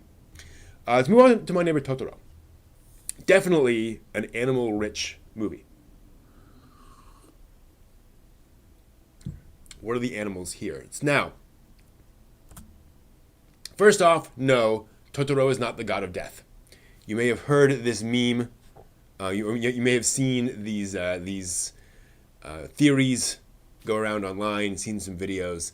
There is this, if you haven't heard about it, there is this theory that Totoro is actually the god of death, and he is he shows up to bring the girls, to the land of death, basically. And that's basically what's happening over the course of the movie. That's not what's happening over the course of the movie. And what this is actually is what's called a confirmation bias. Basically, you can take different individual small bits of this movie and make them fit into a theory by ignoring 95% of the movie, right? There are lots of other things in this movie that do not fit that theory at all. But it is, and you can do this with most theories and most ideas. You can, find evidence for that theory by being very, very selective, and then come up with a way of seeing it. But again, it really does not hold up when you watch the movie as a whole. Anyway, moving on. Let's look at the animals in this, starting with the Soot Sprites, which are the first supernatural creature, really the first animalian creature to show up in Totoro. And it's very clear the Soot Sprites really represent nature reclaiming abandoned spaces. They are mold, they are vines, they are, what generally happens when nature comes back and starts growing back in over a space that's been abandoned for some years. And it's notable, however, the role they take in the story, right? The Soot Sprites are entirely passive and non-threatening. They are simply moving in, and in the course of the movie, they get sort of pushed out. Now, it's worth noting that Miyazaki is making a movie here. He's making something for audiences. When you think about this from the perspective of drama, that's really not the best way of driving drama. Any other director, if they had these creatures in the house, what would happen? They would be actively fighting back against Satsuki and Mei, and the girls would have to do something actively to drive them out, right? That would be a great driver of action and drama in that first act if these Soot Sprites had some kind of negative impact, if they were something that had to be, dealt with or, again, driven away directly. But no, they're not. We have this great sympathy for nature here. Miyazaki refuses to turn this natural process into an enemy. It is just a natural process. It just happens. And humans moving in change that process. Totoro itself, I believe, symbolically represents the girls' new home, this new environment that they have found themselves in. I.e., when you're a kid, especially a young kid, and you move to an environment, there is naturally some trepidation there. You may be very excited about it, but there's going to be some part of you at some point that kind of fears that change. And I think Totoro represents the change of this new house, this new school, new friends, all these new things. And it represents those things to them. And thus, notably, it's not scary, right? Little kids aren't, usually scared of big changes like that from a theoretical perspective, right? The idea of moving to a new home can be overwhelming in a way, but they don't imagine the new home is full of monsters, right? So what they imagine is a cuddly creature like Totoro, right? The new home is not scary, it's just different. In fact, it's very pleasant, but it is definitely not what they're used to, and it's a very unusual thing they have to kind of get used to and absorb. It's also worth noting that the Totoro and the cat bus are what actually find Mei, right? Satsuki doesn't know what to do. She can't find Mei, so she calls on Totoro, who calls on the cat bus. So technically, they're the heroes of the movie, right? They're the ones that actually resolve the final act and find Mei for Satsuki and for her parents and her family, obviously, right? That's really interesting that you have these human characters going about their thing, but they really need to rely on animals, at least these supernatural creatures, to to solve this particular problem, at least. Very interesting. And again, Miyazaki seems to like animals a lot. Now let's move on to Kiki's Delivery Service.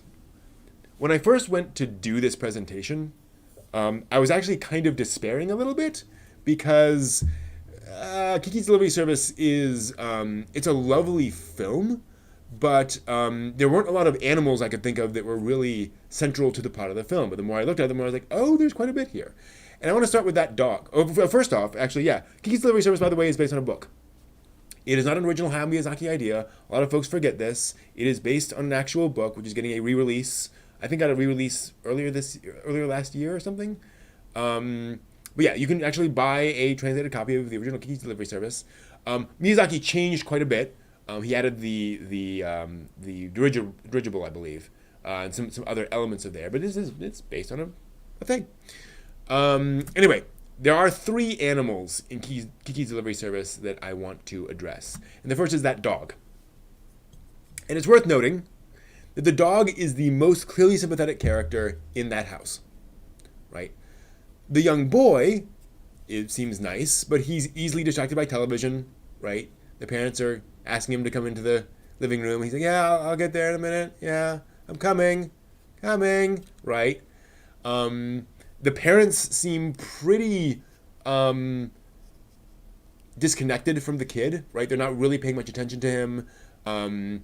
The things they say during the dinner seems to be kind of going over his head, or just kind of patronizing to the kid to an extent.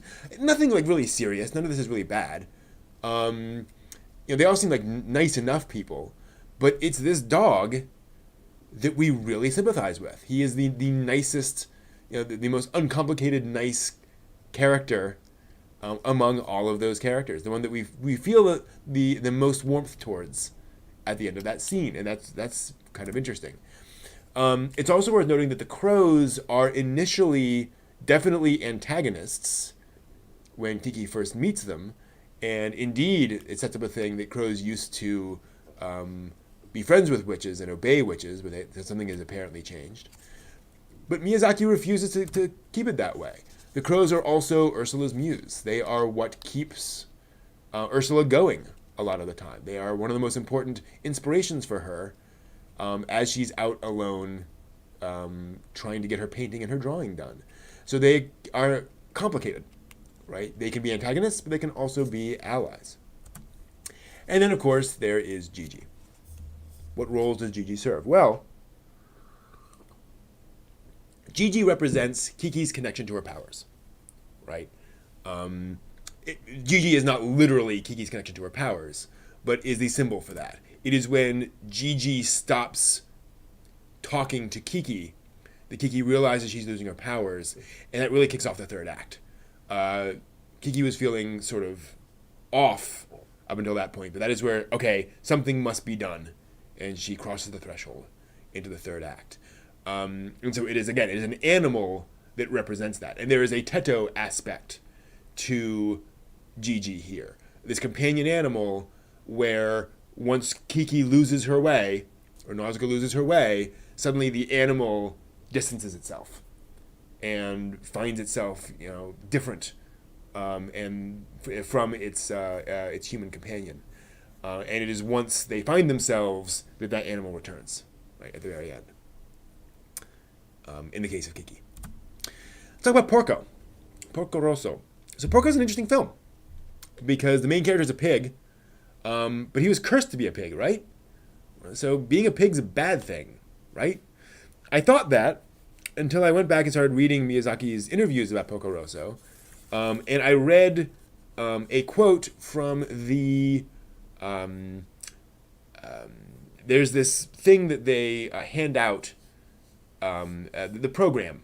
When you go to see a movie in Japan, you often get this, bit of paperwork that talks about the movie and so forth. And in that, Miyazaki said this: when a man becomes middle-aged, he becomes a pig. And obviously there's some humor there, right? You imagine the middle-aged guy sitting on his Barca lounger, relaxing, eating chips, whatever. But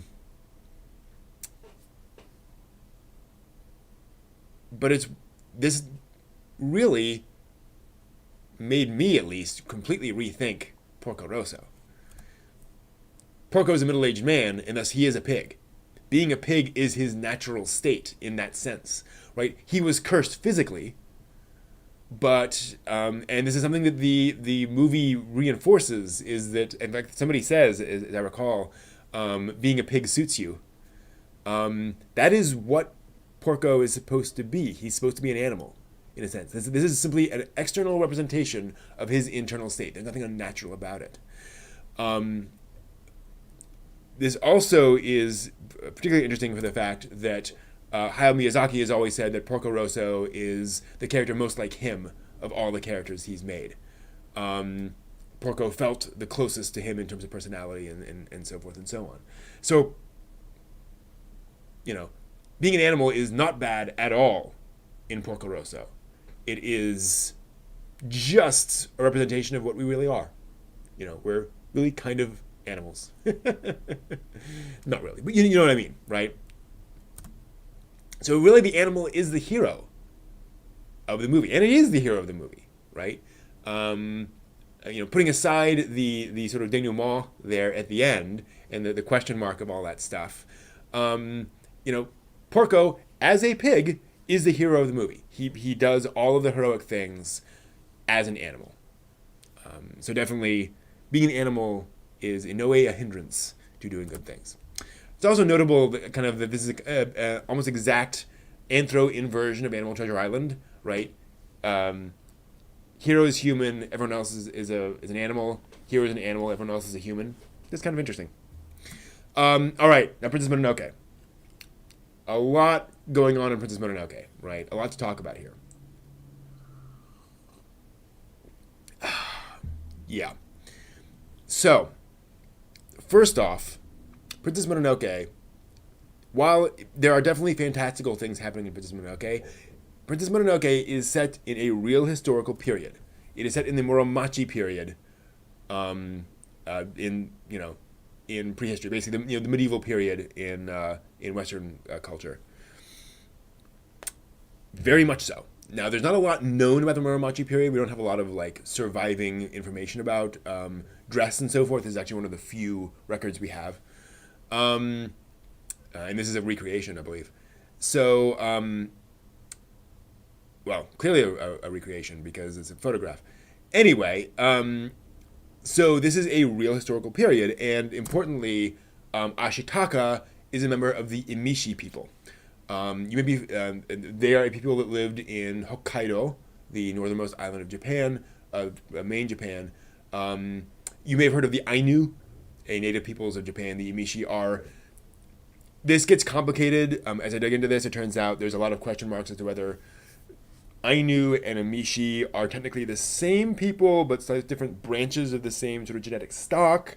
If one came before the other, and so the Enishi came out of the Ainu, or Ainu out of the Emishi, it gets complicated as to their exact, ethnographic relationship. But think of something kind of like the Ainu. similar to the Ainu in the sense of being these native peoples who lived in Japan for a very long time, and importantly, they were there before the ethnically Japanese people showed up, and the ethnically Japanese folks drove them out. Right, these were the original natives of the island, the archipelago, and they were driven to Hokkaido over time. So Ashitaka is not Japanese.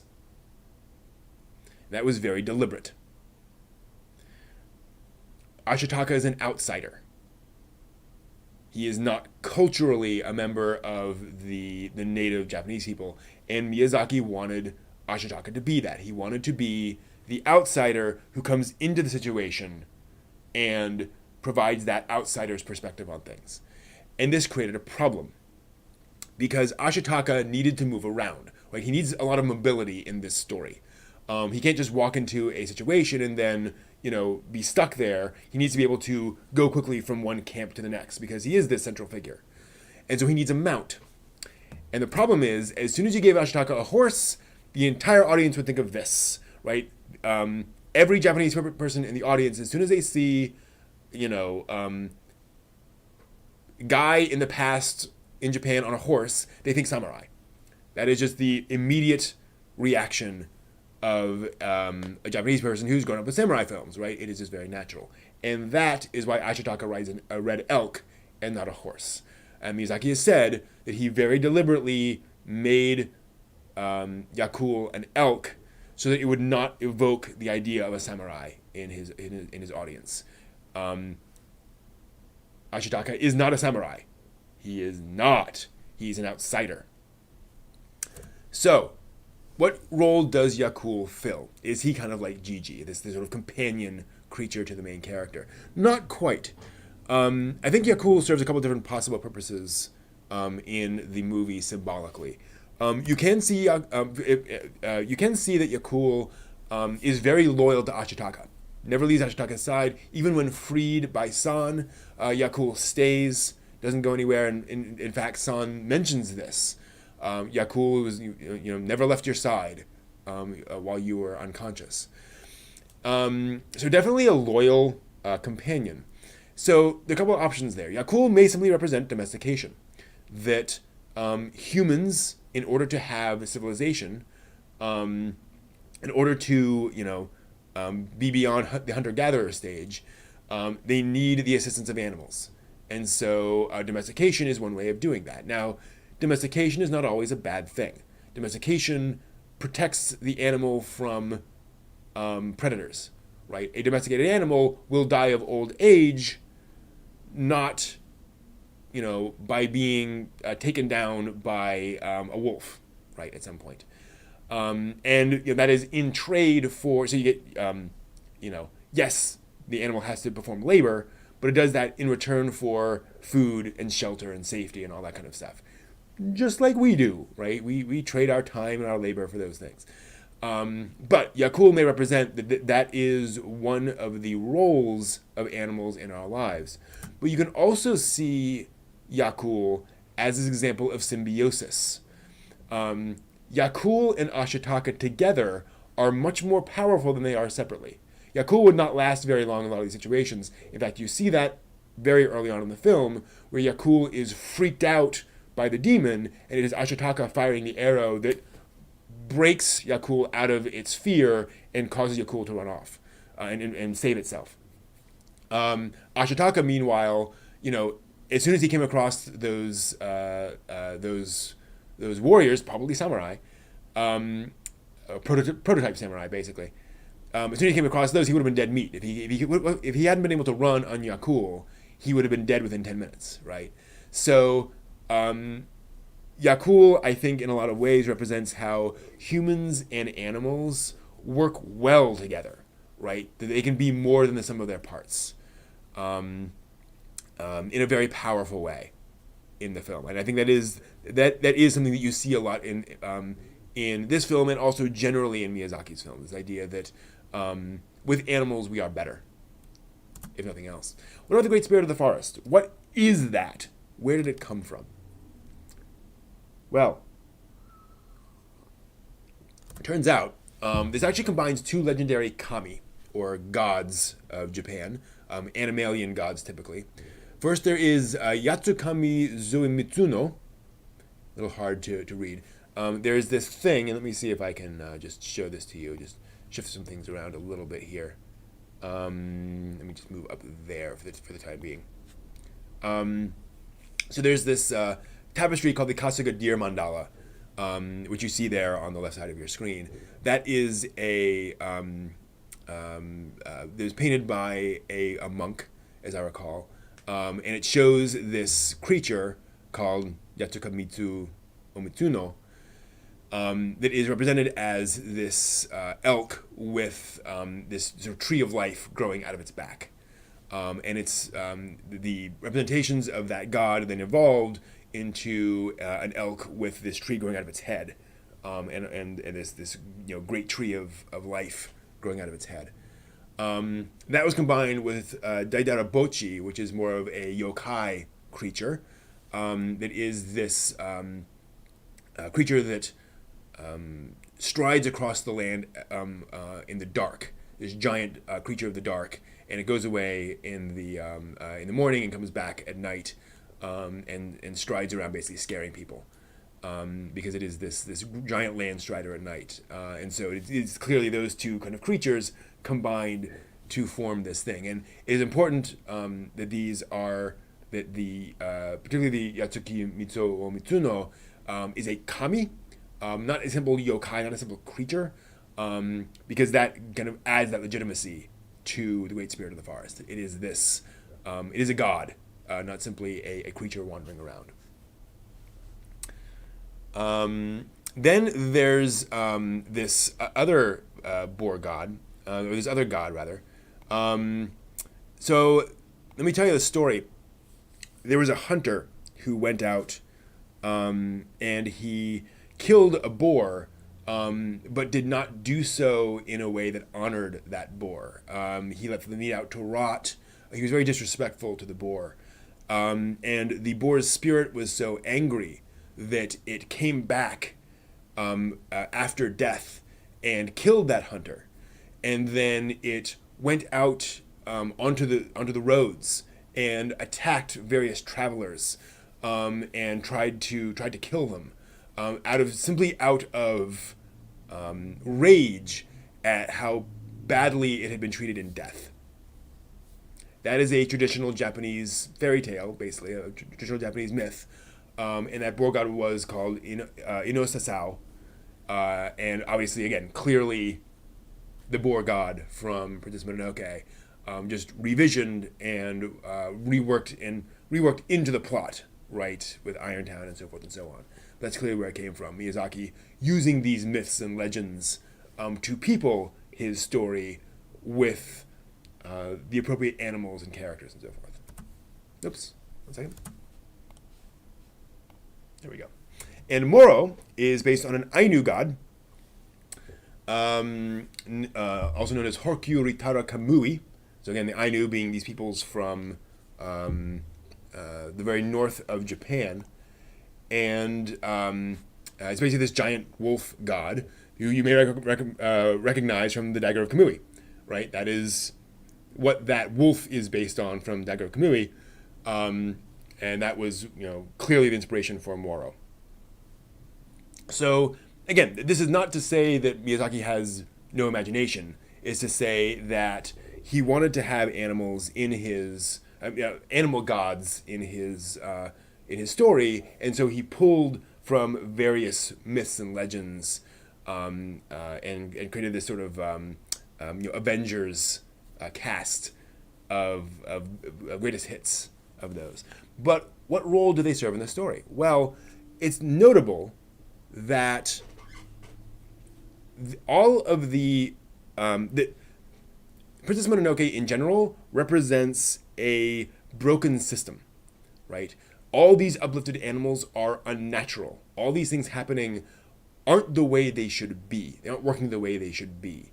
Things have been messed up because of the way the humans have acted and how the way that the various protectors of the forest have reacted to the way the humans are acting.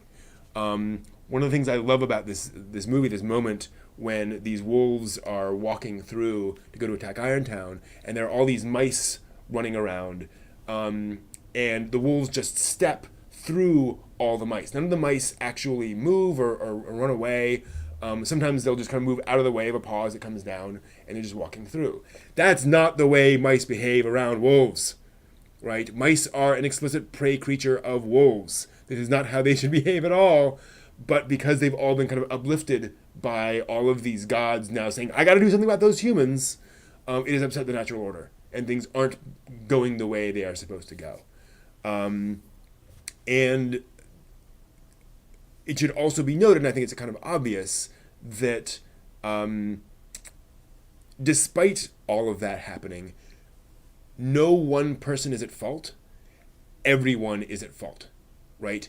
Pretty much every faction in this movie does something unwise at some point.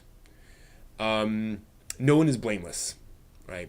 And so it's where I think, again, Miyazaki is showing his care and concern for animals, right? The even animals with all these great powers, humans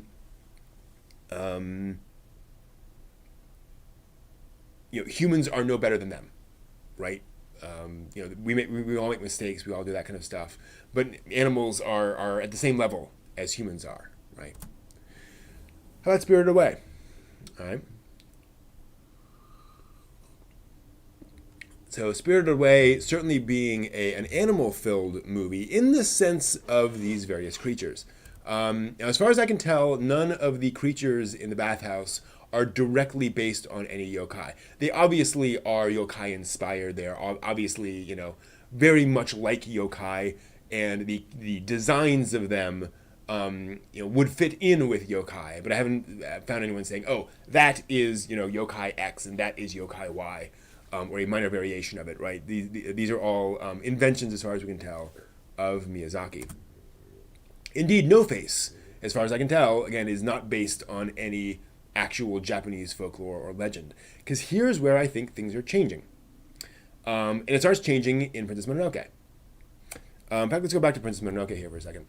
The fact that we have all of these factions and nobody is right tells me that Miyazaki's viewpoints are shifting, right? The animals are not better than the humans anymore. We are now equals. We are now all factions, all with our own agendas, all trying to make things happen. Right? And yes, still the humans are the ones kind of driving what's going on. They're kind of driving the badness. But the animals are not as innocent as they used to be. So we have Spirited Away, and now we're moving even further away. We're not even getting recognizable animals anymore. Miyazaki is working with his own symbols now, in his own imagery. The one exception being that Haku, being a Chinese dragon, very Chinese dragon-style creature, which is relevant for the fact that Chinese dragons generally have water powers. Very traditionally, they are water-based, and Haku, of course, being a river spirit, basically, or connected to a river, that connects up very well. And again, here's a good example of where a Japanese audience is very likely to draw that connection. Oh, Chinese dragon, water spirit, right?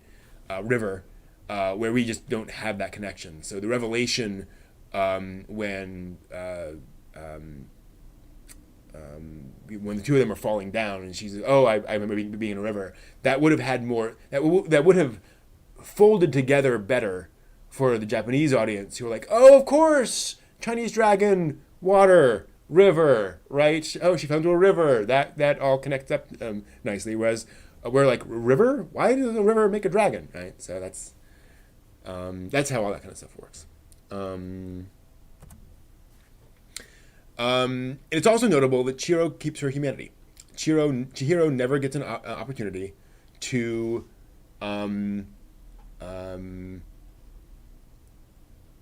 become an animal. She never gets an opportunity to change herself into a more innocent version of herself. Indeed, Chihiro gains humanity. Spirited Away is all about a young girl who doesn't want to be a responsible adult and accepts responsibility, accepts adulthood in a way, accepts, the trappings of having a job and all those responsibilities and so forth. She becomes less of an animal in a lot of ways. JJ asks, there's a yokai called Napera a faceless ghost that looks like a human. From what I understand, what I mean by this is that, as far as I know,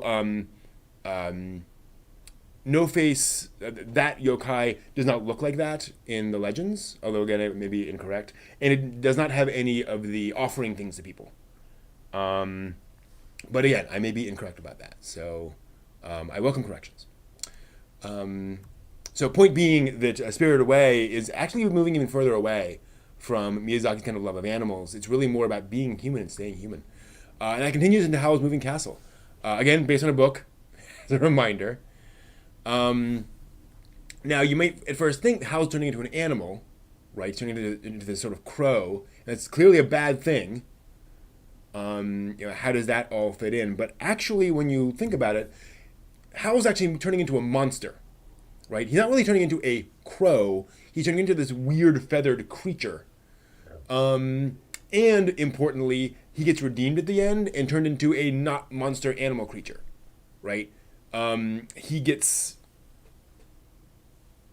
redeemed, and that all gets resolved without him taking on that animal nature. It is about him keeping his humanity and,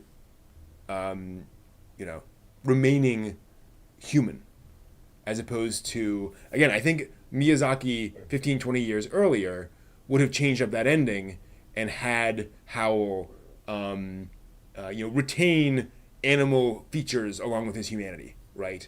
There would have been some symbiosis of the two. And while, yes, this is all about him sort of controlling his powers, which include the ability to change around, there's much more of a no, it's better to stay human theme in Howl's Moving Castle than in other things. And yes, based on a book, but Miyazaki has no problem changing the plots of things. And you have Ponyo, 2008. And Ponyo is it's the Little Mermaid. It's not even the Disney Little Mermaid. It's the Hans Christian Andersen Mermaid, Little Mermaid. But it's just that, right? And it's Hayao Miyazaki playing around with that idea. And so I think the animals in Ponyo are just animals. That's the interesting thing. Ponyo is herself basically an animal, just a magically infused one, or a magic version of an animal. And I think it's kind of worth noting that, again, this is all about people. And it's all about people dealing with people problems, as opposed to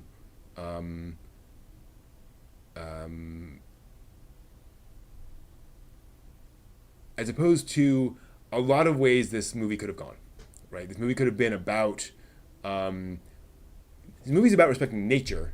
It's not about respecting animals. And that's, I think, what's kind of interesting. There's no animal avatar in this movie. Ponyo is technically the animal avatar, but she's always in human form, or consistently in human form.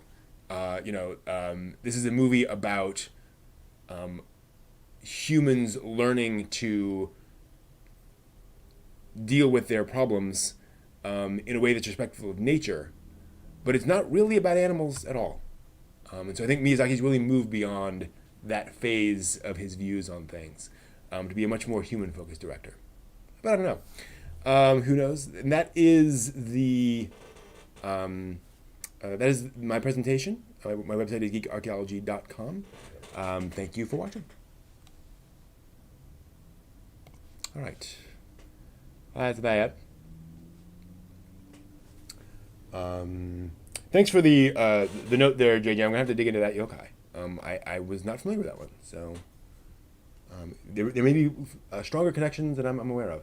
And I don't know why it was all those lines on the presentation. It's supposed to be just a dark gray background, but for some reason, all weird. Thank you, Kaminoko. Glad that was helpful to folks and interesting. Yeah, Lou Over the Wall definitely being a thing. And I think Lou Over the Wall is more about animals. It is more about how we treat animals. You have the Lou's father involved in that, who's clearly, I mean, he's a god-like figure, but he's represented as an animal. And so I think those themes are ironically stronger in Lou Over the Wall than they are in Ponyo. Hey, Olamar, welcome, welcome. But yeah, Nopera Bo. Pinch strips for class. Exactly. Bit of class. Ah, yes, the faceless yokai. 1 second. Okay, yeah. So the thing about Nopera Bo, I'm glad you brought that up, is that as far as we can tell, Nopera Bo is represented in yokai culture as a faceless spirit that tries to frighten people. So it is a human just with no face, right? Whereas No Face is a spirit that doesn't show its face, but has a mask, and it comes in, and it tries to give people what they want, right? It is it's basically looking around for what folks want and offers that to them, and when they take it, obviously it eats them. None of those attributes are attributes of Nopera Bo. So what's likely is that Nopera Bo was the sort of initial inspiration, right? The idea of a faceless creature, but then Miyazaki went off in a very completely different direction to where it's really not the same monster anymore. It's really not the same creature. It kind of shares a name. Oh, nice! It shows up in Inspector. That's nice. Yeah, I mean, I've watched Miyazaki movies so often now that I need my space, but I think it's time to go back to Miyazaki movies. I have some friends who I might do a watch party. I have some friends who have not gotten through all the Miyazaki movies, so that would be a fun thing to do. Just get on Zoom and watch some Miyazaki movies in a way that I'm sure is completely legal. Moving on. But yeah, I think Miyazaki is, he uses animals a lot, enough so that it's worth, honestly, I'm always suspicious of panels like this when I see them on schedules at conventions, because I always fear that folks are, again, confirmation bias, kind of pulling a few examples of things to say, oh, this is a theme, but animals are just so consistent all the way through Miyazaki's works. It's there. And The Wind Rises, no animals at all, right? He's really left that behind. Yeah, exactly. Same thing with Princess Mononoke. Although Princess Mononoke is a lot more direct. But I think Tento is a better example where you have this fox idea, but we're gonna make a very different character with it. Yeah, so I've seen, I haven't seen like every episode of Sherlock Hound. Animal Treasure Island is a treat. It's only an hour long, I think, and it has been subtitled, but not licensed over here yet. And it's just a charming little, adventure movie, very much 70s. Good animation budget. Definitely feels like a Miyazaki story.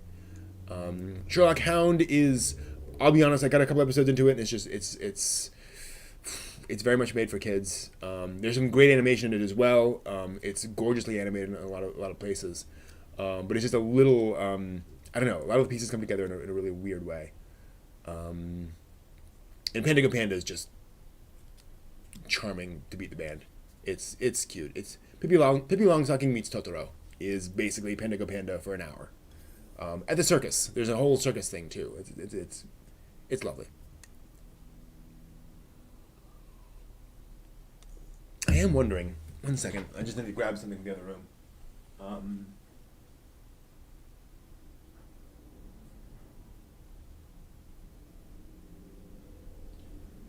I remember finding a slide of the Nausicaa character that really showed that it was just Nausicaa redesigned.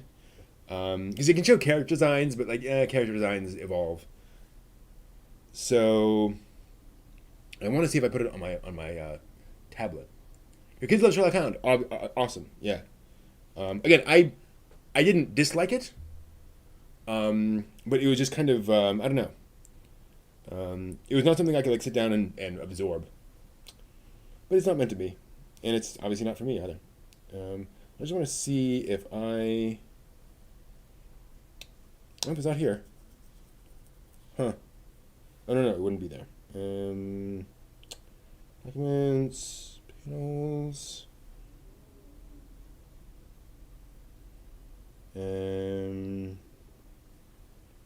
Yeah, I think that was an older version of the panel.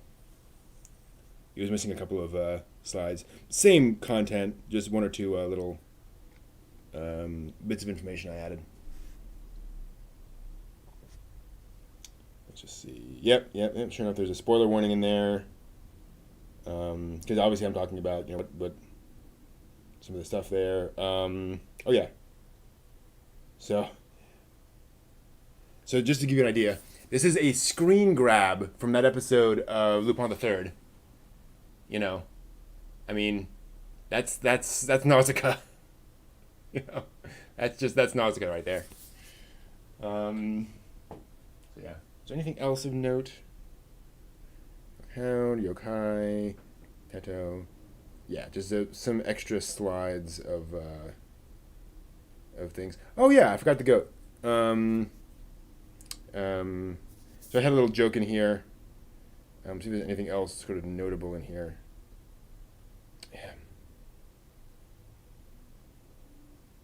Yeah. All that stuff. Oh, I did want to mention the Chihiro's parents turning into pigs. Right? It's like there's your inversion right there, where the whole movie is about Chihiro trying to turn her parents away from animals and not make them animals anymore. Rather important. So I did say that while Totoro is very positive towards animals, and animals are obviously very important, Totoro does have the scariest animal in all of Miyazaki's films. Like, let's be honest. That is horrifying.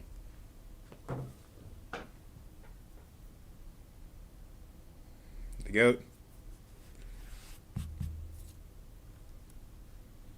None of his films have connected with Yama. That's interesting. I'm glad Princess Mononoke connected with you, because I do believe that is his masterpiece.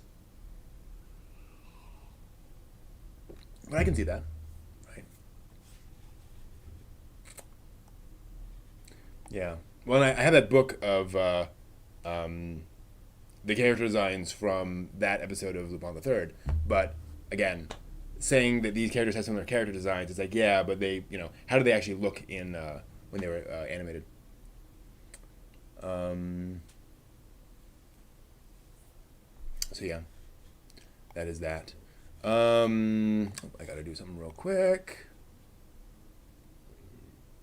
Oh, 1 second. We need to change something around. 1 second. There we go. Cool. All right. I believe it is 5 o'clock, and 5 o'clock means, if I recall correctly, it is time for our con watch party on SciTube. So, I am going to switch everything over for a little bit, and I'm going to go over to SciTube, but we're going to watch Digimon the movie. Which I'm very much looking forward to, and that'll be starting in a few minutes over on SciTube. And I hope you will join me over there for an hour and a half of Digimon. So the URL will be up there on the.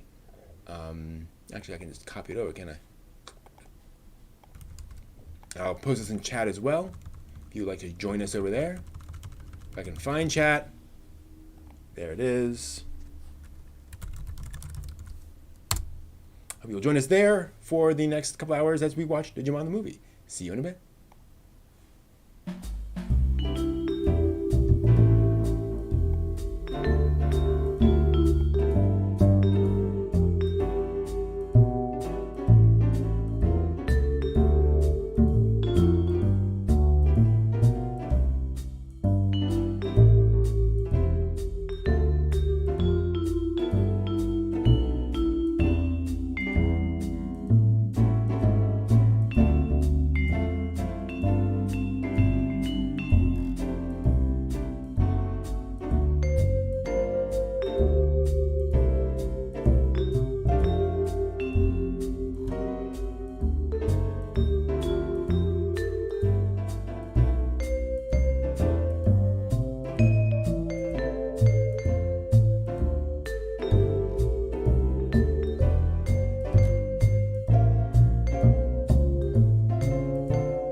Hello, everyone. We are back. Oh, without some stuff. 1 second while I switch on the lights again. Hopefully that will address some things. 1 second. There we go. That's a little better. So we are back now.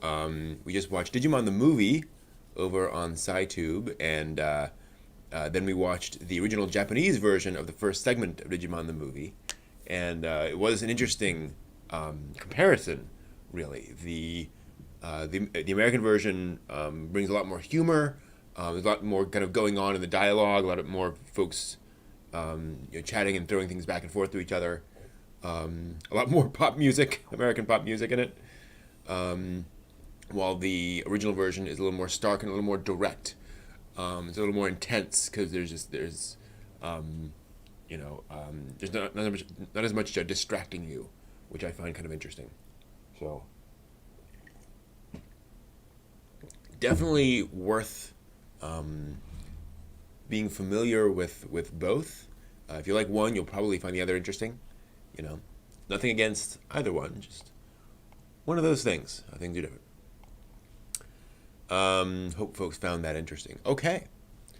So that was that. And now, I need to start getting ready for the 7 o'clock panel.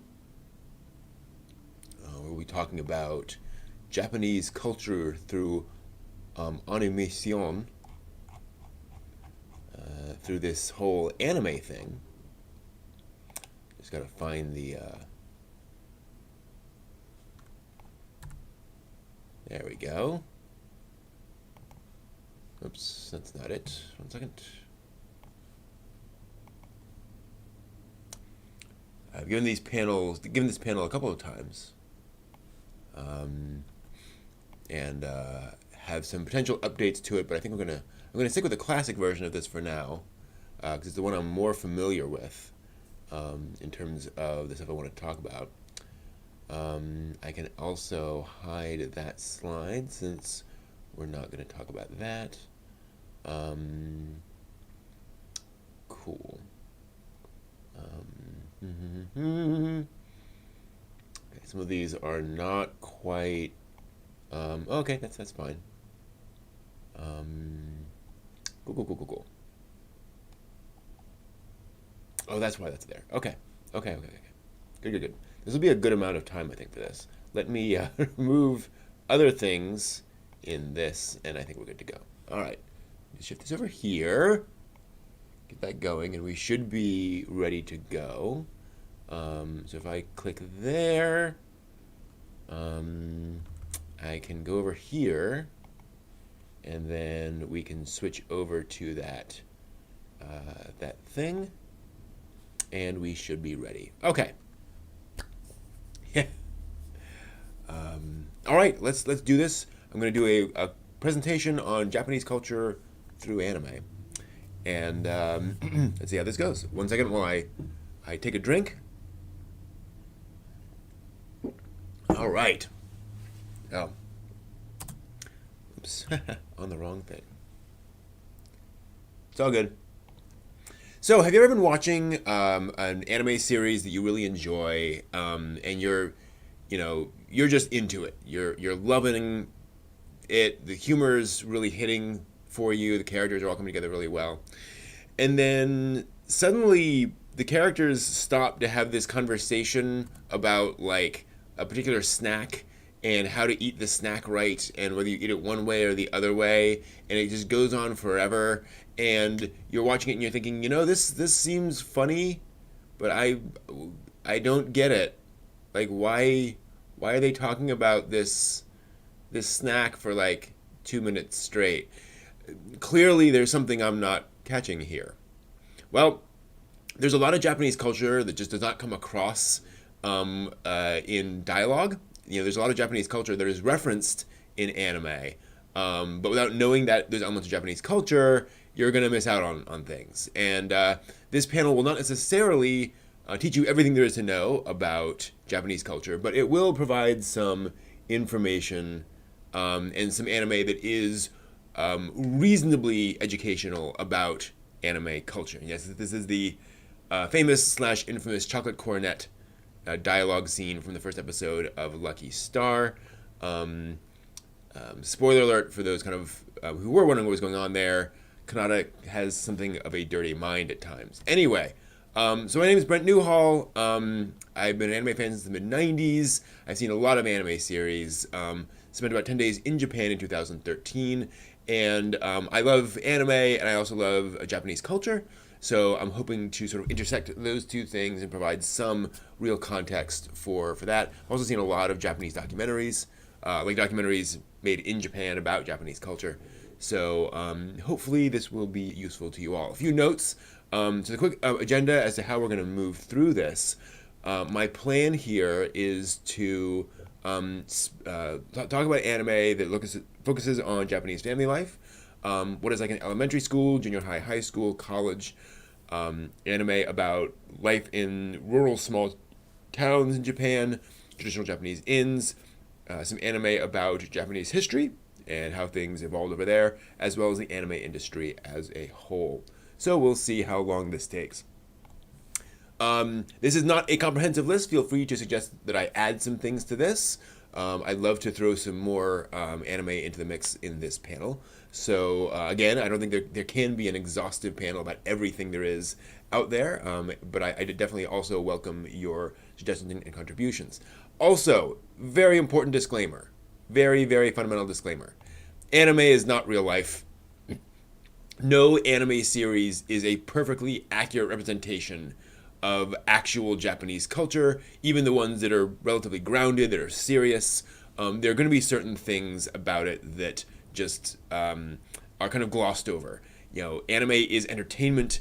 It is a product for the masses. It has lots of different biases and lots of different things that it's just not going to address because it's just too complicated or it's just not relevant to trying to sell plastic wands to 12-year-old girls, right, or whatever it is. So just be aware of that. This is not going to be a perfect match, but it's going to be better than a lot of other things out there to try to understand Japanese culture from. So let's start with Japanese family life, an anime that represents that pretty well from a couple of different angles. I would actually really recommend Sazai-san to start off with. Sazai-san is a very popular, anime series has been around for a very, very, very long time in Japan and is meant to be about a prototypical Japanese family living in Japan. When I say it's been around for a very, very long time, it started airing in 1969 and they are still airing it. There are over 7,000 episodes of Sazai-san. In fact, I think this is quite out of date now. It is the longest running animated series in world history. So yes, there's a lot of it out there. And you don't need to watch all 7,000 episodes. But Sazai-san is good because it is meant to be sort of like Peanuts. It's meant to be, actually even not like Peanuts. It's meant to be about very, classic, this is what Japanese families are like. Now, obviously, because it started in the 60s, it's of an era. They've had to be very careful about how much technology they include in Sazai-san because it's trying to it's trying to be of an era, but it's also trying to not be too specific to an era. So you can see the old TV there in the background, but so some of the characters have cell phones now, for example. But pretty accurate representation of Japanese family life in the mid 20th century in Japan, and it's a very slice of life. Family life kind of a series. Then I recommend Strawberry Marshmallow. This is a TV series and OVA about cute little girls doing cute little things. That's the entire thing. It's just, modern preteen girls hanging out, mostly in one of the girls' bedroom, and just, playing together. The nice thing about Strawberry Marshmallow is that the girls are never shown in school. I mean, they go to school. Actually, I think there's like one or two scenes of them in school. But it's almost entirely about them at home, just hanging out, which you don't see a lot of in anime series. Just kids hanging out in houses. So kind of interesting to see that dynamic here and how they interact. And a pretty good indication of how um, um, how different girls can kind of be in Japan. Kind of the range of personalities in this is kind of interesting. Fashion is also pretty realistic. What the girls wear is pretty much very typical of Japanese preteen girls. So that's a pretty good one for that kind of a thing. In terms of movies, there is Junkers Come Here, and yes, it's supposed to be pronounced Junkers. Junkers is about a tween girl who is living at home. Both of her parents travel a lot for work. I believe her mom is around a lot. Her dad is not, and so the family goes through some a crisis is a reasonable way of putting it, but they go through some tension and some issues throughout the course of the movie. And she has this schnauzer named Junkers. Do be aware there is a fantasy element to the movie, which I'm not going to spoil here. There is a kind of a supernatural thing woven throughout the movie, but rarely have I seen a movie so perfectly represent and elevate just having a normal home life and just hanging out at home, having dinner, all that kind of stuff. She has a relatively typical Japanese home, although they're clearly quite well off. So it's definitely on the higher end of the social spectrum. But pretty good indication of what it's like to just, again, be at home, hanging around, where there's no, there's no saving the world, right, or anything like that going on. These girls' parents are her world, right? And it's all about the tensions of home life. Then there's My Neighbors the Yamadas. This was a popular manga title, a 4-koma manga, so 4-panel gag manga, adapted into an anime film by Isao Takahata, legendary anime director. What's interesting about Yamadas is that it's kind of like Sazai-san, and that its family is meant to be a very prototypical mid-20th century Japanese family, and so it's a good window into that world, especially being a movie. You can get through it in an hour and a half, and that's your entire experience. And it does get into a little bit of grandma is living with us, and expectations around neighbors and how you interact with neighbors and so forth, and just a lot of the sort of cultural expectations that you don't see as much in other things, because this is more about the stresses on the various members of a typical Japanese family, right? So that's really cool. Then there's Usagi Drop, aka Bunny Drop. Basic premise of this: a young man goes to the funeral of his grandfather and finds that his grandfather apparently had a love child, who is this little girl. None of the other family will take care of her, so he basically agrees to adopt her, decides to adopt her. So it's basically about a young man grappling and tackling fatherhood for the first time. But fast forwarding past all of the baby diaper stuff until the girl is she is, I think, a year before first grade in Bunny Drop. And so what's interesting about Bunny Drop is that it's also about being a single parent and about being a single father, which in Japan, especially at the time, this was a fair number of years ago, there was still a lot. Still women took care of the kids, right? You did not see men showing up at daycare, that kind of thing. And so it deals a lot with the fact that he is not only having to deal with this girl, but also trying to navigate that generally very women-dominated world in Japan, and just kind of not just the stresses, but just kind of the weirdness of all of that. And it's not that he shows up and they're like, never show up here again, right? They don't slam the door in his face or anything, but it's just very remarkable that he would be doing that kind of thing. So exploring some of those things sort of on the edges of Japanese culture, for what it's worth. If you do go and watch Bunny Drop the anime, do be aware there's a lot of controversy around the ending of the manga. So you will see people complaining about and talking about the ending of the manga. That is a thing. I'm here to talk about anime, not manga, so I don't want to go into all the details of that and get distracted by that one. So, but just be aware, if you dig into it, you will read people talking about that controversy. Speaking of kind of divergence, Daiichi's Earth Defense Family. the Daiichis is interesting because it is very much a um, goofy sci-fi concept. Basically, there's this Japanese family. They're contacted by aliens and asked to save the world, but the family is not doing very well. There's a lot of stresses in the family. A lot of them like don't want to talk to each other anymore, so they have to be bribed to actually work together to save the world. They get paid to do this. It's the only way they'll kind of all cooperate and not yell at each other the entire time. So it is kind of a goofy comedy, sci-fi elements, ridiculousness. However, what's well, the characters will bicker a lot, and then you'll have a scene with them all sitting down at the dinner table, and they're all bickering around, and then suddenly you'll notice two of them of the four folks in the family suddenly start getting really quiet as the other two escalate and escalate and escalate, and suddenly they are yelling things at each other that a parent should never say to their kid. I'll put it that way. And just like really horrible things come out of their mouths.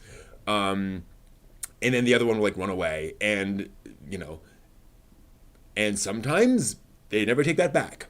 Like that damage is done. So what's remarkable about this OVA is that it's not just this the breakup of this family is not just the kind of comedic premise. It is actually a dramatic element that runs through this series, and it's not funny. Like when they actually start arguing, it gets incredibly intense and incredibly sad. I believe it is Defense Defence in this case. Anyway, point being, Daiichi's is very, it can be very, very dark and very shocking, very intentionally. And so what's interesting about it for this panel is that very rarely do we get to see a fundamentally unhappy Japanese family, a family that is breaking apart. And so exploring that in the Japanese perspective and along the various roles of that family, like the mother you see there never wants to actually do any housework, and so she's always telling the teenage daughter to do all the housework and do all the cooking and the cleaning. So the daughter's always, cooking all the meals and very much resents that. So you get to explore some of those things that, again, you really do not see in other anime. Very, very interesting. And weird mashup of many different genres all happening in one OVA all at the same time. I will say, I got to like the last episode of this OVA and I was like, I'm not sure if this family will stay together or not. Like they do such a good job of presenting this underlying brokenness as so fundamental that they could very easily, and I'm not going to tell you, but I was like, they could very easily end this with them still going to break up, and that would still feel like a natural ending to this. So, good on them there for, not getting to the end and feeling, oh, well, they'll obviously stay together. So yeah, very interesting there. Okay, moving on to anime that represent life in elementary school in Japan. One thing I want to throw out at you, and this is kind of an odd recommendation for this, Kodocha, or Kodomo no Omocha Child's Toy. This is an anime series made in the mid-90s about a 11-year-old girl, I think, who is also a burgeoning child star. And it is very much a screwball comedy. It is kind of the screwball comedy to end all screwball comedies. The humor in this is extremely fast-paced. It is one of the... it was, for a while, considered undubbable because Sana-chan there speaks so fast that they were like, I don't know that an American voice actor could speak those lines fast enough without it sounding unnatural. And obviously with Japanese you can condense a lot into it. But it did get released over here and dubbed by Funimation. So what's interesting about Kodocha from this perspective is you do get a lot of time of her spent in school dealing with bullying, things along those lines, and the fact that bullying is presented very, and those various schoolyard pressures are presented very straight. There is a lot of goofy comedy going on, but the face-offs between those characters are very real to them and very serious to them. and for the fact that there is a lot of development of characters and change over time. Very, reminiscent of how kids actually are.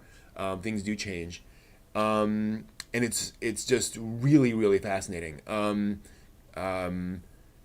Also important for the fact that the director has said, kind of his primary theme of Kadocha is exploring the question of kids having power, the idea that kids have very little power, and so how they choose to exercise that power, what they are able to do with their lives and their time and so forth, given things. And so it is really an exploration of what it's like to be a kid, and how you have to do what adults tell you to do all the time, that kind of thing.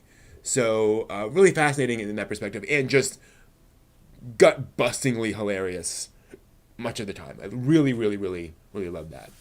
And yeah, it does absolutely do comedy and drama, both of them full bore. Sometimes right after the other, and it can feel like whiplash, but it feels very real on both scores. It's masterfully done. Then there's Kyono Go no Ni, and I'm going to put a giant asterisk next to this one probably. Today in Class 5-2 is an anime series about elementary schoolers interacting and just having sort of general getting into misunderstandings and getting into scrapes and so forth. It's much more sort of relational than a lot of the other anime we're talking about here, where one person will mention something off the cuff, somebody else will overhear that and misunderstand. It's that kind of stuff. Do be aware that the humor in this is a little different than we're used to over here in America. Because these kids are all kind of on the cusp of adolescence, there are a few things that they explore around things like, well, I'll give you an example. There's a scene where one of the characters accidentally splashes a cup of milk onto several of the girls there and just soaks them. And so one of them has milk, on her top and her skirt. One of them has one has that. So all three of them, yell at him and then go up to the nurse's office. And they need to wash out and dry their clothes, but obviously they can't, walk around in their underwear. So one of the girls, so the middle girl takes off her top and bottom and sits in, you don't see that. And then gets under the covers of the nurse's station, while the other girls they swap out their clothes, and so they go back. The boy eventually shows up to apologize. The girl has since fallen asleep. She's turned over on her side and pulled the sheet up so you can see her back, her bare back.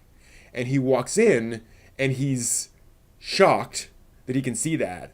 And so he kind of walks up to her, and she's sound asleep. He walks up to her and puts a hand out to cover her again with the sheet, just as, of course, the other two girls open the door and walk in on him, putting his hand out towards this girl. And so, of course, he gets all beat up, and all that kind of stuff. So it plays around with that kind of stuff. None of the kids. So some of the humor can feel a little uncomfortable going in if you're not aware of the fact, and I've seen this through, so I'm here to tell you. All of these kids are like pre-adolescent. None of them really have any interest in that kind of stuff, but they're and they're around older kids who are sometimes talking about that stuff. So it's starting to come into their minds that like they should be aware of that, but there's nothing in their personality and makeup to make them actually be into that kind of stuff. As it goes on, they start to get a little. There are one or two scenes where they're starting to imagine, what that's going to be like in the future. But it's all very innocent, and I really appreciated that about this thing, because I got partway through and I was like, I may have to turn this off and like go take a shower, but it never goes there. It's very reasonable, and again, kind of an interesting perspective on how kids at that age are, that they are starting to grapple with those things, but more because kind of it's ever present in society, and just interesting seeing a series very much about fifth grade kids and just interacting, that kind of stuff. Moving on to into junior high and high school life. Obviously, there's a lot of anime set in junior high and high school. So there's no yeah, there are plenty of these to find, but I want to talk about things that kind of explore that. And I want to start with The Wandering Son, which is a bit of an outlier on this, but it's interesting for a lot of reasons. The main character, who I'm slightly obscuring here, is a young boy just entering junior high, and he likes wearing girls' clothes, and he's exploring. He's starting to just explore the fact that he really likes wearing girls' clothes. And to be clear, his best friend is a girl, a next door neighbor, girl, who he asked to go out on a date with recently, and she turned him down. And so he's kind of processing that as well. And then there's a girl at his school who shows up wearing a boy's uniform. And this series actually explores gender norms around junior high school students in Japanese society, which is, of course, very different than it is over here. And what happens when you push back against that. And what I love about this series is that it doesn't sugarcoat it, but it also doesn't unnecessarily dramatize it either. It does not turn this into an epic fight for my rights in every episode, anything like that. Junior high schoolers, at least at that point when you're just entering junior high, you're still young enough that you can get your dander up about things, but you're not going to enter on this crusade every week. But instead, this is exploring what is it like when I am exploring these things. What do I do? What am I thinking through? One of the other characters is a girl who's starting to physically mature, starting to her body's starting to flesh out, and she kind of resents that. She likes being kind of androgynous, where she can wear boys' clothes or girls' clothes or whatever, and that's not really a thing anymore. She doesn't have to worry about girl stuff. And so just exploring a lot of those issues in Japan. So really, really interesting. Again, a topic you don't really see much of in anime because it's fairly sensitive. And it's something that just Japanese media generally doesn't touch that much. So very, very interesting for those elements. And I think it handles them very sensitively and very well. Then there's Whisper of the Heart. So a Studio Ghibli film about Shizuku, a girl in junior high who is studying for her college entrance exams. She is in her last year of junior high, and so her high school entrance exams are just starting now, and she's having to deal with that. It is the summer of her first year, so she's about 3 months in. Whisper of the Heart is it's a joy. Twist My Arm is my favorite Ghibli film because it is about a girl, just a character who has started to latch on to who has latched on and starting to explore what she might want to do with her life, and the idea of being an adult and growing up, and those things are now, something she has to really deal with and think about, and it does it in a way that is again sensitive and feels very emotionally honest. Again, it doesn't overly dramatize it. It doesn't turn it into anything bigger than it really is, but it is also a beautiful, beautiful exploration of that in a way that is very mundane. Whisper of the Heart was actually partially meant to kind of prove to the world that Studio Ghibli could make a non-fantasy film. There was a bit of a backlash against Studio Ghibli, or there was some feedback, if you will, in the popular press that Studio Ghibli couldn't do just a standard modern movie, that they always had to have some fantasy in it. And so Whisper of the Heart was there to prove them wrong. It is actually kind of technically a sequel to Pompoko, actually.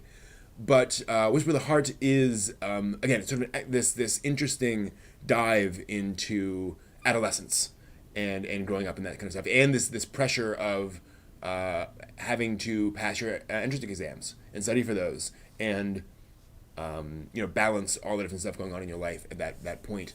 In Japanese culture, grade school is usually relatively laid back. junior high starts to turn up the heat, especially as you have to get into the right high school, because the right high school will get you into the right college. So the high school years are usually the most intense, and junior high is the beginning of that burner starting to crank up, and this is very much about that period.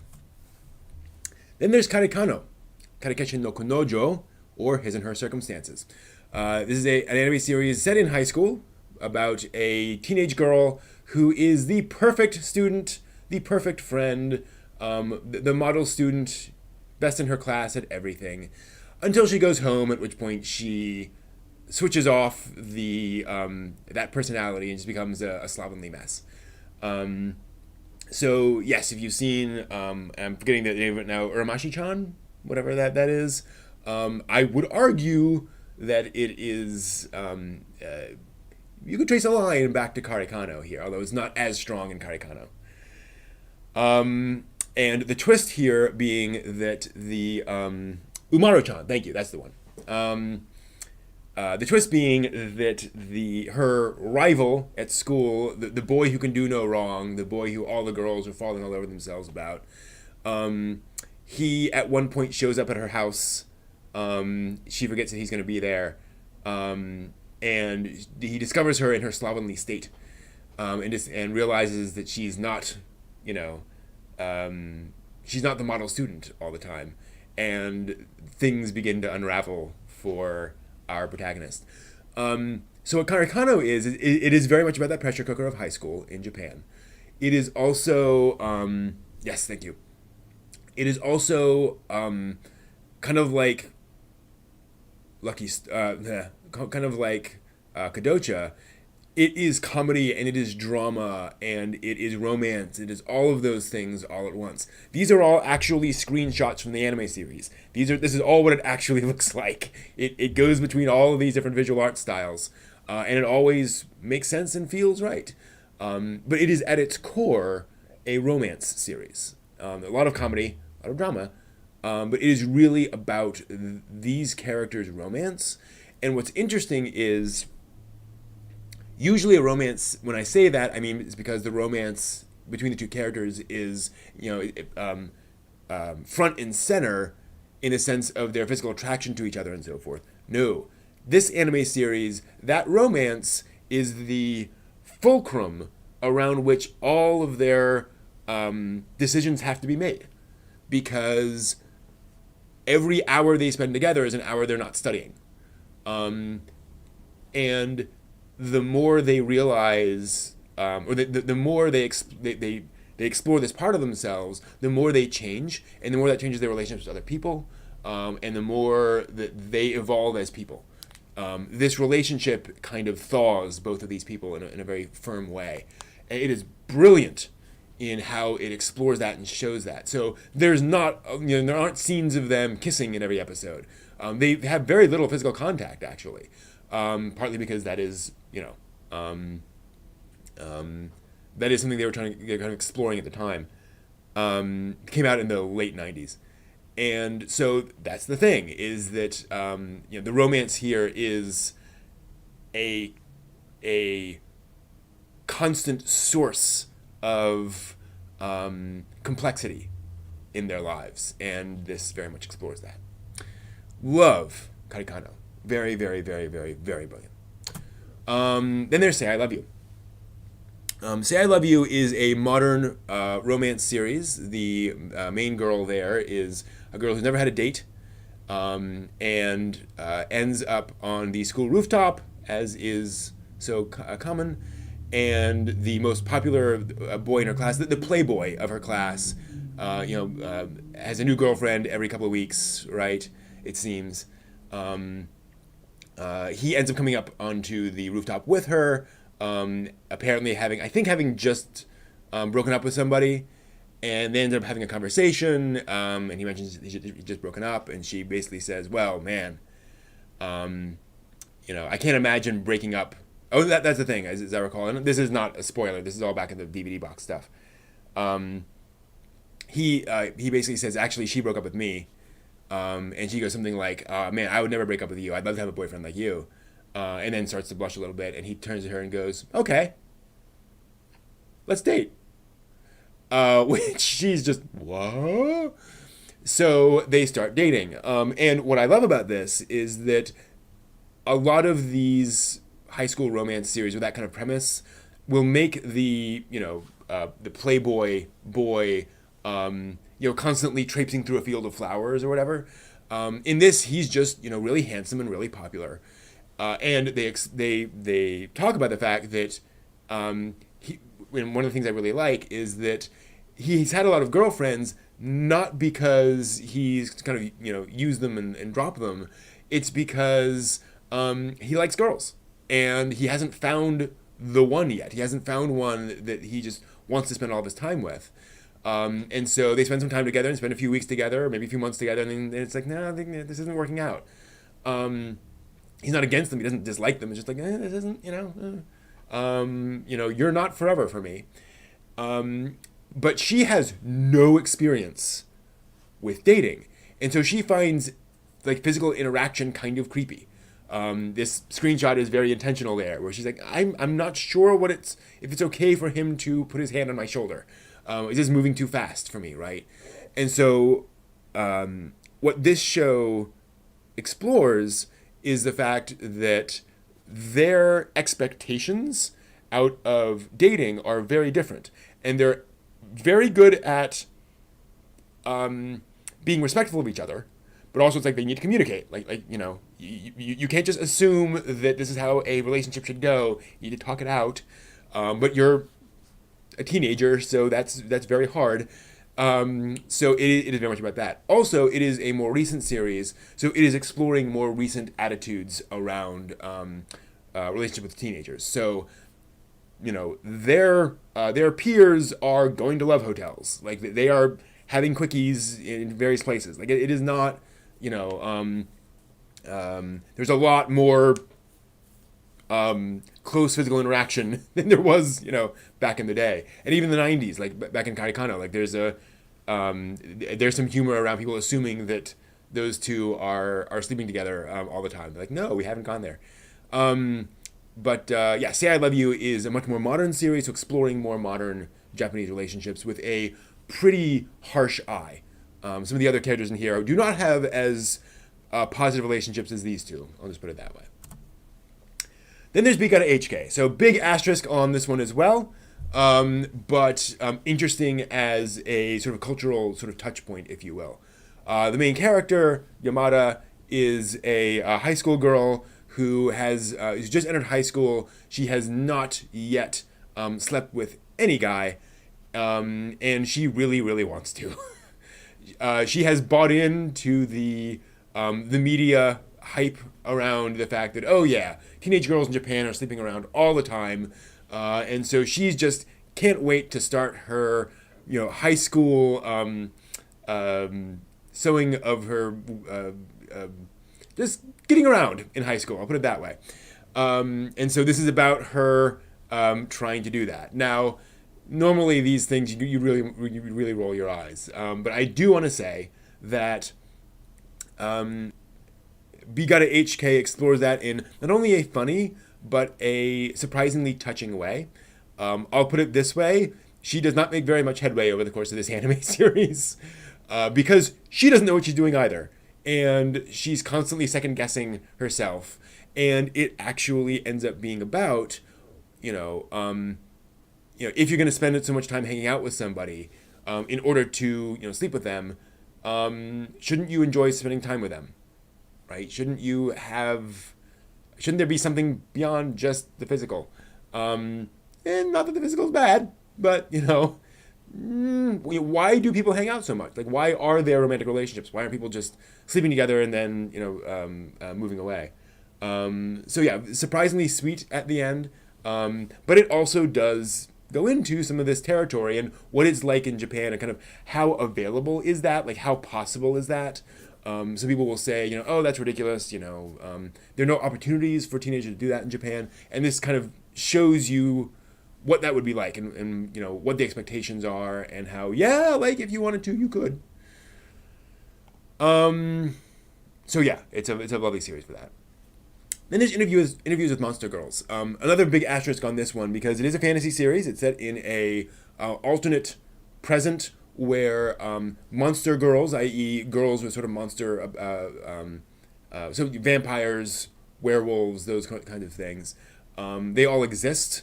And people with these abilities exist, and they are simply seen as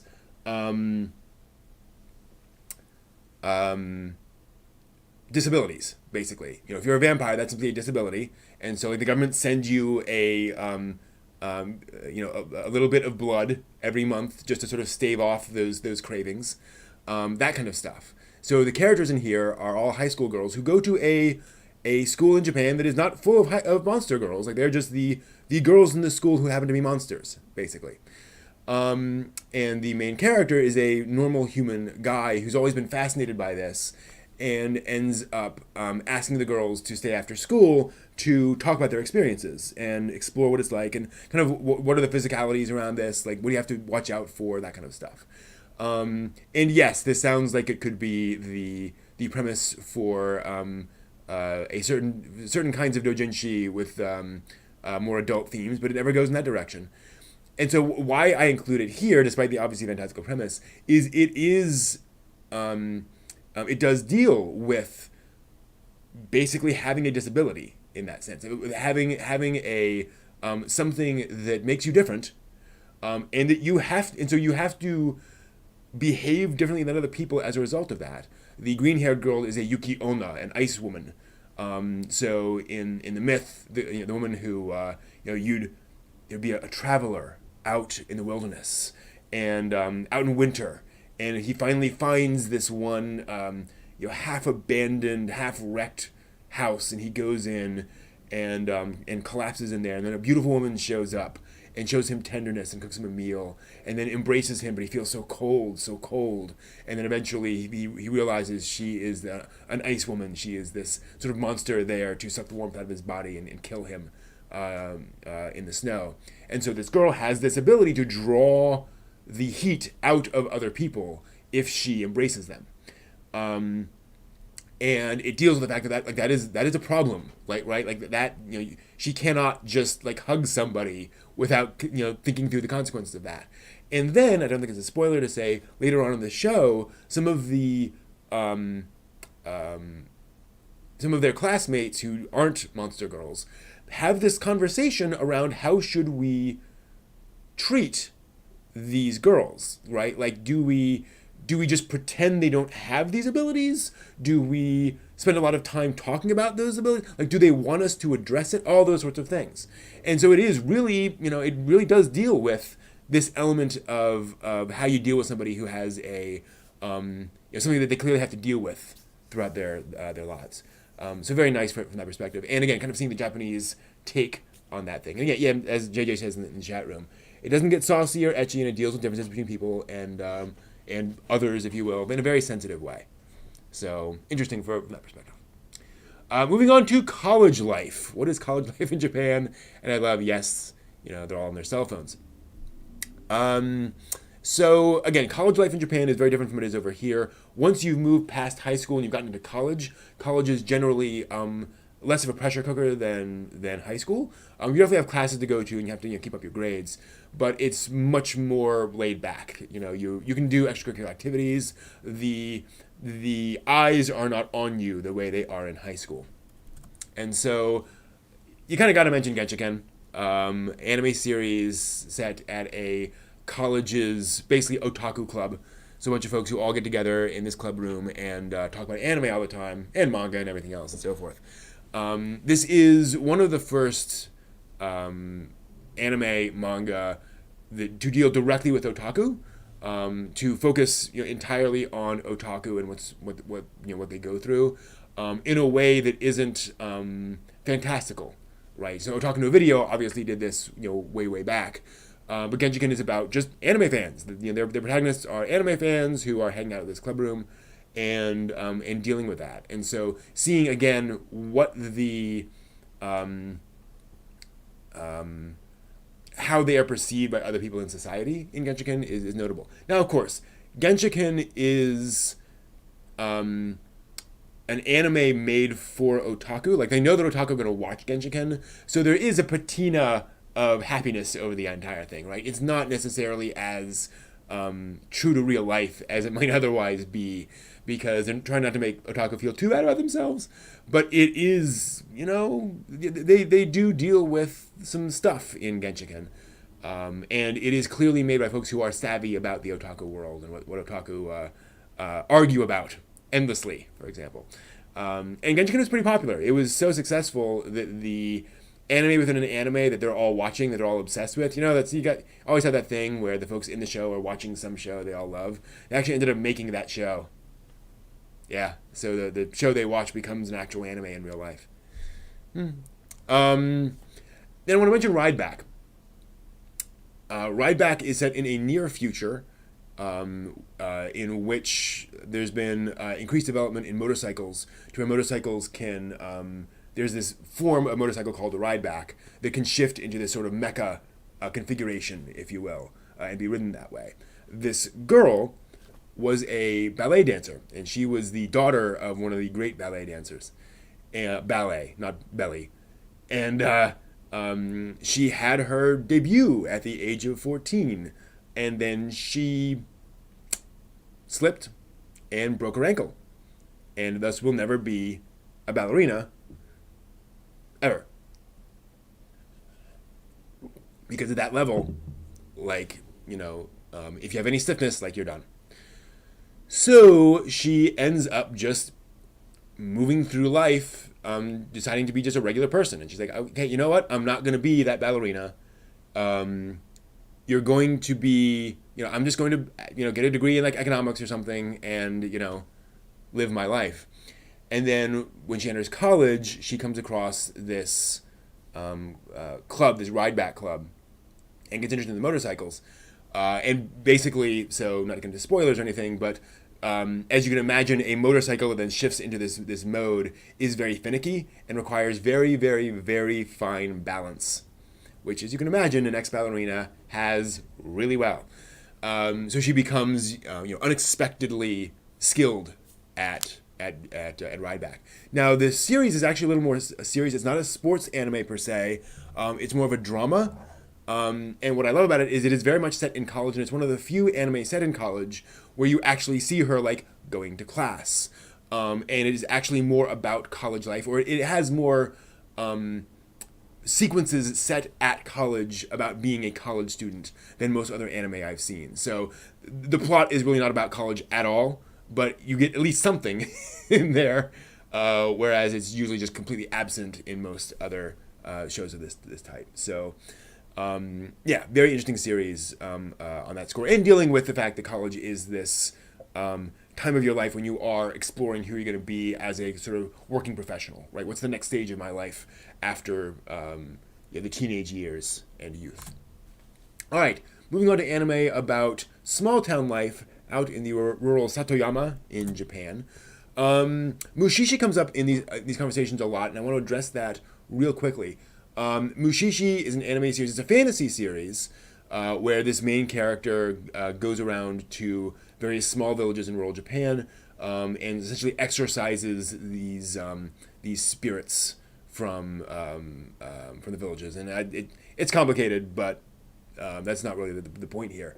So there is basically a supernatural element to the series, but and it is also set in I don't know if they ever nail it down, but in around turn of the century, so late 1800s, early 1900s, roughly in Japan. And the thing is, he goes to small towns. This is an excellent representation of what it's like living in a 50-person fishing village where everyone in that village because you've grown up there, you will work there, and you will probably die there. Because that's just what everyone does, right? That is the human experience. And so seeing those very tight-knit communities is very representational of what that life is like. Outfits, costumes, what people wear, village festivals, all that kind of stuff is very, very typical of, again, rural and non-modern Japanese small town life. So very interesting. Just be aware that small towns in Japan, in actuality, don't have little microscopic spirits that are making people grow horns or things. And there's My Neighbor Totoro. Again, comes up a lot in stories or in discussions of this. And Totoro is definitely set in a rural Japanese village, basically. Not really a village, but house.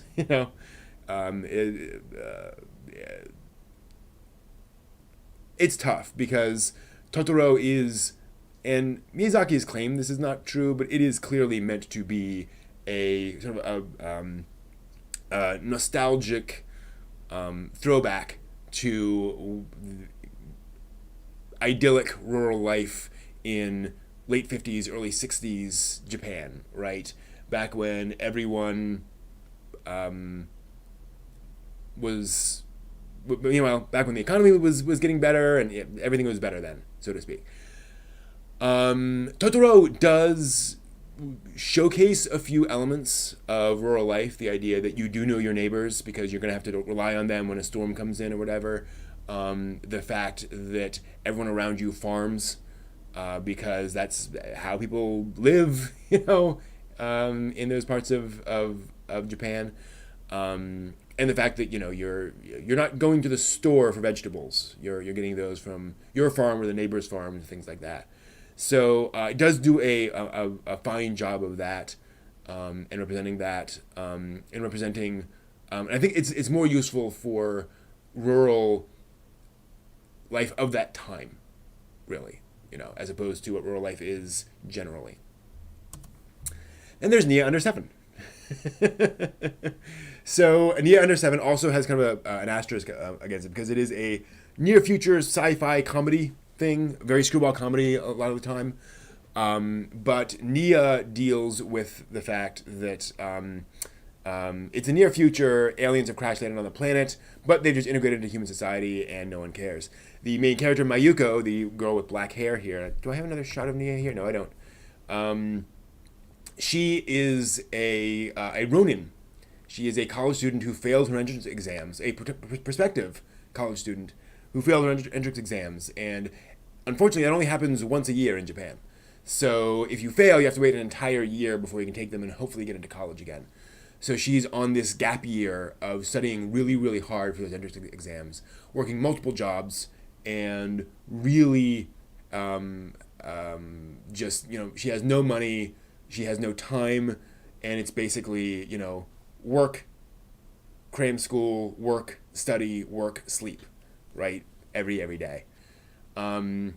Until a certain under alien named Nia takes up residence in Mayuko's closet and starts freeloading off of her, and everything starts to change.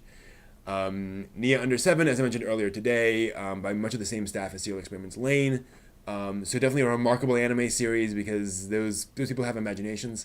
Very oddball, very unusual, and surprisingly dramatic. Near the end, some kind of dramatic stuff happens. Nothing like really, really huge, I will say.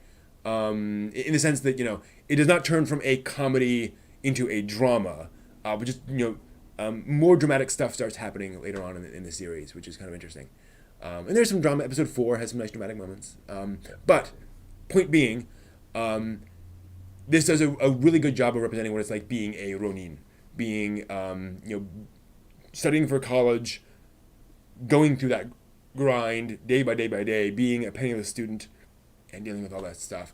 I actually had a friend at an anime convention say that he watched Nia Under 7 and he was like, oh, finally, an anime that's about what it was like for me in college, and very much that experience he felt some affinity for. So that's kind of interesting, especially that weirdness of being in that position where you're an adult now and you want to be treated like an adult, but you can't actually move forward with the next part of your life yet until that time of year comes around. So interesting dealing with that.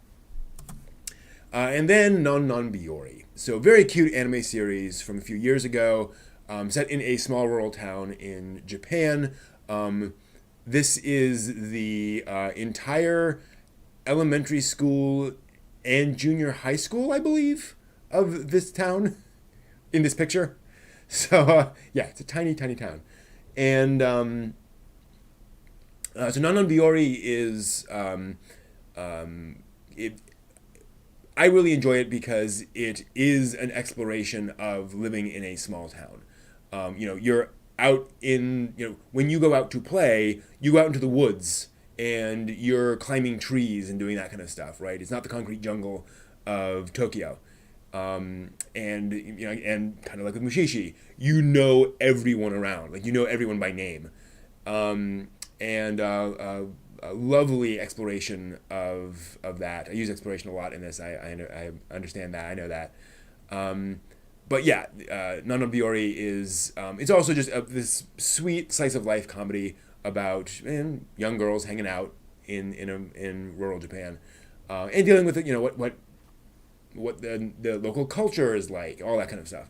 Again, does a good job of representing that pretty naturally and accurately. Moving on to anime about traditional Japanese inns, and I include this as a category because there are a couple.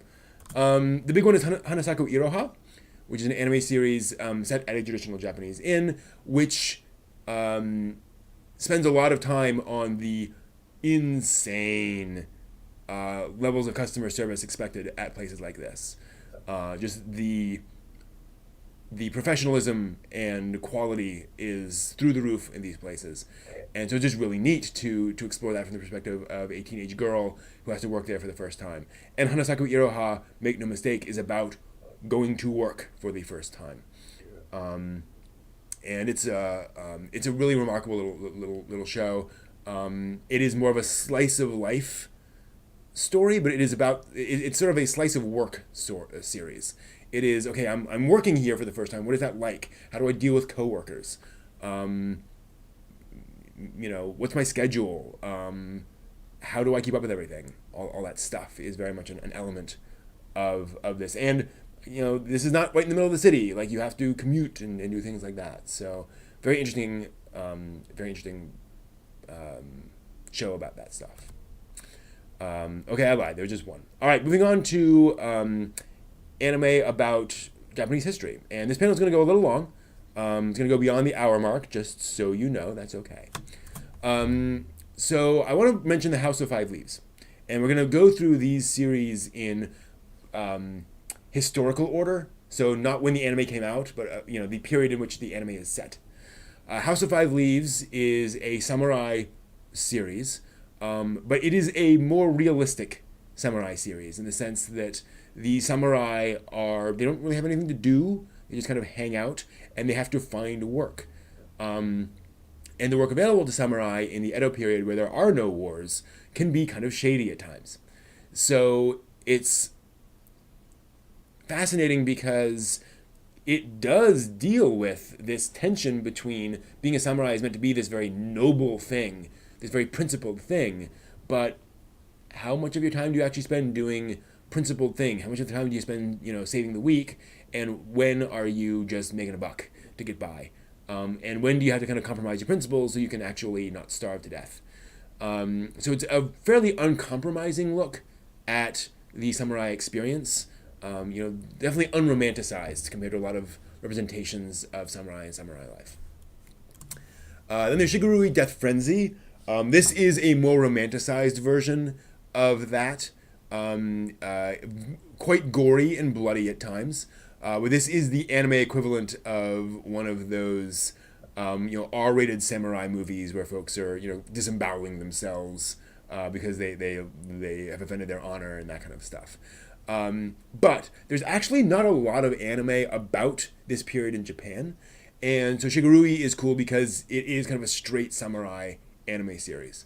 I do not believe that Shigurui is focusing on a particular point in particular point in Japanese history, but it is kind of very interesting for those aspects of that. That's kind of interesting. Hold on, just noticing something I gotta look at. Okay, there we go. So just worth a mention. Then there's Tsukigagi Ran. I love Tsukigagi Ran. It is a very obscure anime series. It was dubbed and brought over here, but it is a road movie or a road series, about a female samurai and a female martial artist in Japan, just kind of walking down the road every day, new town every day, and dealing with that. And by the way, there were female samurai. That was the thing, rare, but and so it's sort of this, comedy, sort of action comedy about these two coming into a new situation, a new town every week, every episode, and something happens and they have to deal with what's going on in the town. But it is very period appropriate. This is, I can't honestly think of another anime series that so accurately portrays such a wide spread of Edo era Japan. Everything from the kind of food you eat to street art to the relationship between the local daimyo and the local peasantry and kind of what was the quid pro quo there in terms of what you expect out of them. Really, really interesting. And just a fun anime series. Also by the guy who made Kadocha, or directed by the same guy who directed Kadocha. So, yeah, and this is, if you want to get at Edo era history, there are few better places to go than Tsukugagi-ran. Samurai Champloo is not a historically accurate way to get information about Edo era Japan. It is full of anachronisms. That character's glasses are a particular brand, modern brand of designer glasses. It is set in Edo era Japan, but it is meant to be a mix-up. Champloo, by the way, is I believe, Osakan word, referring to a sort of a stew. It may not be Osakan, maybe another language, but it's like a gumbo. It's a bunch of different things all mixed together, and that's what it's meant to be. So again, think of sort of samurai stew as a name for this. So yeah, not historically accurate. However, there's a website called The Complete Guide to Anachronisms in Samurai Champloo. And it is pretty exhaustive. It goes, shot by shot through and says, no, this is an anachronism, this is an anachronism.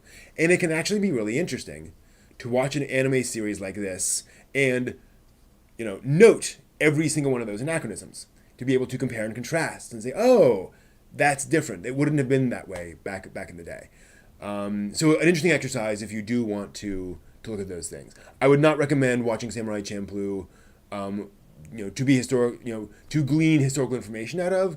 But if you watch it with this, it's at least an interesting comparison. There's just too much, there are too many anachronisms for it to really be helpful. Then there's Rurouni Kenshin. Rurouni Kenshin, also not historically accurate, but there's a little more going on there. Kenshin is set in the early Meiji period. So you have your Edo period, your classic samurai period, and then Japan opened up to the West. Lots of stuff happened. It was a complicated time. And you had the Meiji period in the late 1800s when Japan was opening up to the West. And so this is early in that process. And the main character, Kenshin, used to be an assassin for the revolution and now just wants to live peacefully. And of course, it's not that easy. So here's the thing about Kenshin. The author very much rewrote historical characters for his plot. So there are characters in here who share the name and sort of role in government as real people, but their personalities, their backstory, everything is completely different. So it's as if you had a story about the war in Afghanistan, but a 20-year-old Arnold Schwarzenegger shows up. Right? You're like, to entertain the troops or whatever. It's like that does not fit the time period. So yeah, the characters are not historically accurate, but kind of everything else is. Obviously, the plot is not historically accurate either, but Kenshin does a fantastic job of representing kind of normal everyday life in the early Meiji period. What people were wearing in the streets, how often you saw, Western clothing, the general attitude towards Westernization. All those things are shown very well in Rurouni Kenshin. In between the lightning fast sword fights and very shonen-y things going on there, so you get a really good job of the sense of the era, and all of the culture of the era, as opposed to the individual historical figures of the era, right? Those are just not accurate really at all. But yeah, that's everything I've seen about the Meiji era. Kenshin does an almost perfect job of representing it culturally. Moving forward, you get to Taisho Baseball Girls, which I know a few folks in chat, a few folks watching this have heard me enthuse about quite some period. This is set in the Taisho era, so basically the 1920s in Japan. Japan was heavily modernizing at this point. Japan had won several international conflicts, mini wars basically, or wars in some cases. And so we're kind of riding high. We're definitely doing well on the international front, and a lot of technology was really being adopted very quickly. So this is about a group of junior high school girls who decide to form a baseball team. Now, a few things about that. Baseball came to Japan almost as soon as it was invented, and has been a very strong part of Japanese culture ever since. So baseball in Japan is as Japanese as baseball in America is American. Really, they go back a very long way, and they have pretty much as long a claim on it as any other country does. So it is very natural for junior high school girls at the time to sort of latch on to this sort of cultural touchstone that was a very male sport at the time. Also, it's the 1920s in Japan. Yes, Japan's modernized, but not everything is modern. Notice that about half these girls are not wearing their school uniforms. That is because up until the early 1900s, girls did not go to junior high school. Junior high schools and high schools were not open to women. When girls left elementary school, they went back home to learn to cook and clean and prepare for being wives. So being sent to a junior high school was a very progressive thing for families to do. And so those girls who aren't wearing high school or junior high school uniforms are not wearing them because their parents were like, hey, I'm already being really progressive. I'm not going to now also buy this Western outfit for you, which is also expensive, by the way. I'm not going to buy that for you as well and have you go around doing that.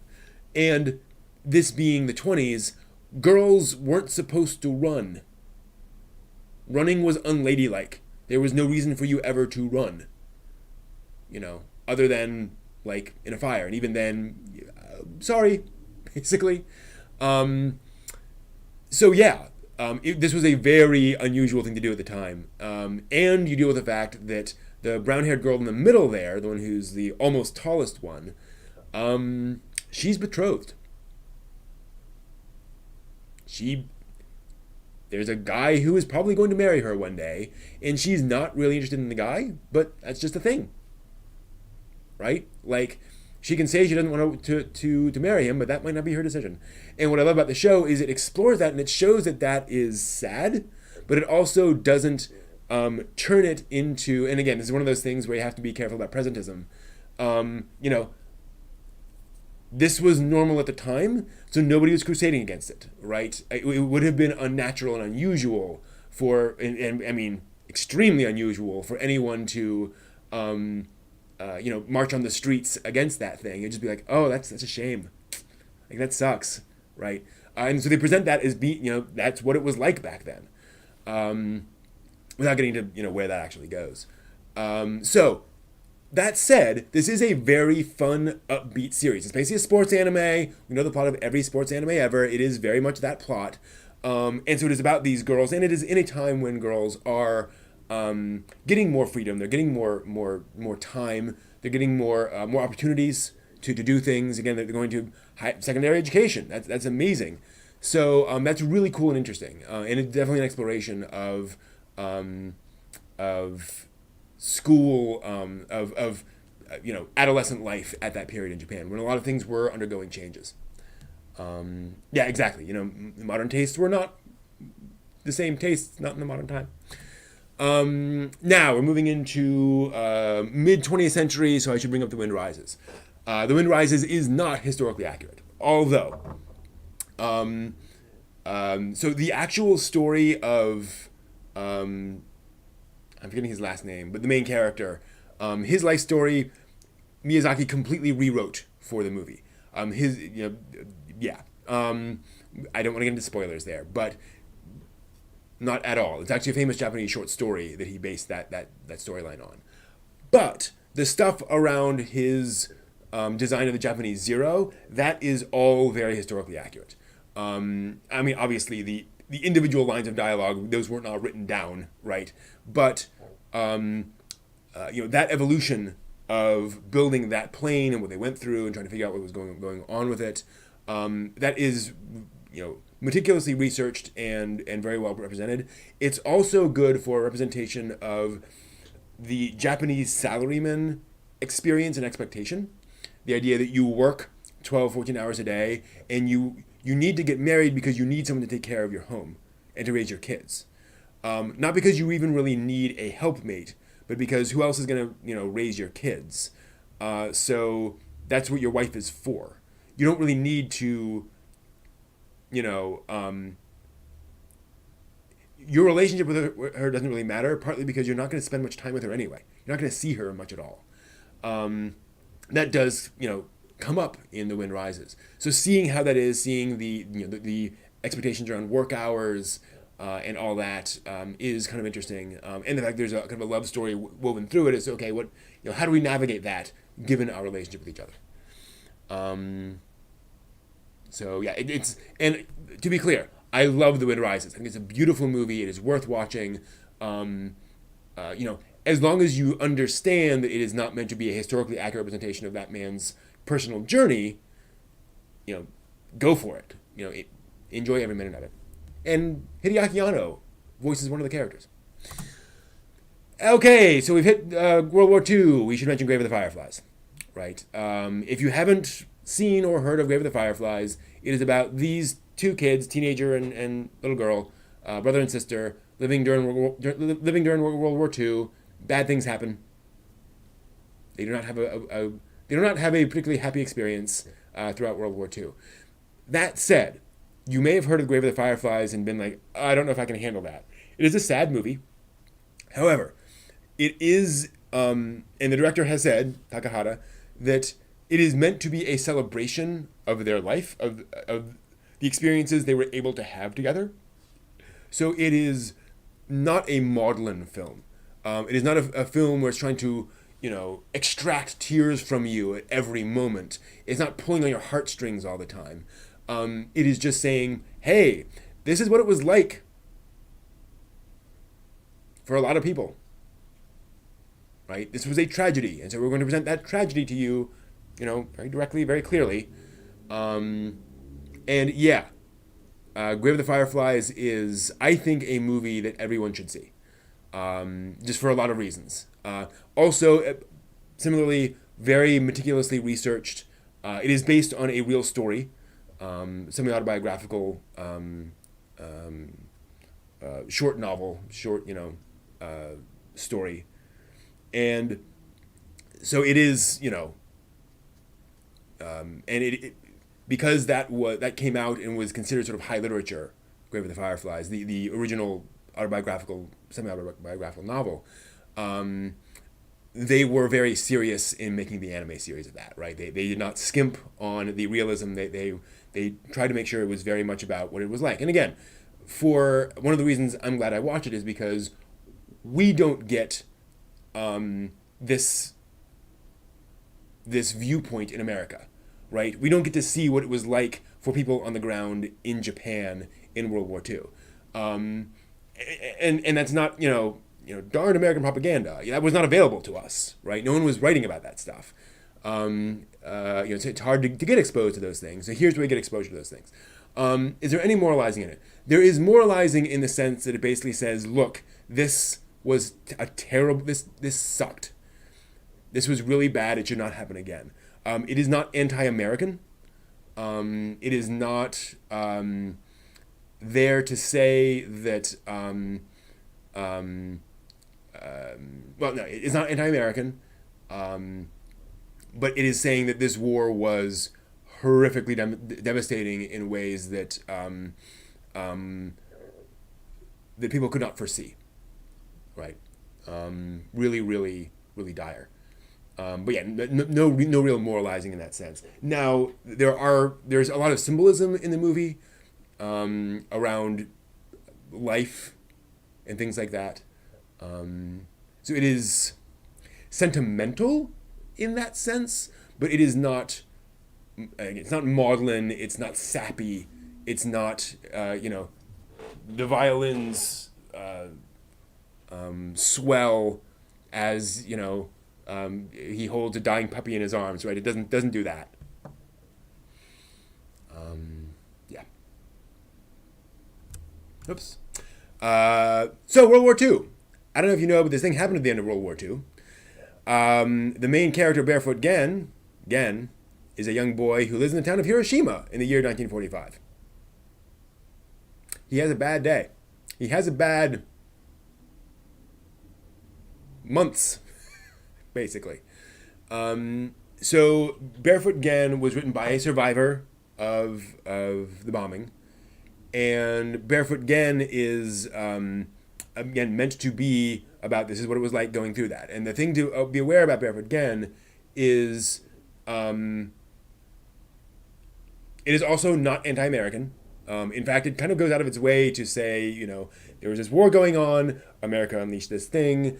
The Japanese government was given warning that this was happening and to evacuate the people of Hiroshima, and ignored that warning and let the people of Hiroshima get bombed.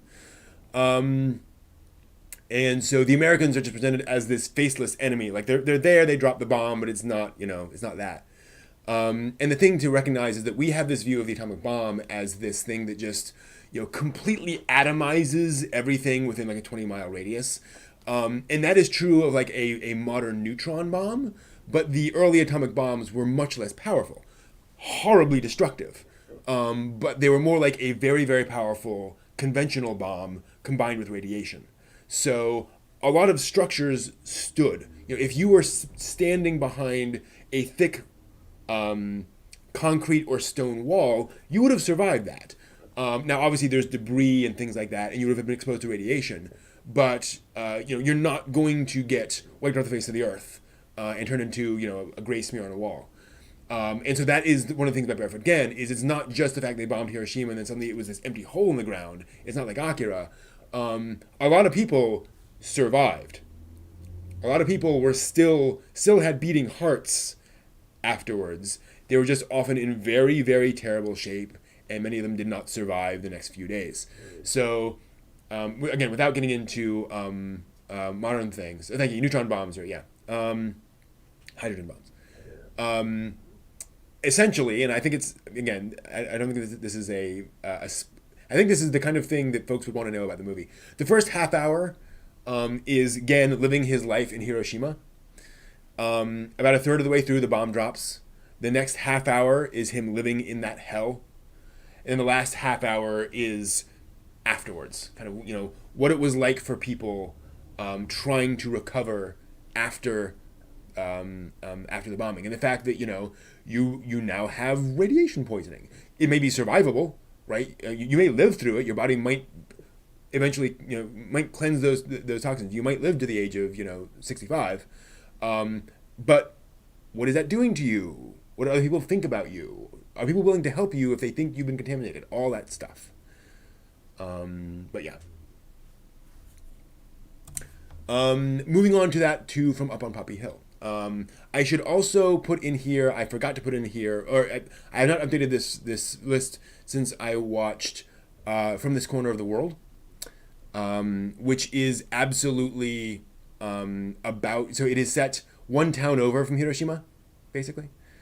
So yeah, that was a big thing, is that From This Corner of the World is remarkable for the fact that it does represent ordinary life in that area for people, and just very mundane life for folks around there. And then again, kind of what happens afterwards and what how people reacted to the dropping of the atomic bomb.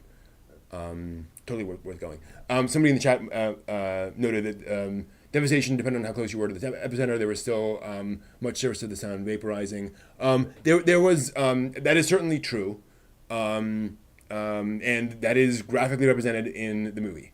But just be aware that it is again representative of not just how close you are to the epicenter, but if there's anything between you and the epicenter, right?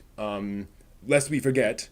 The bomb that dropped on Hiroshima dropped on a building that still stands today, right? So certain solid things were effective blockers of that. It just depended on where you were and how close you were and that kind of stuff. So, yeah. Anyway, from up on Poppy Hill, wanted to bring that up. So yes, this is set in the early 60s in Japan when Japan was recovering economically from the devastation of World War II. And Japan was kind of just on that upswing where the post-war privations were pretty much gone now.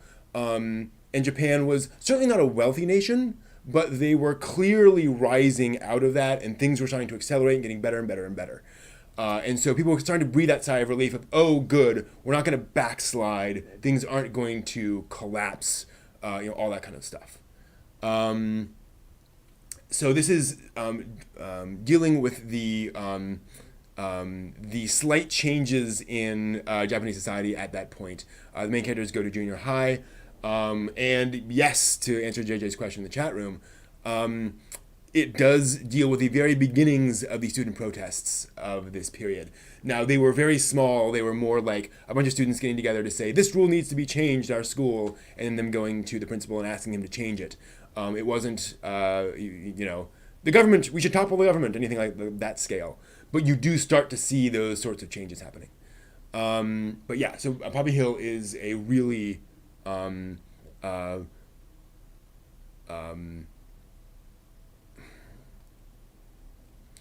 Up on Poppy Hill shows what it's like being an adolescent at a period where a society is undergoing significant changes. And you're starting to feel the ability to make those changes yourself. Things are still very conservative. They're very, very much the way they always used to be. But things are starting to shift around a little bit. And that the freedom that entails from that. Only yesterday, another Studio Ghibli film. Oh, I should also point out Hayao Miyazaki was consulted on Poppy Hill. He was pretty young. He was in his 20s at this point. So he was not a junior high school student at this point. But he remembered what it was like, so he was able to provide his perspective on that. Then we have Only Yesterday, which is about that period in Japan. It is actually set a few decades later when a woman is taking a break from work, going back to her hometown, and decides to just spend some time in the town she grew up in and start to reminisce and remember what life was like for her as a kid growing up in the early 60s. Now, I'm going to mention this, talking about Poppy Hill as well. The late 50s, early 60s are considered one of the two golden ages of Japanese history, that along with the Edo era, where things were pretty good. Everyone had enough to eat. The economy was doing well. There were really no complaints. Everyone was modernizing. It felt like Japan was strong, getting stronger. The Tokyo Olympics happened in the early 60s, and all eyes came to Japan, and they were able to handle that and be seen as this thoroughly modern nation. So she's reminiscing on this sort of golden era in Japanese history, and a period that, of course, was kind of a golden era for her. This is so this image shows her and a young man that she's living with, and two younger versions of herself that she's reminiscing with. And that is really kind of the core of the film, is how she has evolved as a person over time through her experiences, and what that means for her as a person. And I'm getting a little emotional now because I'm remembering the ending of this movie and how beautifully it ties all those things together. So Only Yesterday, besides being this sort of reminiscent thing, it really accurately portrays that period in Japanese history where things were very stable, and it felt just very natural, much like My Neighbor Totoro, right? It's that same period of time. Moving forward into the 80s, we have Kamichu. So I'm mentioning this. It is a supernatural series. The main character, the little girl in the center, is a junior high school girl living in the 80s who discovers that has become and has been nominated for and been made the god of the local shrine. You know, all shrines have these gods, and the previous one vacated, and now they decided, this little girl is going to be the next goddess. And it's a cute series. It's rather slice of life. It is about, it's very episodic, you know, about characters hanging out and having to deal with local troubles, right? But it is very deliberately set in the 80s, so pre-cell phone, seaside town, certainly bustling, a lot of, as you can see, a lot of housing, quite urban, but not Tokyo urban. So really interesting to see that in this. All right, finishing out with a few works on the anime industry. So folks, I'm mentioning some stuff in chat. Kids on the Slope. I have not seen enough of Kids on the Slope to comment on its accuracy. So once I've seen more Kids on the Slope, I will consider adding that in. Anime about the anime industry. Shirobako comes up a lot, and rightfully so. This is a 26-episode anime series set at an anime studio as they are making anime. And yes, it deals with a lot of the various aspects of what it's like working in the anime industry, of the processes involved in there. Several of the characters in the show are based on real people. That's just really, really, really fun and cool. Granted, it is a very positive representation of what it's like living or working in the anime industry.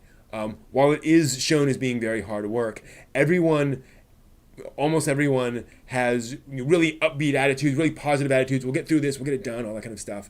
Not everyone in the anime industry is like that, right? It's not quite as positive as portrayed in the anime series, because again, this is entertainment product. You don't want to depress people about how people in the anime industry are all burned out or whatever. That said, yeah, semi-idealized, but more importantly, is there a lot of boots on the ground production details around how you assign the person who animates various shots.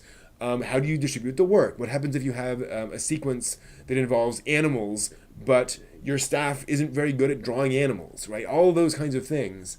They don't have experience with that. And so that's a really, really cool one to cover there. There's also Animation Runner Kuromi, which is an OVA from, I believe, 2001 and 2002. It's about a young woman who comes to work at an anime studio for the first time. It is a screwball comedy. It moves very fast. It is by the director of Kodocha. This is a comedy at light speed. And I love it for that, because it covers a huge amount of ground. You learn a lot about the anime industry, at least as it was in the early 2000s, from Animation Runner Kuromi, despite its relatively short running time. So, highly recommended for that. Again, it is a screwball comedy, so there's a lot of over-the-top stuff that happens in it, but a lot of sort of production details that you get and you glean as they're explaining things and showing things. And there are moments in there where they literally say, here's how this works. Somebody's new to the job, so like, let me explain this to you. So you actually get some of those details, which is really, really fun. Very entertaining. I have not finished Keep Your Hands Off Eizouken yet, so I can't comment on that one. But also, Eizouken's not really set in the real world. So, finally, I want to mention Seiyu's Life, anime series about voice actors. So these three main characters are all up-and-coming voice actresses who are trying to make their way in the voice acting world in Japan. So you get a lot of details about, again, the production process of making anime, about what you see on the screen, what you're dealing with, how you inhabit a character, the amount of research you get, all that kind of stuff. They represent pretty well in Seiyu's Life. What's also cool about the show, without getting into spoilers, is that the main characters, it is about their first year or so as voice actors, and just about them surviving. it's not about them all becoming huge big name stars by the end of it. It's about them not getting burned out and falling by the wayside, because there are so many voice actors out there. There's so many folks in the voice industry that it's hard to sustain that work. It's hard to find work and to sustain that work and make a career out of it. And something they deal with all throughout. It's only 13 episodes, 12 episodes. One of the things they deal with this is that, you may get into this and you may love it, but it may not work out. You can probably work in the voice industry. You can do narration and stuff. Like there's almost certainly going to be work there. But, voice acting in anime, that's a pretty rarefied field. The other cool thing about Seiyu's life is that in pretty much every episode, they end up working with or interacting with a real voice actor who is in the show, i.e. the main characters will be voicing a show, and one of the other voice actors in that will be blah, blah, blah, blah, blah, who is in real life, this famous voice actor. And so you get them as anime characters, basically, in the show, and talking about what it's like as voice actors. And you get a few little behind-the-scenes stuff. Like there's some voice actors who, one in particular, who is known for being kind of the perfect idol, but behind the scenes, she's just very laid back and relaxed and not like that at all. But you can just kind of switch it, at the drop of a hat. And so they explore that a little bit in the show. But really neat for that view. Now, obviously, voice acting in Japan different than voice acting in America, so you won't see much about the American process there. But that's that. That is an old thing. That is my panel on particular anime that is useful for knowing things about the anime industry, Japanese culture, Japanese history and culture in general. So that is that. I hope you found that useful. Again, there are certainly others that could be added there, and there are a few that have been recommended to me, but I haven't watched yet, and so I don't want to speak to those yet. But that is that. So thank you all very much for watching. All right. This needs to do that. There we are. Okay. This is going to be interesting because, whoops, actually no. It needs to go over here. Switching everything around here. There we are. Thank you, JJ. Thank you, Kit. Yeah, Kids on the Slope. I've seen episode 1 of Kids on the Slope. Need to get back to that, but haven't gotten to yet. Thanks, Becca. I just gotta say, I love it when things work out. Like we were just talking during Digimon the movie about watching the Japanese version of the first segment, and while we were watching, I was able to grab the file, convert it, upload it to Drive, and then drag that to SciTube. That was really cool. That worked out. Thank you all very much. Glad that was informative. Life in Nippon.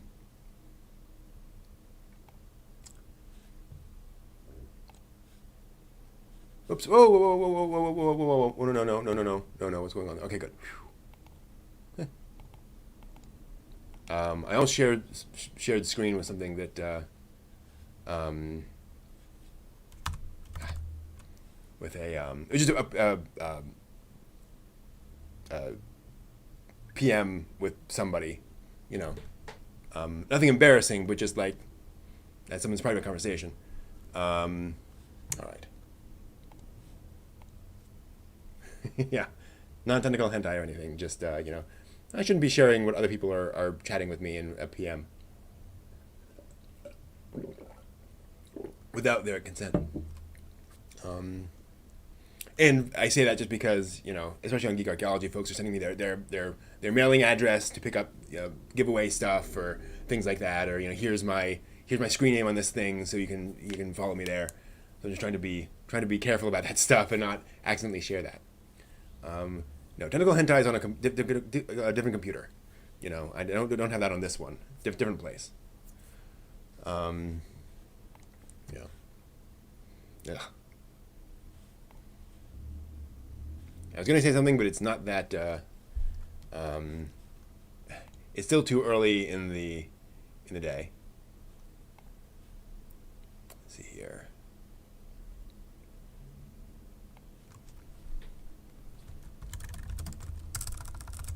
One moment.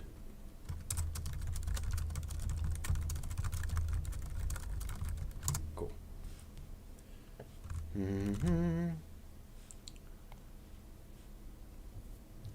Yeah, exactly. Hold that thought for later. One moment as I double check on something else.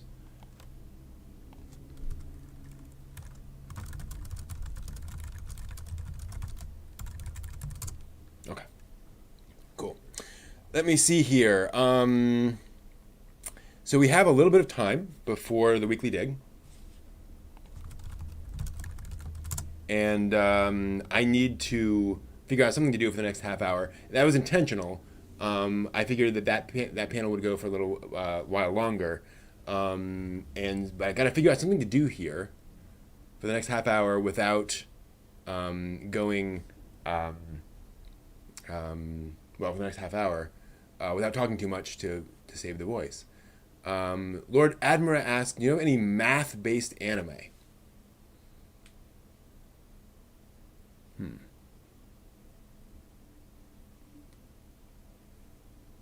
Math-based anime. I do not. Which is funny. I know of an anime about a business book.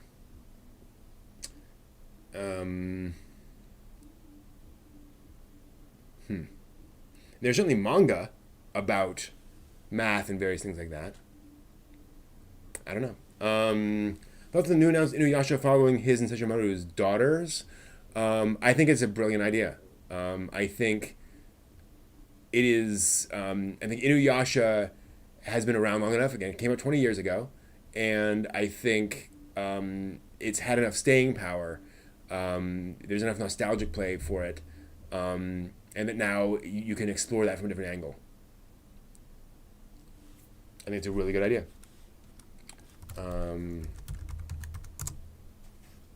So just so folks are familiar, so yeah, it was announced today. The franchise is coming back. Rumiko Takahashi will be contributing new character designs for the sequel. Which, I'm sorry, good. Like, I'm glad that happened, but that has, of all the things for her to do, that's one of the smallest things she could do for the series. You know, she's not going to write it, not going to do anything about that stuff. It'll be called a Yasahime Princess Half Demon. Princess Half Demon. Let's see here. Some of the original anime staff will be involved. Episode director Teruo Sato will be back. Will be done by Sunrise, like the original one. Original scriptwriter will be back, which is good. Same character design adaptation person. And, Kaoru Wada doing the music. Good. Kaoru Wada is definitely a staple of the industry. Official description, if anyone's curious. The daughters of Sesshomaru and Inuyasha set out on a journey transcending time. In feudal Japan, half-demon twins Toa and Setsuna are separated from each other during a forest fire. While desperately searching for her younger sister, Toa wanders into a mysterious tunnel that sends her into present-day Japan, where she is found and raised by Kagame Higarashi's brother Sota and his family. So everything's coming all back together. So that's a really good idea. You can do a lot with that story while still triggering people's nostalgia for the original characters. And if that's ever flagging, you just have another old character show up again. Right? Boom. I'm very glad. And that's the thing is, if they were saying, we're going to continue the original, we're going to add a new season into the middle of the original series. It's like, it's not going to look the same. The writing's going to feel off. Just because, you're not the same people you were back then. Even if it was the exact same people, they wouldn't write the same things that they were writing back then. People change. Yeah, so I'm glad that they're like, let's just have a new story with new characters. Time's gone on. Really smart. I have a very fond memory of walking into the bedroom of my parents' house. I was still living there at the time when Inuyasha aired on American television on Toonami the first time. It was 5 p.m. on a Saturday, I believe. Maybe even later than that, but it was on a Saturday. I remember that, and Watching that opening credit sequence come up was just so joyful. I want to change the world or save the world. And just my heart filling with joy because anime was here. We were not just getting Dragon Ball. We were not just getting the most common safe anime. This was, I mean, certainly this was going to appeal to a large swath of people, but this was not, Akira, Demon City Shinjuku, Ninja Scroll, right? We were finally getting that broader set of fans, and that was just such a wonderful moment for me. Yeah, Inuyasha when it was on Toonami back in the day, long time ago.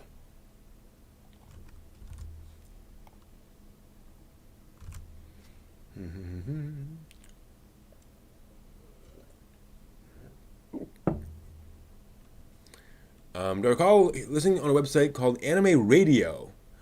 I do. That sounds familiar. Um, Anime Radio. And I couldn't tell you who they were. Um, you know, I couldn't tell you anything about them, but Anime Radio does sound familiar. But there were a lot of those things, a lot of those sites that came and went. I mean, granted, that's a decade, but a lot of shows, a lot of anime things that came out, existed for a while, and then faded away. But yeah, Anime Radio does sound familiar. All right, let me just close out a few things. Nope. Nope. Nope. Heh. Off to eat food, fair enough. I should probably do the same. I actually snacked a little bit already, so I don't really need a full meal. So the first four seasons on CD: Roger, John, Takeo, and Kevin. And it's not ringing a bell, I admit. Don't know. Yeah, I was just getting into anime around that period, mid '90s. So it might have been on my radar, on my radio. That doesn't make any sense at all. Here's the unfortunate thing. If this weren't YouTube, what I do right now is just show clips of something and talk over it. I have a script for a MSC3K / Rift Tracks Evangelion episode 1 that I would just love to do with you guys, but just can't really be done anymore. That'd be a great sort of lead-in to the Weekly Dig.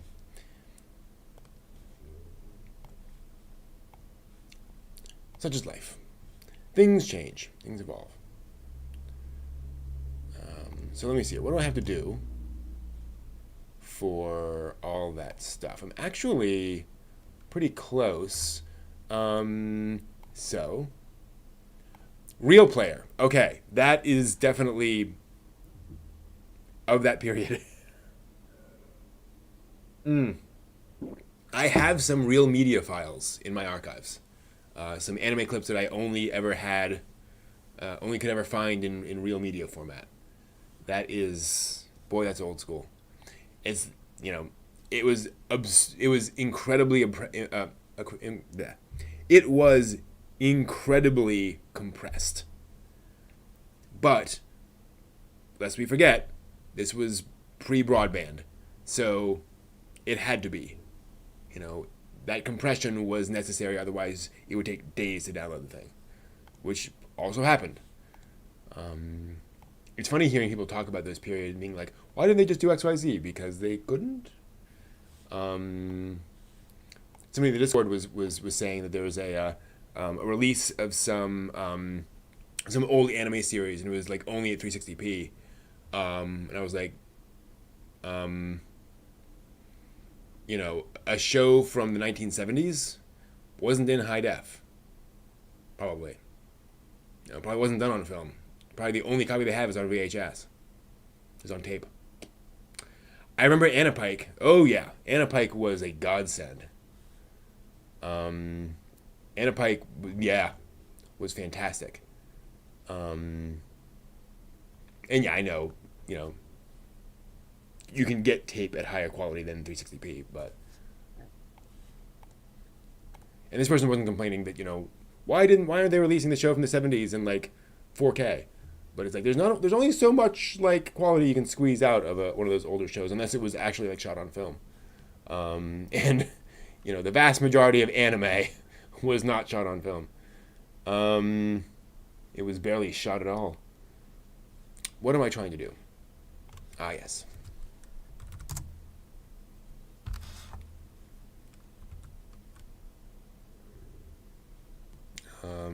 No, Anna Pike was a directory. Anna Pike was this was not quite pre-wiki. It was pre-Wikipedia, but it was. I don't know if Ward's Wiki existed at that point. But yeah, no, Anna Pike was a directory of anime websites. So if you wanted to find websites about a particular anime series, you go to Anime Pike and go to anime series by name, click through and go there. And again, this is the late 90s, so there was very little anime available in America. So it was not inconceivable to index them and to just have a listing of all of them. There we go.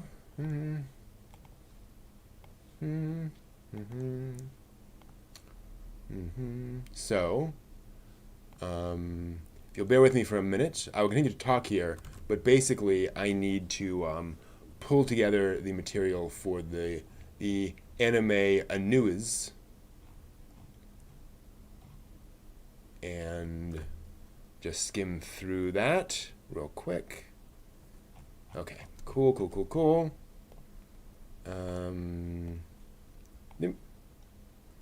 That looks cool.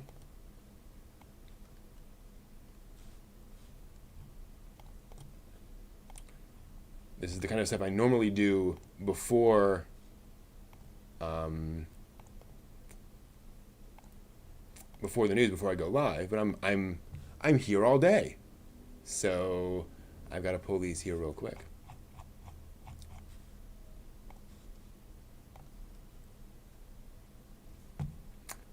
You guys have any better idea? Oh, dang it. Oh, no, I haven't. That explains that.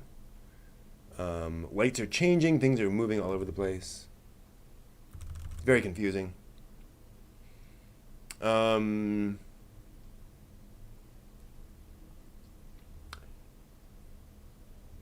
chibi girl with pink hair as a mascot. That sounds right. Yeah. I'm sure if you Google, Anna Pike mascot, you'll find it in no time.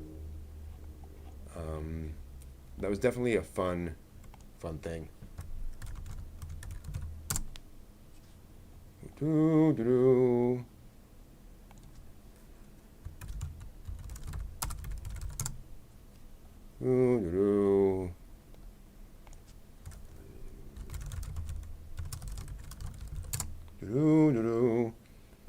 Firemaster, I'm not sure what you're asking.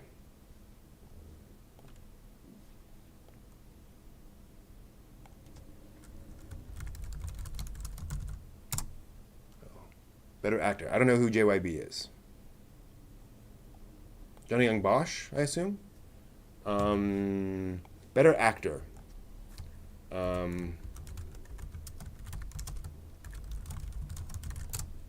I'll be honest. I have seen Crispin Freeman impress me in more things than I have in Johnny Young Bosch.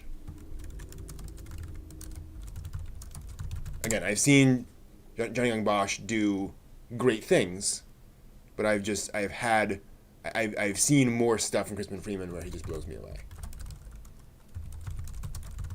So I just have more evidence on the side of Crispin Freeman, and also the man came up to me at a convention and shook my hand. So Crispin Freeman did.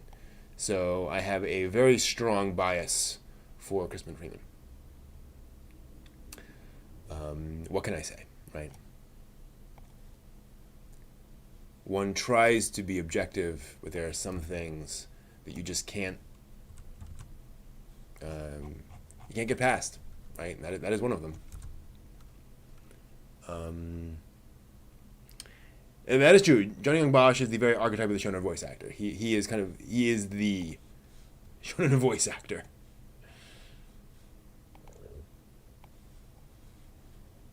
It's like, yeah, if you want that, you're gonna get that out of that guy.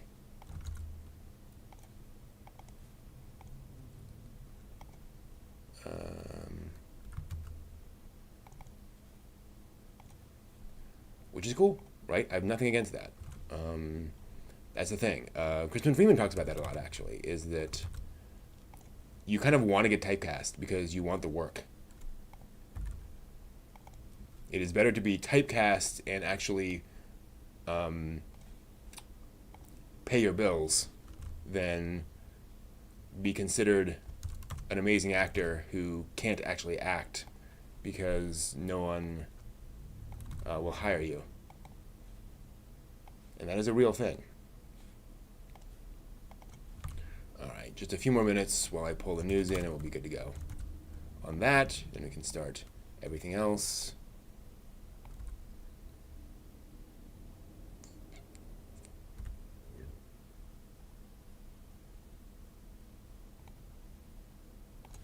Yeah, that's fine. Exactly. Better typecast than not cast. Yeah, Johnny Young Bosch is as Vash. That is his iconic role, right? Like he just knocked out of the park with that one. Steve Bloom or Crispin Freeman. Gotta go back to the earlier thing. I have seen Crispin Freeman blow me away in more things than I've seen Steve Bloom blow me away. And I love Steve Bloom. Again, don't get me wrong. He's an amazing voice actor. But again, you know, outside of there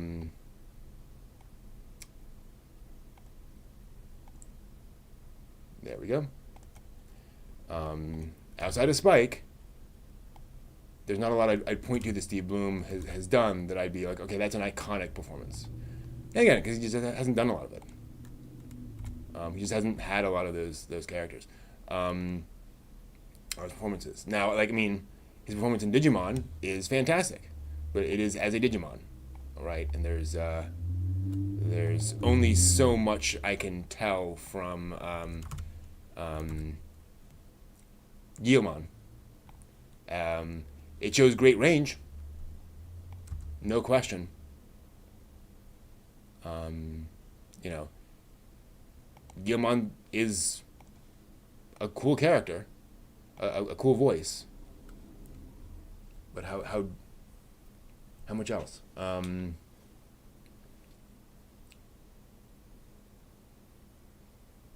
first song, Wings of Words or River. I don't know what River is as a song.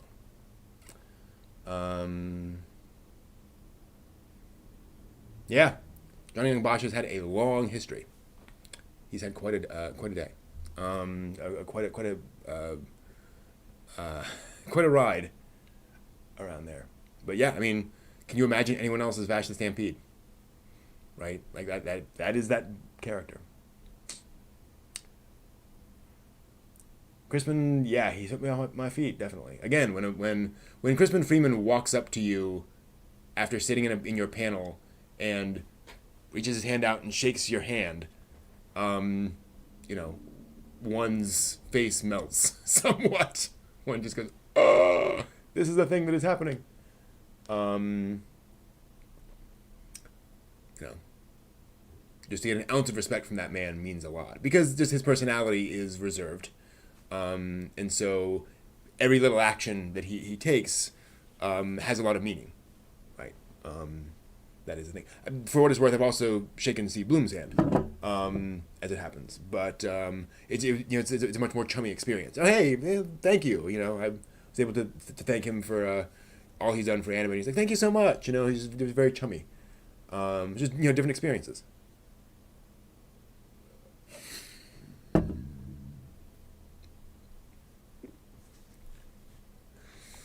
right. I have not seen Valbrave.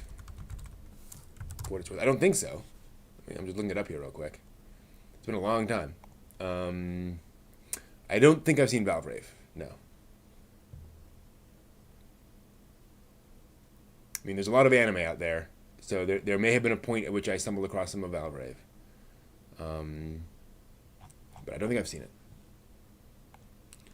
Oh, yeah, Lord Admiral. I can imagine that. Good old Mari Iijima. She has dealt with her misgivings about being Minmay, and I think that's been a lot better for her. You know?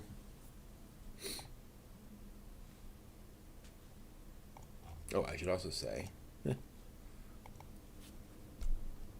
should update the date, because it is no longer the date that it was before. It is now the current date. Cool.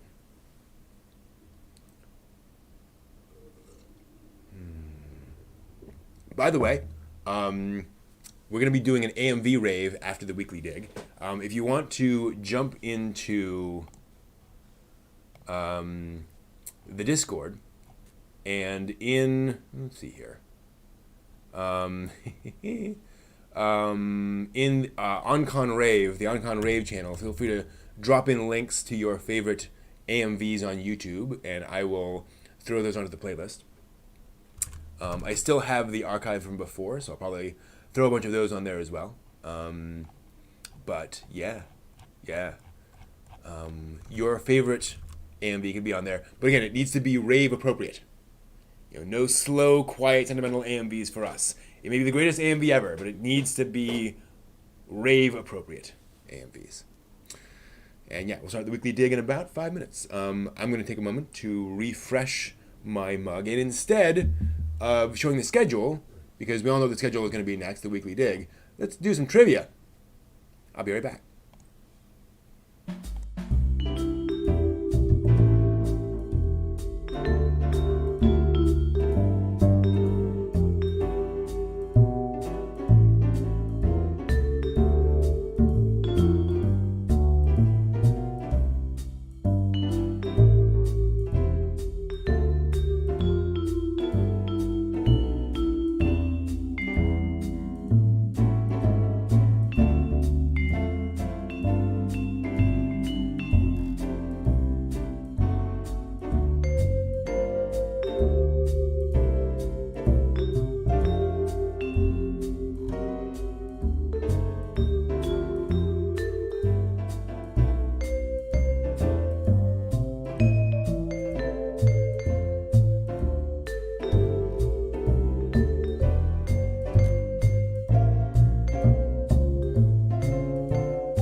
Hello, hello, hello. Welcome back, everyone.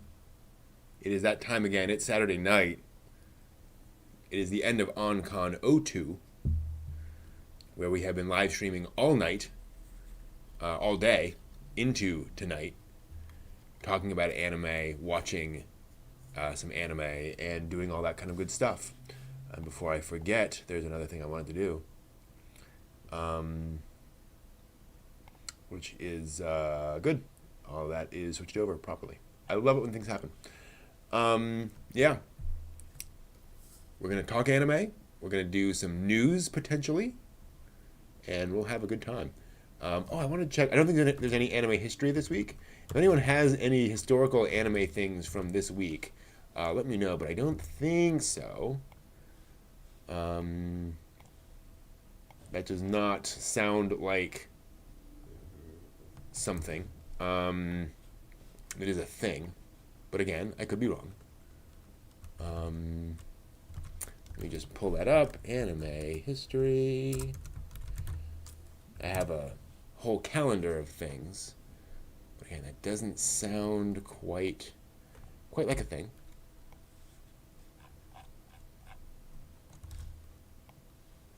Let's see here. It is May 9th.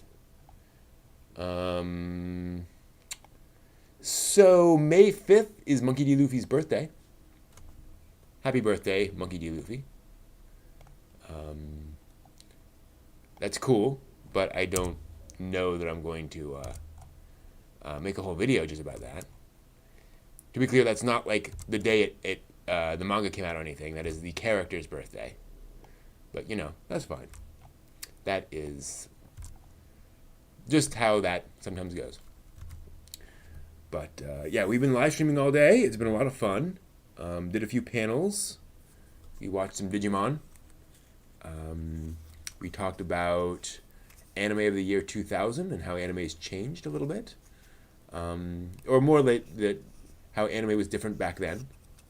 Not so much how it's changed exactly. It is interesting how much the year 2000 was a pivotal point. And of course it is the year before 9/11 when a lot of things changed. And yeah. But anime was going through some significant shifts around. I was a young otaku at the time, still evolving my fandom. Definitely. Yeah, and you see the anime that was set in 2020. Right?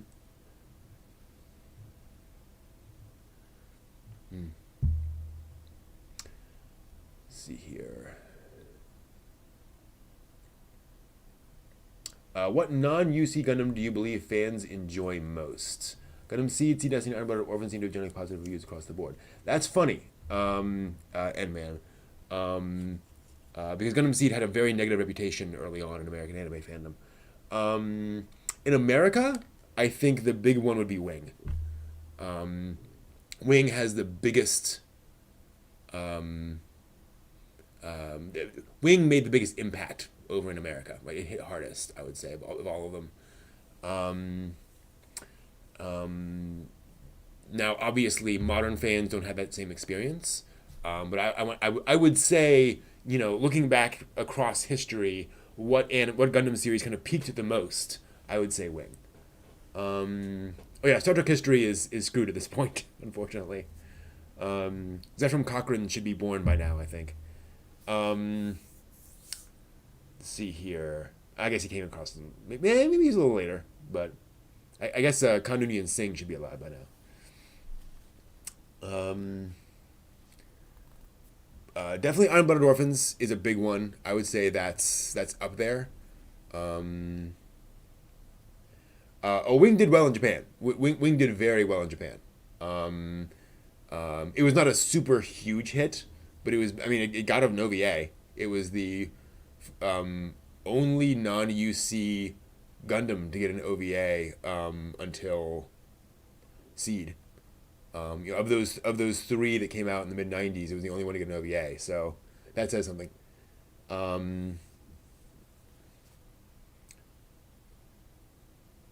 Oh yeah, kind of. Okay, fair enough. So Wing was now, to be clear, Wing was not a a massive runaway hit, but I do get the feeling that it was pretty beloved in Japan. Yeah, it found its fan base, right? Even if it wasn't a runaway hit.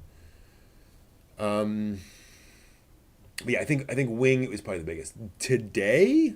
Probably IBO, Iron Blooded Orphans, seems to be the one everyone talks about. Um, Before that, probably Seed. Yeah, I would put Seed on there. Double O is also pretty big because it was less controversial. I mean, not everyone liked it, but it wasn't as divisive for American fans as Seed was. But I think that's corrected itself. I think folks now they get what Seed was trying to do, whereas Seed people came into Seed with a lot of expectations, especially Seed Destiny. Yeah, I love Double O. Double O is a remarkable anime series, one of the more relevant Gundams, in terms of very much being about, you know, this is a thing that's going on right now that we should talk about. Um, yes, that is Ran Asuka and Shinji behind me. All three of them. Shinji's a little hard to see. I think he's. Oops, wrong way. There, Shinji. Sitting down, relaxing. Um, yeah, G Gundam actually is also pretty. G Gundam probably hit harder in Japan than in America, but it found its fan base as well. Um, that was successful. I have not read the Patlabor manga. I have not been able to get into Patlabor yet because I came into it with wrong expectations. People really set that up to be a really high bar anime series, and I did not expect going into it for it to be quite as light as the TV series or the OVA are, frankly. And once I've gotten through that, I'm like, okay, got it. Um, now that I understand that it's not the same thing as the films, and the films for me were too serious. Uh, Although now I get where they're coming from. Um, well, and the thing, Solari, and apologies, everyone else, we're going to get into some Gundam nerdery here for a minute. In America, the problem is that American fans got into Seed Destiny expecting it to be one thing when it really wasn't that thing, even though it was pretty clear to me what Seed Destiny was trying to be. Um, and so when you get, as it progressed and it was increasingly not what they wanted, that became a problem. Now, I agree that the end of Seed Destiny has its issues, but I think I think they are forgivable issues, right? If you come into that understanding that it is a sequel to Seed, it is Othran's story, really. Um, if you understand that it is that Durandal, whatever, is the villain, but he's not a mustache twirling evil villain. Um, I think you can forgive that ending, if you will, right? You can say, okay, I wouldn't have done it that way. But whatever. But unfortunately, fans came in and they thought it was going to be a very different show, and so that on top of where the writing goes just made them go, oh, right.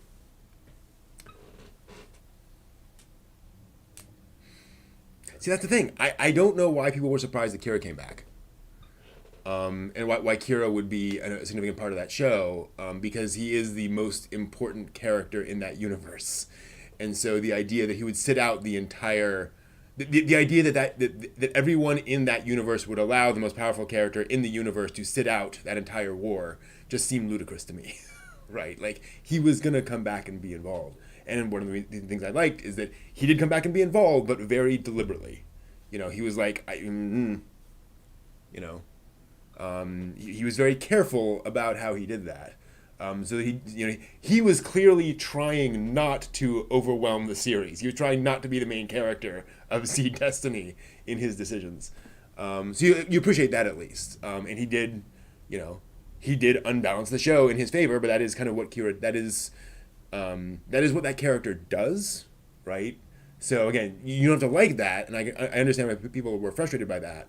But it is kind of the natural reaction to having somebody with that level of skill and power, change the equation. Anyway, yes. Matt calls you jam. Fair enough.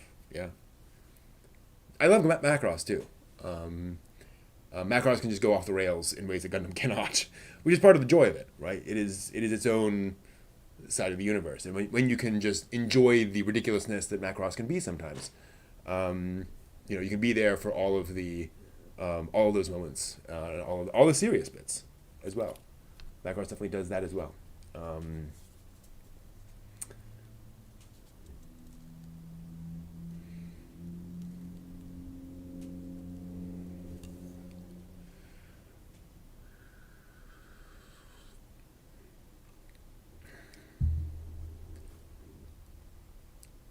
oh yeah, totally, JJ. Robotech created American anime fandom, as you know today. I know that sounds like a bold statement, but the evidence for that is pretty clear. I think you go back and look at how anime fandom evolved, its size before and after, you know, anyone around at the time would tell you, yeah, that was it. Um, Whatever you have to say about Robotech itself and the editing involved there, which again, I don't think was as bad as people project because I've talked about that. I've seen that stuff. But yeah, you know, love a crossover. Yeah, that has been one of the one of the folks who talked about it for a long time. But it's basically, Super Robot Wars is it. Super Robot Wars is the one chance we'll get at a crossover, and it's probably the only way.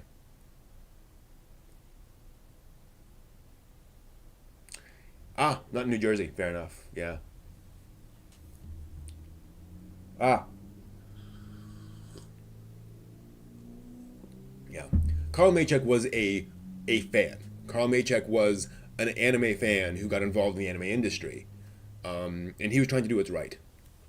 Again, um, depending on how you define it,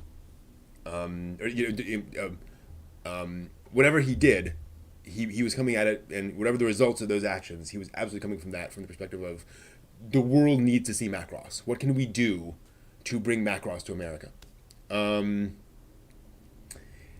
yeah, and that's the other thing. Robotech did not air, everywhere. Robotech was it was pretty, it hit a pretty broad swath of the nation, but it was not everywhere. You're absolutely right. So that was kind of the interesting thing is that you got these some areas where everyone went Robotech crazy, and other areas where folks were like, "What is this thing? I've never heard of it before." Or UHF channel 57. Opinion on 0079 series versus films for a first timer. Honestly, I would start with the TV series. I would watch the first couple episodes of the TV series and get a feel for it. If you don't have a problem with the animation style, and be aware the animation does improve over the course of that series. I'm actually planning on a video all about that. Um, uh, but once you get used to the animation style of 0079, the TV series, I would say if you can stick it out with that, do so.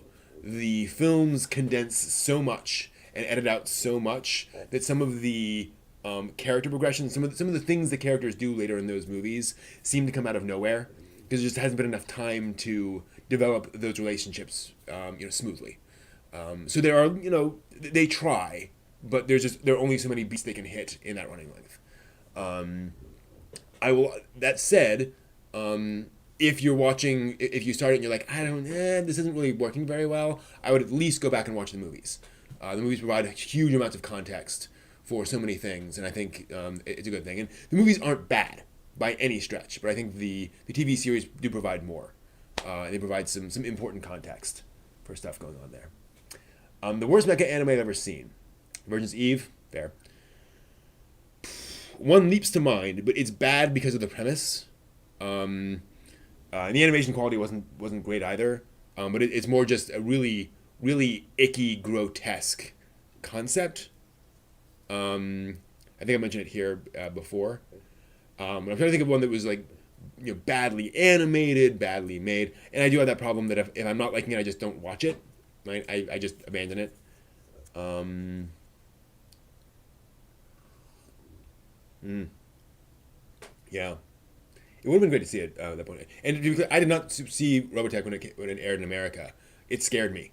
I remember seeing the scene in Robotech of them in the coat when they're in the Veritech in the coat uh, on the Zentradi ship, and it was too intense for me. I was really scared of it, and I would have been 8 or 9 or 10 at the time, but it just seemed too adult for me. I don't know. So I missed it too. I kind of regret that as well. Um, was Divergence Eve the one? Let me just check. Um,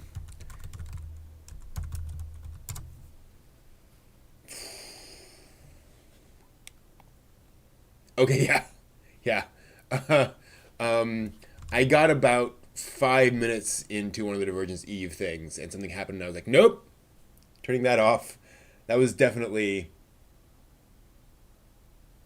that definitely did not appeal to me on multiple levels. Um, no, the one that I'm thinking of that I really disliked. I'm actually forgetting the name of now because I tried to block it out. Let me see here. Let me see if I can find it. This was an OVA, I believe. Um,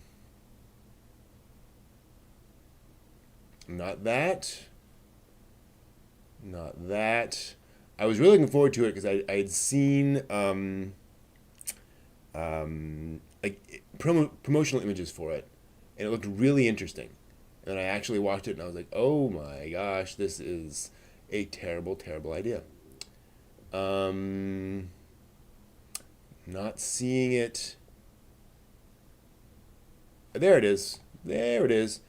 3 episode OVA from the year 2000. That's right. It came up in my list for the presentation early today, and David Ossie is it. David Ossie was the one on I just looked up.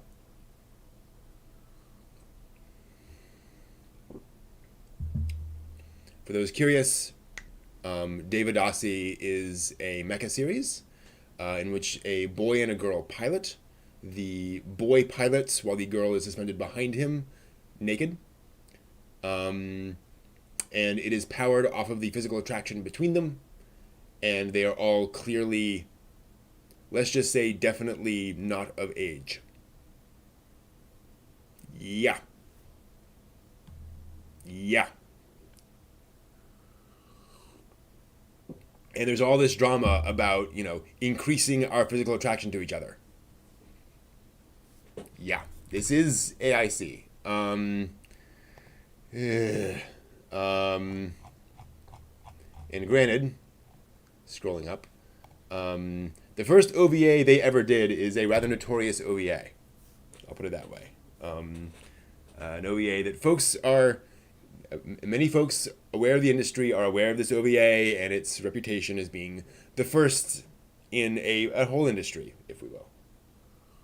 Mm-hmm. It's really messed up. Um,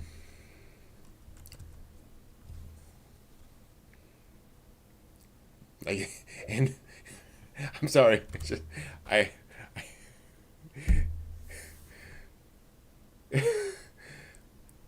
you look at the Wikipedia entry for David Ossie, and like it's very clear that's what it was. Um, that is like literally what it's about. And the thing is, it's not even very interesting, right? Like there's not much plot. There's not much that really happens. I can't tell you a single thing that happened in David Ossie except for one or two very uncomfortable scenes between characters. And it was just like, why? I'm actually looking up to see if there's, yeah, um,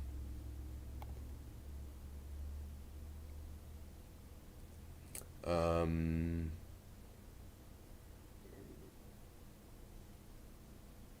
yeah. It's one of those things that feels like there must have been something behind that. There must be some doujinshi or video game or something that it was based off of, but I can't find any reference to it. I don't know. There was actually a PC game adaptation of it. Great. But it was the thing that found me David Ossie also found me Now and Then Here and There.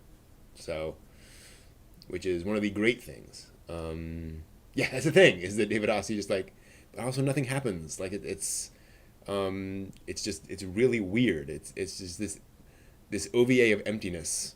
I don't know why you make a thing like that. It was a tax write-off. Who knows?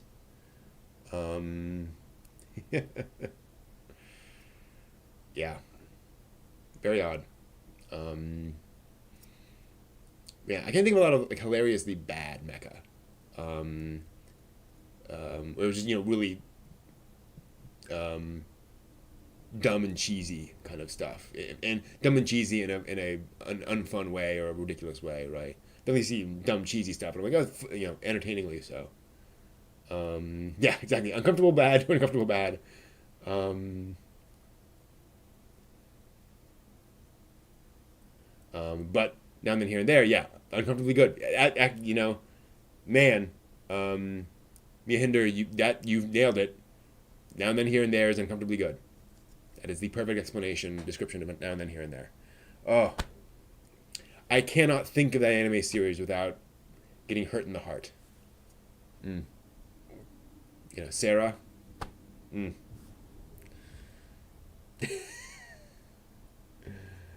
Mm-hmm. Oh, really, JJ? Yeah. Uh-huh. Imagine that. Uh, but mecha is such a broad genre, that you get so many different weird series that are just like, it's basically, high school romance, but mecha. It's basically psychological horror, but mecha. So, yeah, unfortunately, when something like Eva comes along and is popular, everyone's like, oh, let's copy that formula. But you can't really copy the Eva formula.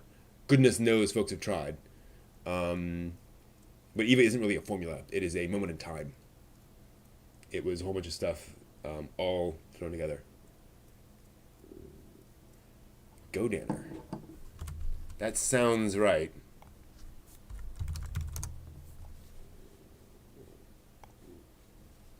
So I'm actually going to throw something a little different. Yeah, Godanner. I saw, like, not all of it, but one or two episodes of Godanner.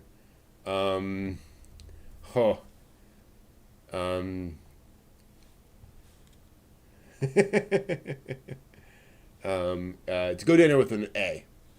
I thought it was with an E myself as well. Now, granted, Godanner is clearly a parody. Like it is clearly, it knows that this is ridiculous and does it anyway. But something on my mind I wanted to mention. Gravion Zwei. So I stumbled across Gravion Zwei. Didn't even watch Gravion, but watched Gravion Zwei, and that is a series that is just tropes and ridiculousness and stuff all laid on top of each other in a gloriously celebratory way. Where it's like, let's just do it. Let's just do all the things. Let's throw all the things that we grew up loving into an anime series and just turn all the knobs up to 11. That was Gravion Zwei, and I just thoroughly enjoyed every minute of it. Even though it was just, you know, uh, it was all chrome, right? But sometimes, like, that's just great fun. All shiny and chrome. But no, um, like, yes, the Bridge Bunnies are also, I think, three lowly maids are also the Bridge Bunnies. Like, it's just, no, there are two maids who are the Bridge Bunnies, and then the bridge is in the middle of a giant castle, which also has three lowly maids. It's like, sure, fine, why not? Um, oh boy, Gravion Zwei was just great fun. Um, I think they also had the I think Gravion Zwei has motorcycle pilot seats, which are always like, huh. I wonder why they have to sit in that particular position. Oh, what didn't go Danner? Wow. I do know Godin had that aspect where it's just we have to strip you so that you will be more powerful. Sure. You know. Mm.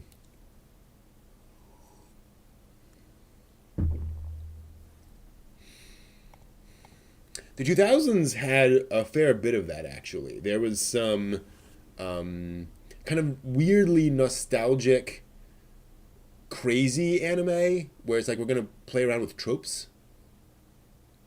Right? Did the funny thing start with the Daikon short films or from somewhere else like Playboy or Smith? So I'm pretty sure that the bunny girl in Daikon is based on the Playboy bunny. I think that's been confirmed. But then as an anime trope of the bunny girl, and then that outfit, Daikon, and then because it showed her when I talking to a video, that really popularized it. So I think those two were the real big trope namers, if you will. That's really where you see the bunny girl popularized. Cat girls, I don't know though. I recall seeing there was some cat girl anime. It was like a magical girl series, something where she's turned into a cat. It was from really, really early, like the 80s or something. So I think that goes back quite a ways. Because obviously we've had cat girls of various types throughout anime history, but I think there was a series where like that's definitely a cat girl, and it was definitely like really early on. But it was some one season magical girl series or something, which started a big thing. Cat girls are the best. Bunny girls rule, I will admit, but cat girls are awesome too.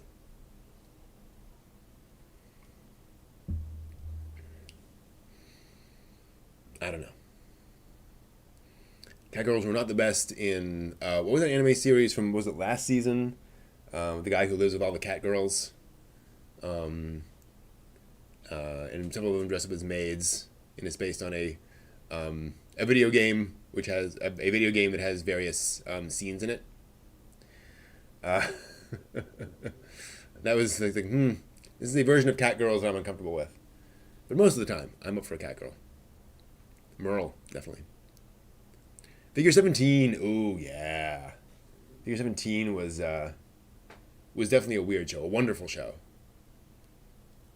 Studio Ghibli meets Magical Girl. Or really, Studio Ghibli meets sci-fi action series? I don't know. Nekopara could be. Nekopara.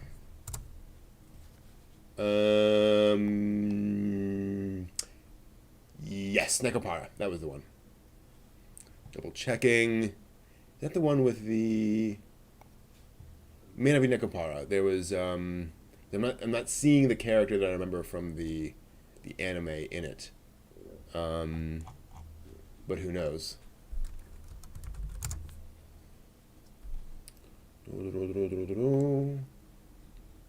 But yeah, no, that's got to be it.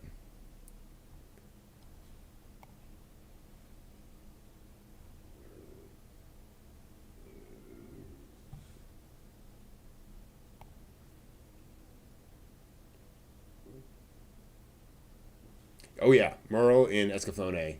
More of that, please. That's a great Catgirl character, especially because Merle she has personality. She's not just furniture with cat ears like a lot of cat girls can be, or basically a cat. Merle just with a human body. Merle has personality. Puma Sisters, that's right. Puma Sisters are probably my first cat girl as well. Can't imagine another one. Technically Ryoko from Tenchi Muyo, because she has the fangs and the tail and the bell. Obviously she's not a cat girl, but she has cat attributes to her, and she has kind of a cat personality. But not cat girl. Yeah, I think the Puma Sisters are my first cat girls, which is funny because they're not anything like traditional cat girls. They're hard charging things. I loved the Puma Sisters showing up in Ghost in the Shell. It was just a great little callback there. not really callback, but a cameo in Ghost in the Shell. Because why not? In fact, there was a scene in Ghost in the Shell Standalone Complex where the characters are. I think Michi Kusanagi is walking through a bazaar very similar to the one in the manga, and I was like, "Oh, are they gonna put the Puma girls like in the background somewhere?" But they didn't. Like, eh. Ah, wolf girls. Yeah. Well, here's the thing. You know, say what you will about wolf girls or dog girls or whatever. Holo is a very special character, right? I don't, you can not, you can dislike dog girls and you will still have a special place in your heart for Holo. Definitely, definitely. My first cat girl's light novel, yeah.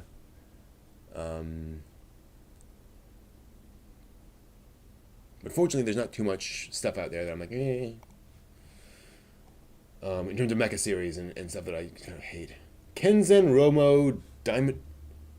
Wow. I've never heard of that before in my life, I don't think, JJ. Kenzen Robo Diamond Dollar. I've got to look this up.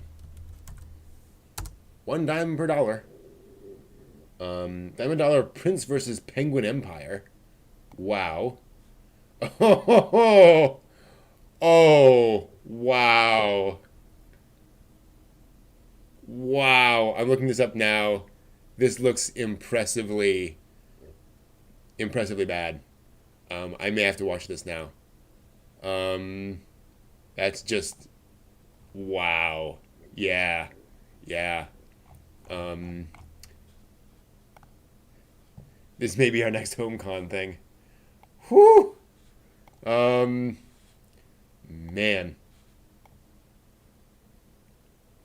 Asumi Ikuyo, that's right. I've seen a bit of that, and that seemed harmless. Yeah, $7 sounds like a good one for a couple of beers and some a late night. Man, y'all hear that?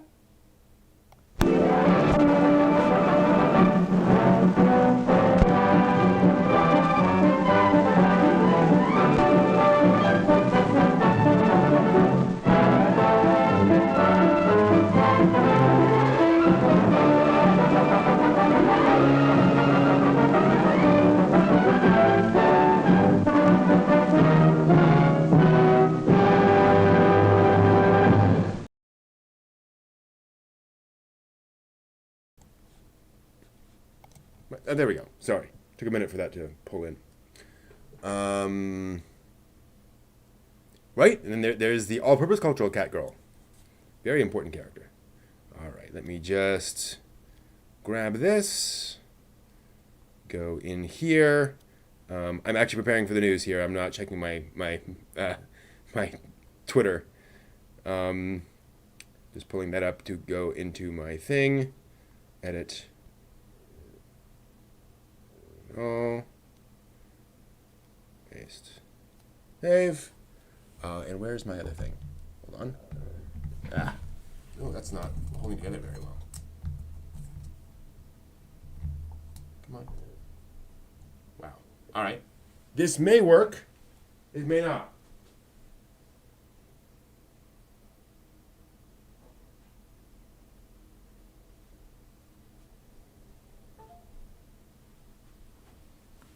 All right. Almost there. There we go. I'm just gonna keep this this setup. I like this. This angle. Add some dynamism to everything. My stomach growls all the time. I'm so over that now, I'll be honest. Okay.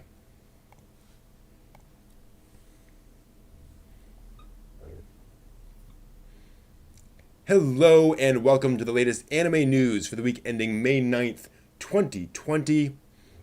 It was confirmed on Friday that Rumiko Takahashi's Inuyasha franchise is inspiring a new anime spin-off.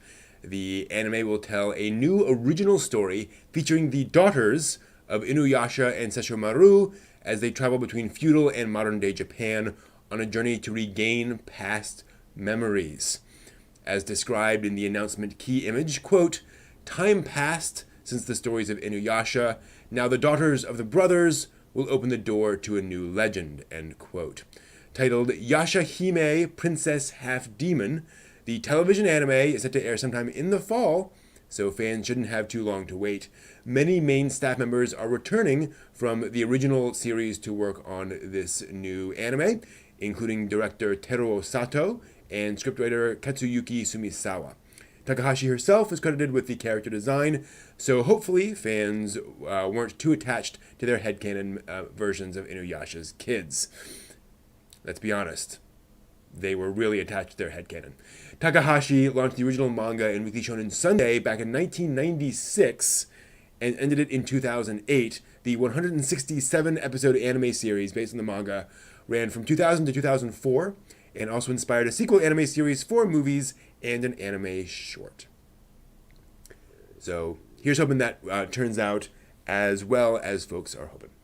Meanwhile, another week, another fantasy light novel being adapted into an anime. Kodansha announced this week that a TV anime is on the way for Meguru Seto's light novel series, The Hidden Dungeon Only I Can Enter. They also revealed a visual for the anime, where we can see not Kirito and not Asuna, possibly in a hidden dungeon. Seven Seas licenses both the light novels and the manga in English and describes the story as follows, quote, "Noir is the son of a minor noble with very little to his name. He does possess one rare trait, though, the magical ability to consult with a great sage, even if using the skill gives him terrible headaches. Unsure of what his future holds, he accesses the sage for advice on how to move forward and is directed to a secret dungeon filled with rare beasts and magical items. It is here that Noir will train, compiling experience and wealth until he's powerful enough to change his fate," end quote. Seto began serializing the story online in January 2017. Kodansha began publishing the print versions of the novels in August of that same year and published the 5th volume this past March. The manga adaptation began in 2018 and published its 4th volume just this Friday. So clearly they are kind of pushing this bandwagon. Finally, not all the news, but our last anime announcement of the week comes from Akita Shoten's Weekly Shonen Champion magazine. This year's 23rd issue of the magazine announced that an anime adaptation has been greenlit based on Itaro Bonnoki's comedy manga, The Vampire Dies in No Time.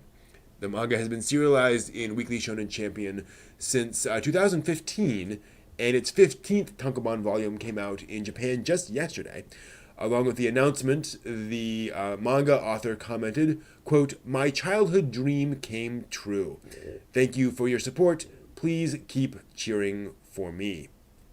Followed by 2 exclamation points. So he's serious. End quote. In the manga's story, a suburb of the Saitama Prefecture has an old castle rumored to house an immortal vampire. Children have gone to the castle and not returned, so vampire hunter Ronald is hired to investigate. What he finds when he gets to the castle, though, is Dralk, quote, "a wimpy vampire who easily dies and turns into ash, although he is immortal, and the children were not caught by him, but were only playing in the castle. Ronald destroyed Dralk's castle through a little carelessness, and as a result, Dralk, who lost his home, comes to live with Ronald at his office in Shin, Yokohama. Then the two pair up to try to solve various cases," end quote. So it sounds very serious. Moving on to the week's general anime-related news. It turns out that we weren't the only ones with the online con idea. Funimation announced this week that they will be holding the virtual, quote, Funimation Con 2020, end quote, anime convention on July 3rd and 4th. The event's described as, quote, a 2-day stream of cosplay meetups, industry panels, Q&A sessions, and more, end quote. Further details have not been announced yet, so keep your eye on Funimation's social media for updates. I'm sure they will tell you all about it immediately. Another independent online convention was held last weekend as well. Anime Lockdown 2020 was actually structured similarly to our own OnCon, with the main programming streaming via Twitch and additional activities like cosplay and vending on Discord. The con featured 25 panels across the weekend, including Q&A sessions with voice actors Kyle Hebert, and Victoria Taylor, and had more than 800 attendees at its peak.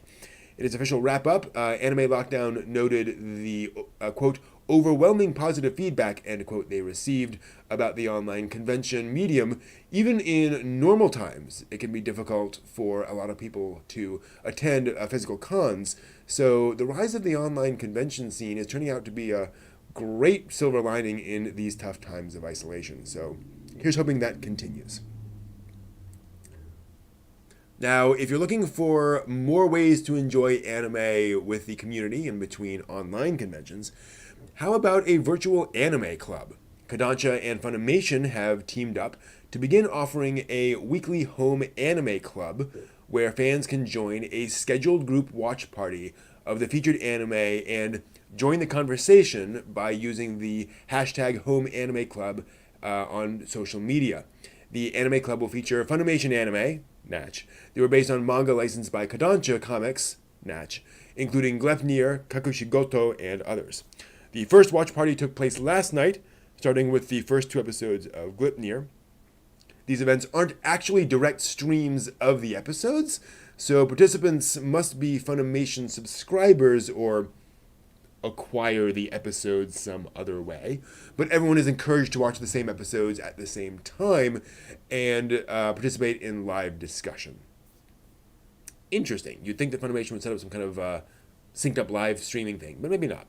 Speaking of paying or not paying for Funimation, there's been a lot of ongoing discussion in this digital age of how to watch our favorite online, favorite anime. Do we pay for streaming services? Do we buy the DVDs or Blu-rays?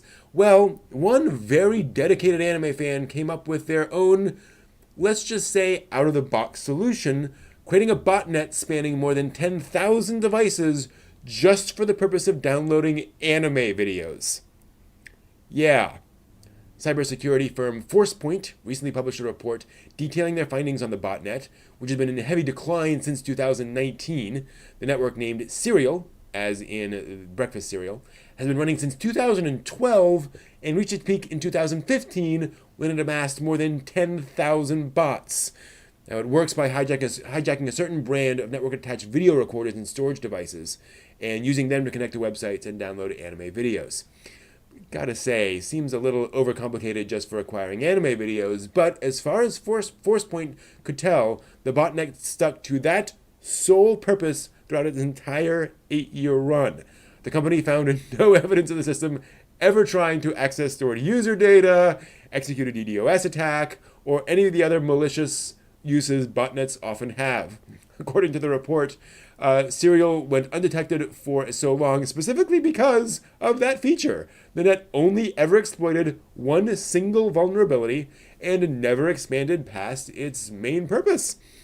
Now, though the setup was highly advanced, the security firm came to the conclusion that the creator didn't harbor any criminal intent and truly created it as a hobby project. And I guess if he was looking for a way to combine his 2 hobbies of hacking and extensive anime watching, he certainly found it. Wonder what the size is of his anime collection at this point. How many hard drives does he have? Now, typically, between its location, limited visiting hours, and strict anti-photo and video policies, most Studio Ghibli fans won't get the chance to see inside the Ghibli Museum. But, thanks to the worldwide quarantine, though, fans can now get a unique inside look at the museum on YouTube. The staff opened an official YouTube channel for the museum back in April and have so far uploaded 4 video journals featuring different areas. The first video shows off the mural in the lobby, a beautiful vine garden spanning the wall and ceiling that hides characters from many favorite Ghibli films. The second video takes fans inside the room where a film is born, filled with sketches and recreations of items from the movies. Last week's video shows a brief glance at the museum after dark, including its beautiful stained glass doors and lamp fixtures, and the most recent video, posted on Tuesday, introduces viewers to the Straw Hat Cafe. I want to be there. It's quite special to get a look inside the museum, so go check out the YouTube channel and take a virtual tour of a little bit of the Ghibli Museum. Now, so far this week, we've covered plenty of entertainment options for while you're stuck at home. But what about exercise? Classic Magical Girl Creamy Mommy has got you covered. The Magical Angel opened a YouTube channel this week featuring lesson videos on simple at-home exercises that don't require any equipment. This is the actual term, 3 creamy exercise videos have been published so far. Each one showing mommy demonstrating different levels of exercises, with an opening or ending song from the original series playing as background music. The original voice actress Takako Ota has returned to do the voicing for the videos, and the anime's original character designer Akemi Takada is overseeing the 3D modeling for the CG version of Mommy. She commented about the project, quote, "Her movements in the exercise videos were very adorable, and it made me continue even though I was not good at exercising. Mommy fans, let's move your body happily following Takako-san's voice," end quote. So this week, get in your creamy exercises. That's it for this week. Thanks for watching. Oh dear. Oh dear.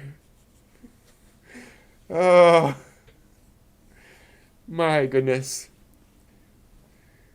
Japanese people, they are not native English speakers, so they're not aware of how some things play. Oh gosh.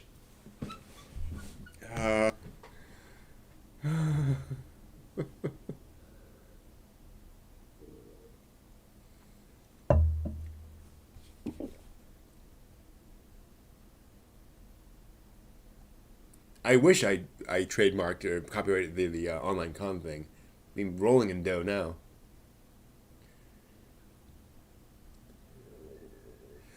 Excuse me.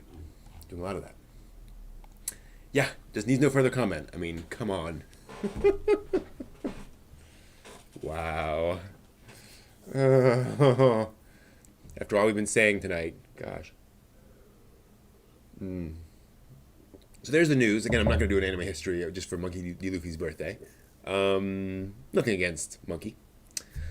But, yeah, quick comment on Con while I can. Who knows? We'll just keep doing them, and we'll become the dominant force in online anime conventions, right? We'll beat them out by sheer volume.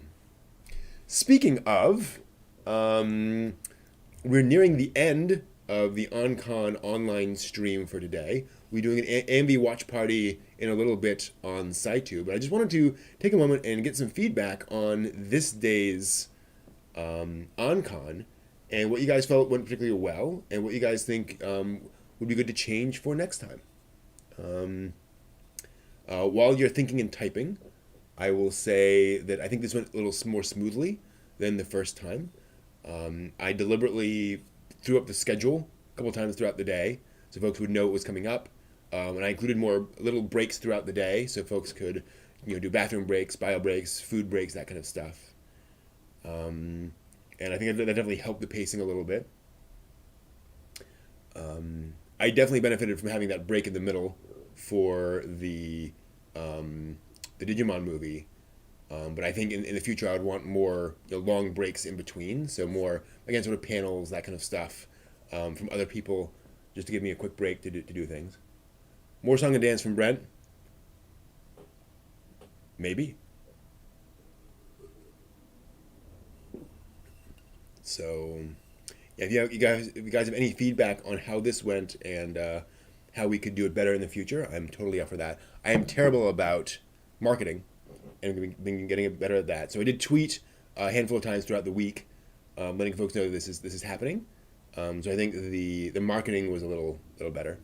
Lunch/dinner break, yeah. And that's the thing is that the Digimon movie was kind of the break for dinner, and Otaku no Cooking was kind of the break for lunch.